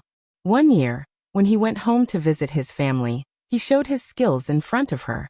When she was in school, she was also fascinated by Jinyong Gulong, so she pestered him to teach her a few skills. When she had nothing to do, she would use the pole to practice on the balcony of the building. Gradually it became a habit. When she was stressed or in a bad mood, she would use the pole to vent. As a result, there were always a few poles broken at home every month. Yushu didn't have enough strength in her hands, and the pole wasn't a clothesline pole she used for grooming, but it could barely be regarded as a stick. It was very easy to hit people with it, and she got the hang of it in just a few moves. The boys didn't have any room to fight back. She was quick-witted, and she specifically hit their legs and backs. When they fell down and got up, she beat them to the ground. For a time, the small garden was full of screams, like a wolf's den in the deep mountains visited by elephants. Yu Xiaoxiu looked at Yushu, who suddenly appeared and chased after several people with a fierce face and hit them fiercely. He was dumbfounded and even forgot to spit out the grass in his mouth. His eyes seemed to show that he did not know this sister who lived with him day and night. Mouseu. Finally, someone recognized Yushu and shouted at the top of his voice. It seemed that he had confidence. He sat on the ground and did not get up to run. He pointed at Yushu and scolded. Do you want to die? How dare you hit us? I want to hit you, you stinky boys. Yushu turned her head and smiled evilly. She recognized that the voice was the one who had slapped Yu Xiaoxiu before. She put away the carrying pole, walked up and directly punched him in the face. The boy screamed and fell on his back. 2 streams of blood flowed out of his nose suspiciously. Seeing this, the 2 boys who had stopped running after hearing the sound rolled and crawled to the back of the rockery. They stuck their heads out and did not dare to come out again. Seeing that they were afraid, Yushu put away her shoulder pole and retreated to the side of the tree. Without saying a word, she pulled up Yu Xiaoxiu's pants, which had been pulled up to his knees, fastened his belt, and untied the ropes on his body. She glanced at the swollen left side of his face, the bruised corners of his eyes, and his muddy mouth. Unable to restrain her anger, she kicked Fatty, who was groaning and struggling to get up, down again. Ouch! This time, Mawibo was lying on the ground with his head up and 4 feet in the air. He also recognized Yushu. He stretched out his trembling finger and scolded. Damn rat, you dare to hit me. Do you want to die? I will ask my 3rd uncle to kick you 2 bastards out and make you beg on the street. Yushu supported Yu Xiaoxiu and had him sit down by the tree. She squatted down and used her sleeve to wipe the dirt off his mouth. Looking at his silly appearance, she thought that he had been beaten silly just now, so she lovingly rubbed his head. Who would have thought that Yu Xiaoxiu's tears, which he had been holding back for a long time, would actually fall down? The 2 drops of tears streaked across his dirty face, leaving a glaring mark on his yellow and thin face. Sister. Seeing him cry and hearing her call him sister, which she had been looking forward to for many days, Yushu was not happy at all. Instead, an inexplicable evil fire rose in her heart. She rubbed his messy head again, turned around and stood up. She used the carrying pole in her hand to poke Mawibo's leg and coldly said, Don't you like to let people take off their pants? Stand up and take off your pants. There's no need to call the maidservant. I'll watch for you. Mawibo's eyes widened as he lay on the ground. He looked like a dead fish with its stomach turned upside down. Yushu snorted heavily and raised her hand to hit the outside of his thigh twice. She used just enough strength to make him feel pain but not enough to break him. Young Master Ma, who was now 13 years old, had never experienced this kind of physical pain. His soft and tender skin was hit twice, and snot and tears came out. He wanted to curse again, but before he could point his finger at Yushu, she hit his wrist. Ow wow! He painfully retracted his hand. When he looked at Yushu again, there was fear in his eyes, and the arrogance he had not a moment ago was completely gone. Didn't you hear me telling you to take off your pants? Or do you prefer to be beaten? Mawibo shrunk his shoulders, hesitantly put his hand on the waist of his pants and tightened it. Just at this moment of pause, Yushu's carrying pole hit him again. He cried out in pain, and his lower body felt hot. He actually wet his pants on the spot, and the smell of urine filled the air. Yushu frowned in disgust. She was not a soft-hearted person. This crying child had just maliciously bullied her brother. She raised her hand to hit him again, but her elbow was pulled by someone. Don't hit him. Yu Xiaoxiu pulled Yushu's hand. If I don't hit him, he won't learn his lesson and will bully you again next time. Yushu was not so easy to negotiate. She not only wanted to help Yu Xiaoxiu vent his anger, but more importantly, if she did not completely subdue this little pig and make him obediently shut up in front of the adults, she and Yu Xiaoxiu would be the unlucky ones later. Don't forget, his father is the county magistrate. If Third Master finds out, he won't forgive us. I knew it, he bullied my brother. Hearing Yu Shu say these words in a tough voice, Yu Xiaoxiu's heart fiercely shook. He looked at Ma Weibo, who was beaten to the point of wetting his pants on the ground, and suddenly felt that he was not so resentful. Sister, listen to me. Don't hit him, let's go home, okay? Yu Xiaoxiu shook Yu Shu's hand. His pleading voice sounded vaguely like he was acting like a spoiled child. In her previous life, people who were familiar with Yu Shu all knew that this iron shell of a person had a weakness. That was, she could not stand people acting like a spoiled child and calling her sister. If anyone called her that, she would completely lose her temper and give them whatever they wanted. Yu Xiaoxiu coincidentally ran into this point, so Yu Shu could only surrender. She threw the carrying pole on Ma Weibo's body, and without the slightest shame of an adult bullying a child, she smiled insincerely and warned, "Young master cousin, you're already so old and you still wet your pants. Young master, you're already so old, yet you still wet your pants. I'll feel ashamed for you if this gets out. If you don't want to make a fool of yourself, then don't go back and talk nonsense. And you guys listen to me. If you find trouble with my brother again, I'll smack your buttocks." The three of them saw that she beat Ma Weibo until he wet his pants. They were afraid and could only nod timidly. Yu Shu helped Yu Xiaoxiu up and helped him limp out of the small garden. On the way, she found a water tank and asked him to rinse his mouth, wash his face, and tie up his hair so that Aunt Lu wouldn't find out. Yu Xiaoxiu's movements were very skilled. Obviously, it was not the first time he was beaten. Realizing this, Yu Shu began to regret that she didn't hit those little bastards lightly just now. Can you tell? Yu Xiaoxiu tidied up his collar and looked up to ask Yu Shu worriedly. I can tell if I'm not blind. Yu Shu said honestly. Seeing Yu Xiaoxiu's face fall, Yu Shu's mood improved. Hearing his stomach growling, she cried out and quickly took out the mutton pie from her arms and handed it to him gloomily. Here, it's cold. Yu Xiaoxiu took it. The pancake was still warm, not cold like Yu Shu said. Smelling the meat, he licked his lips and handed the pancake back to her. I'm not hungry. You eat. How could Yu Shu not know what he was thinking? She increasingly felt that this child was sensible and likable.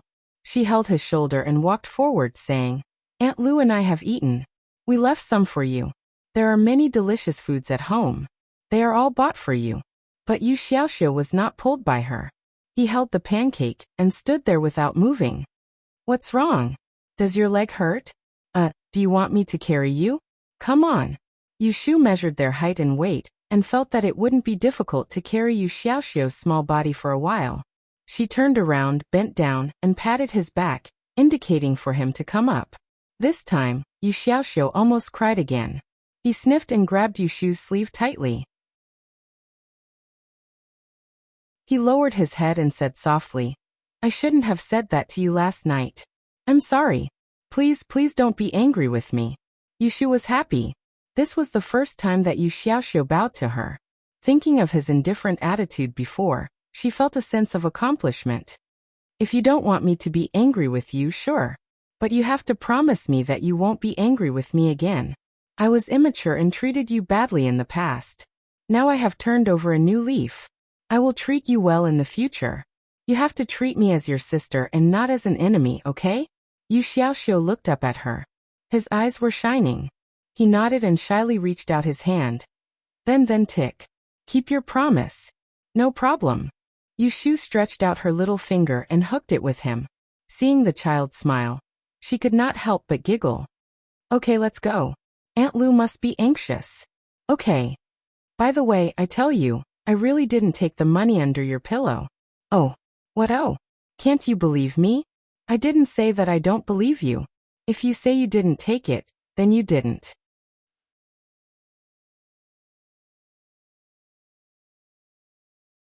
Chapter 27. When the sky darkened, Aunt Lu stood at the entrance of the courtyard, looking forward. When she saw the siblings return with their arms around each other's shoulders, she let out a sigh of relief. She turned around and walked closer.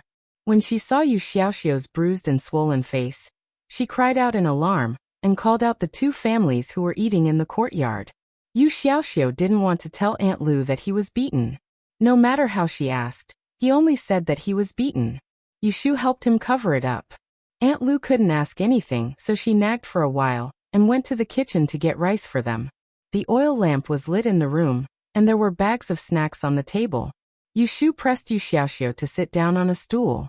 She opened a bag of sesame cakes and winter gourd strips and piled them in front of him. The baked brown sugar cakes were drizzled with black and white sesame seeds. They were piled up with the pickled winter gourd. It was a beautiful sight. Yushu saw that Yu Xiaoxiu was staring blankly, and thought that he was just a kid after all. She giggled as she picked up a piece of sesame cake and brought it to his mouth. A large piece of cake was stuffed into his mouth. Yu Xiaoxiu covered his mouth. The sweet taste flowed in his mouth. It was strange and fresh. He stared at Yushu with his eyes wide open. He puffed his cheeks and didn't know how to chew. Silly. Yushu laughed at him. She also broke a piece and stuffed it into her mouth. She chewed it. It tasted good. There was no strange taste of preservatives. A purely handmade cake was delicious. Being teased by Yushu, Yu Xiaoxiu lowered his head shyly. He chewed the cake in his mouth slowly. The smell of sesame made his nose sour again. He licked his lips and secretly sniffed. He said, "Don't waste it next time." "What? You don't like it?" Yushu put down the wax gourd stick that she brought to her mouth and said dejectedly, "I was just trying to make you happy. If I knew you didn't like it, I wouldn't have bought it." No. Yu Xiaoxiu hurriedly waved his hand and explained, "It's delicious, but with money, isn't it better to save it to buy paper and ink? Don't you want to learn how to write?" Sigh. Yushu sighed deliberately and leaned on the table. "I want to learn, but no one can teach me." Yu Xiaoxiu rubbed the corner of the table and whispered, "I'll teach you in the future." Yushu had seen him being cold to her many times, so she was not used to him behaving like a little wife. She chuckled, leaned over, and rubbed his head with all her might. She said, "All right, I found a job outside. I get paid every day. You don't have to worry about paper and ink.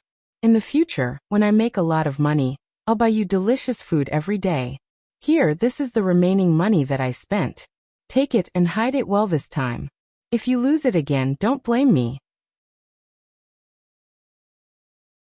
As she spoke, Yushu took out the change from the things she bought in the evening and threw it on the table. The silver coins and copper coins were lying together with some oil. "You work outside?" Yu Xiaoxiu said in surprise. His face was full of, "What can you do outside with your virtue?" He didn't try to hide it at all. Yushu said, "Yes." Then she said vaguely, "I do odd jobs in a shop and learn how to do accounts." Afraid that Yu Xiaoxiu would continue to ask, Yushu quickly grabbed a piece of cake and stuffed it into his mouth. She used the excuse of going to the kitchen to help Aunt Lu and ran out. Under the dim light of an oil lamp, Yu Xiaoxiu looked at the food piled high on the table, and then looked at the small pile of change. The image of Yushu's fierce face in the small garden flashed through his mind. He blinked a few times and felt like tonight was a dream. It was drizzling in the morning. During breakfast, Yushu urged Yu Xiaoxiu to revise the homework he had done last night. Yu Xiaoxiu gave her a supercilious look. "Do you think the headmaster doesn't look at your divination? If you just write a random result, do you think I need to spend time arranging the divination? I really don't know how many lessons you have listened to in the past 6 months." As far as Yushu knew, Aunt Cui remarried to the Ji family 6 years ago. It took another 3 years for Ji Hyotani to coax Yushu and her brother into the Ji family.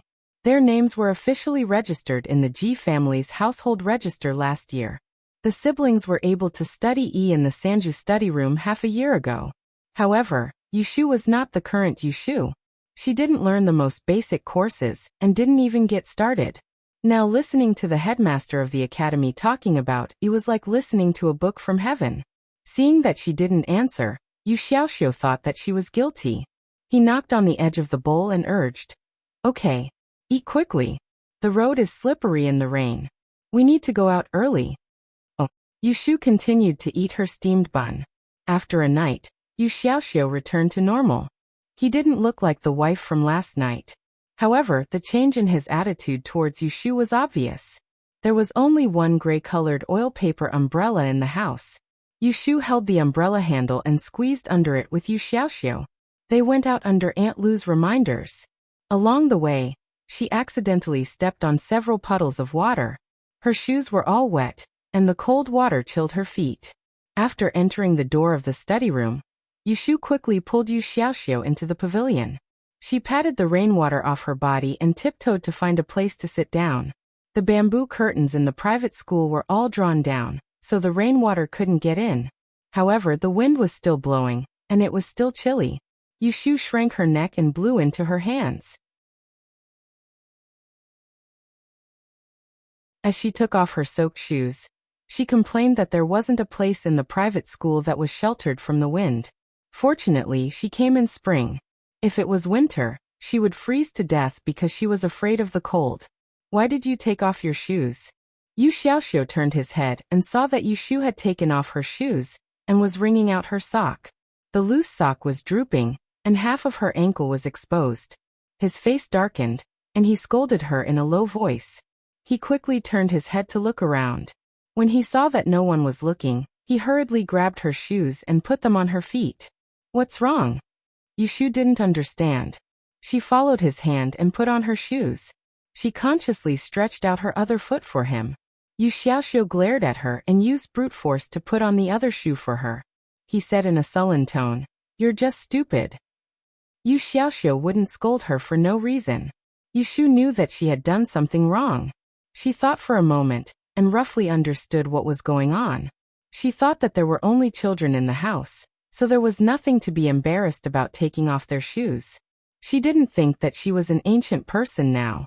The custom here was that a woman showing her feet was like showing her chest and back. Yushu remembered this and said to Yu Xiaoxiu with a cheeky smile, "It's uncomfortable when the shoes are wet. I just want to wring them out. You have to wait until we get home." Oh.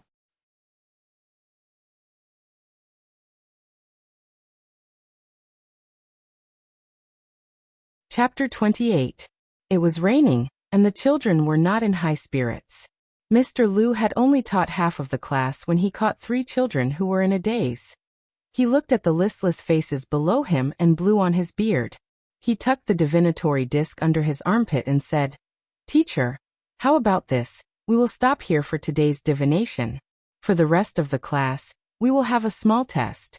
I will set the question, and you will answer it. If you can't answer it, you will be punished to go back and copy the general principles of the Chimenduanjia. How about it?"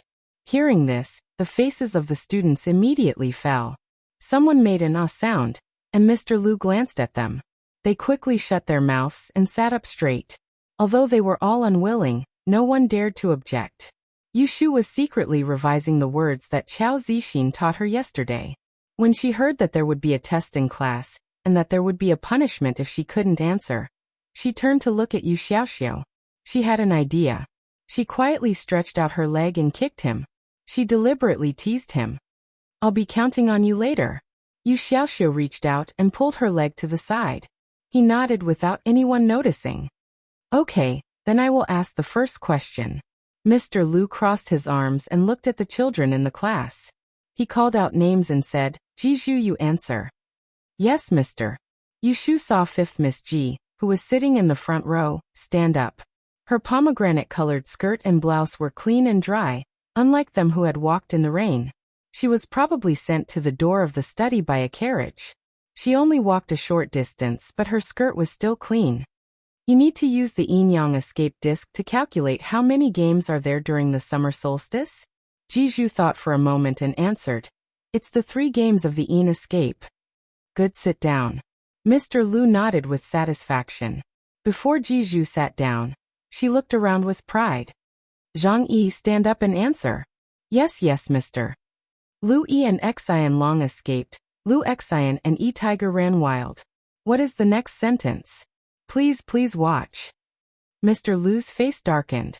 "You can't even remember the general principles. Copy it 3 times. Sit down." The student sat down with his head down. "Lu Qinxue, stand up." "Yes." After asking 10 questions in a row, Yushu figured out Mr. Liu's calling pattern. Every time he called a proud student, he would call a poor student. The types of questions were different. Similarly, Yushu could not answer any of them.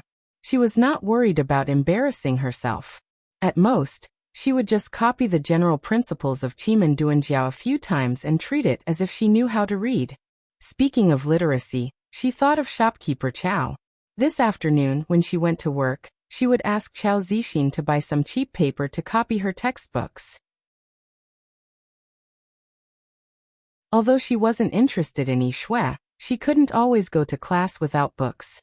Also, he had to get a new brush for Xiaoxiu. It would be best if he could get a square inkstone. The ink on the hook was too sparse, and it would be a waste of Yu Xiaoxiu's neat handwriting. Mr. Lu had just praised a student. Out of the corner of his eye, he saw a little girl in the last row staring out the window in a daze. He was not happy. He knew the origins of these two children. They were the stepchildren of a concubine under the name of the third son of the Ji family.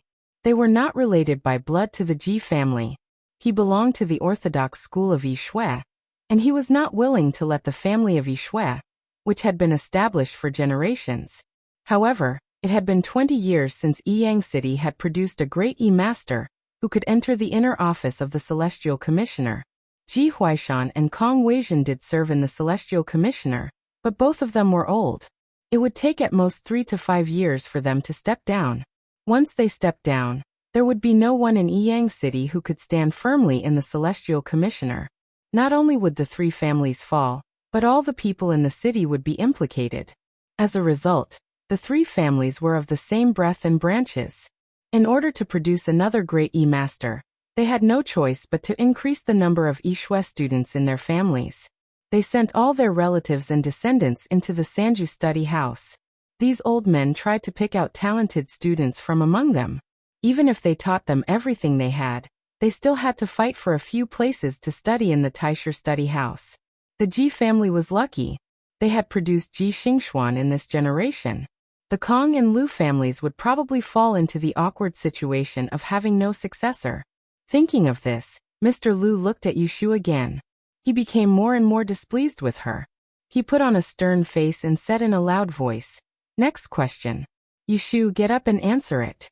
Since she was already mentally prepared, Yushu calmly stood up when her name was suddenly called. She looked at Mr. Lu, who was looking at her with a pained expression, and cursed in her heart. "I know you don't want to see me, but you still deliberately called me up. Aren't you just making trouble for yourself? What are the 9 stars of the heavenly disk?" Mr. Lu thought that he knew Yushu's level. There was no need to deliberately make things difficult for her, so he chose a simple question to ask her. Sure enough, Yushu's eyes were blank. What 9 stars of the heavenly disk? She only knew the 7 stars of the Big Dipper. Well, the 9 stars of the heavenly disk is... Yushu looked up at the sky and thought about it. Yu Xiaoxiu did not have any hope in her from the beginning. He had already covered his mouth and nose with a book, ready to be the sniper. Tian Peng, Tian Run, Tian Chong. Listening to the whisper, Yushu was amused. She was joking with this guy, but he really helped her to cheat. Yushu couldn't let down his good intentions, so she cleared her throat and replied, "Let's go." Tian Peng, Tian Run, Tian Chong. She said the wrong word, but when she saw Mr. Lu's face, she quickly corrected it. The 2 siblings were sitting at the back of the room. Mr. Lu was old, so he could not hear what Yu Xiaoxiu was saying. However, Mr. Lu was deaf, but it did not mean that others were blind. When Yushu answered the last 2 questions, she was suddenly interrupted by a loud voice. "Mr. Bing, Yu Xiaoxiu is secretly teaching her." After this shout, the private school fell silent. Yu Xiaoxiu almost choked to death on his saliva. Yushu looked at the righteous young man beside the railing and recognized him. She could not help but feel depressed. It's this pretty boy again. What did I do to provoke him? Master Lu was enraged. He was an old-fashioned person and couldn't stand fraud. His face darkened and he walked towards the siblings. He pointed a finger at Yu Xiaoxiu, but before he could reprimand him, his finger was snatched away by someone else. "How did you know he was teaching me?" Yushu deliberately widened her eyes and stared at the young man. Her eyebrows were unique, and she looked quite imposing when she was angry. Shui Wenjie didn't know why he lost his confidence when she glared at him. He braced himself and said, he He covered his face with a book and secretly read it to you. I heard it all. TSK, no one else heard it except for you. Why are your ears so long? Are you a donkey? You are cursing people. Mr. Lu pointed at him angrily. You are a donkey. Shui Wenjia angrily cursed. The two voices sounded at the same time. Yushu put away her fierce expression. She pointed at Shui Wenjia and said to Mr. Lu, feeling wronged. You heard it. He is the one who cursed me. Mr. Lu frowned and looked at Shui Wenjia. He felt that this child was too rash today. Master Shui's face turned pale. He glared at Yushu and said, Mr. Lu, if you don't believe me, you can ask her again. This time, there is no one to teach her. She will not be able to answer.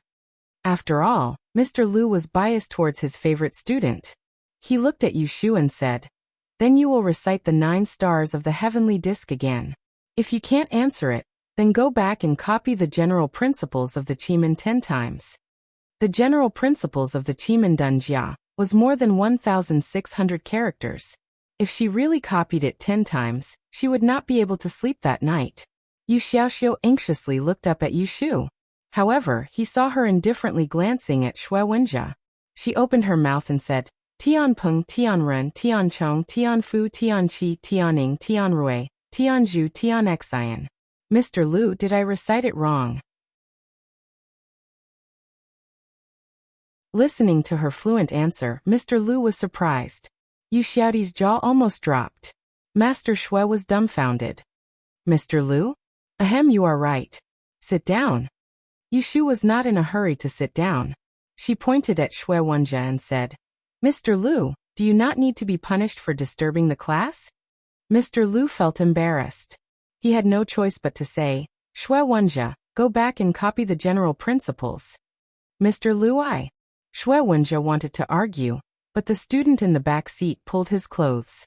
He finally remembered that he was in a private school and could not argue with the Mr. Lu. He nodded with an ugly expression. Then he gritted his teeth and glared at Yushu. Yushu sat back down and rested her chin on her hand. She looked at his profile calmly and smiled.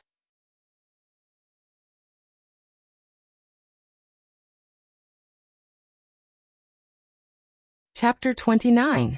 By the time Teacher Lu announced the end of the class, the rain had stopped. Yushu's shoes and socks were still wet. On the platform was the homework that Teacher Lu had corrected yesterday. A group of people gathered around. Yushu didn't find Yu Xiaoxiu's homework. This discovery made her very happy.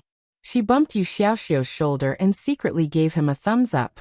Xiaoxiu, you are amazing. Yu Xiaoxiu was embarrassed by her praise. He pulled down her hand and whispered, I only got it right once. What's so amazing about it? Yushu stuffed the paper that had been corrected back into her flour bag. She pushed Yu Xiaoxiu's shoulder and walked out. A penny is also money. What do you know? Go back and do your homework today. Try to win again next time. In Yushu's view, the young masters and ladies of the Yishui family had their elders at home. If there was anything they didn't understand, the elders would teach them in private. In the case of Yu Xiaoxiu, it was rare for him to make a little progress in a subject by himself. Yushu, stop. When the two of them walked out of the private school, they were stopped by someone. Yushu turned her head and saw the boy who had chased them out of the pavilion. He rushed to her and asked angrily, Why did you scold me in class? Did I scold you? Yushu took a step forward and raised her head. She didn't show any weakness. What did I scold you about? You said that I have long ears and that I was born in the year of the donkey. Shui Wenjia said angrily. He was the only son in his family. His father was from a scholarly family. He was quite favored at home. He had never heard such ugly words in his life. Then are you born in the year of the donkey? Of course I am not born in the year of the donkey. Yushu spread out her hands. That's it. I wasn't scolding you. I was asking you. Look, are you born in the year of the donkey? This is clearly a question. Can't you tell the difference between a question and a sentence? Who said I can't tell? Of course I can. That's good. Yushu nodded. Is there anything else? Shui Wenjia's throat was stuck. Looking at Yushu's innocent face, he suddenly forgot why he stopped her. If there's nothing else, we'll be leaving now. See you tomorrow. Yushu held Yu Xiaoxiu's hand and waved goodbye to Shui Wenjie. The sister and brother left Sanju's study house together. After leaving the room, Yu Xiaoxiu sighed and said, I thought Shui Wenjie was smart, but now I know he's so easy to fool. Haha, deceive my ass. It's clearly me, your elder sister, who can deceive you, Yushu said proudly. She didn't know why, but she always felt an inexplicable sense of accomplishment when she bullied a brat from ancient times. Don't use vulgar language. Did I say something vulgar just now? Stop pretending. You said it. What did I say? Bullsh *t.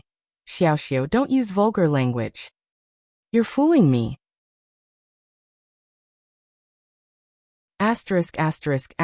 Yushu had told Yu Xiaoxiu last night that she was looking for work outside, so she didn't change into men's clothes behind his back when she went out today.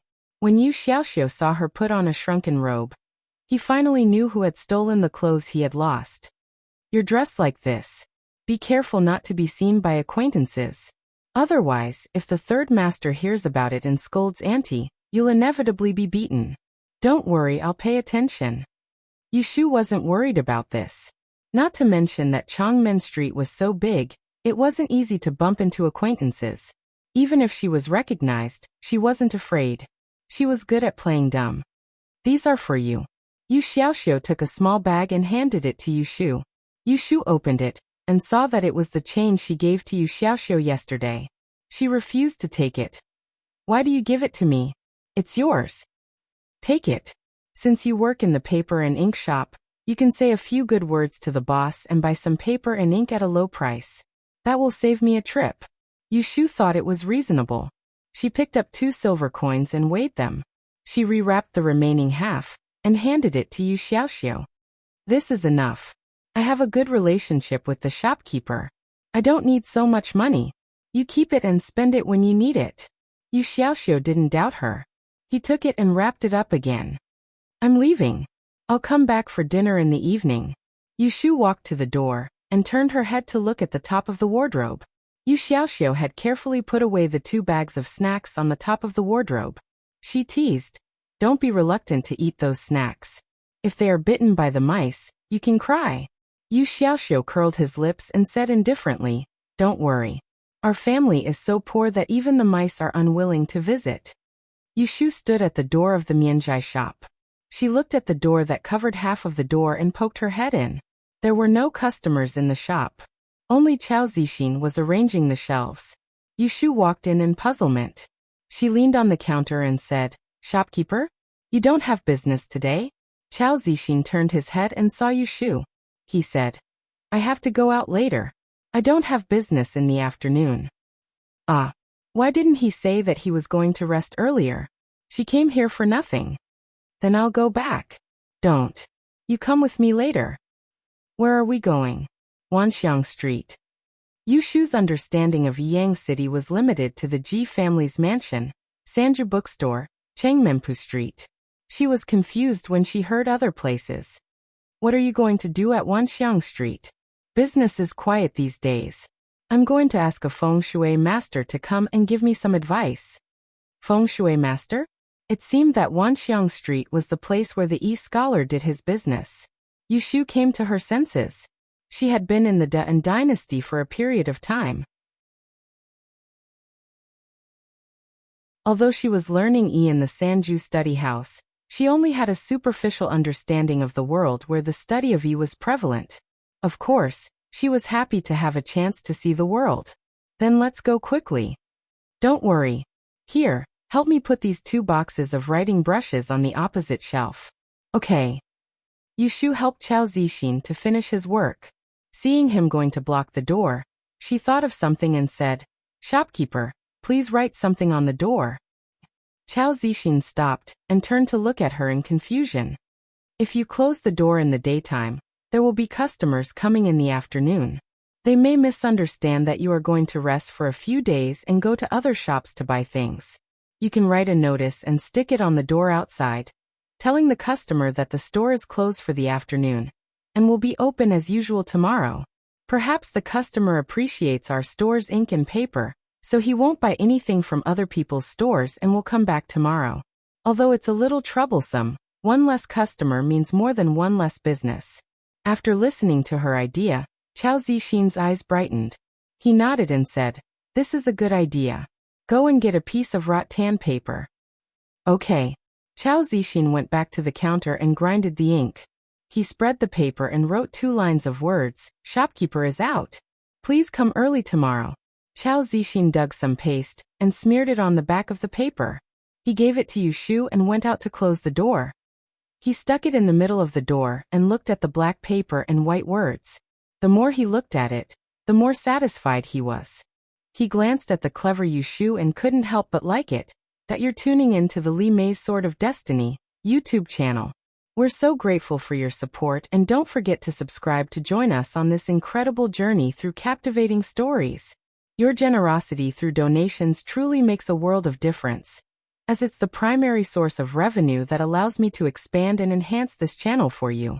Thank you from the bottom of my heart for being a part of this adventure.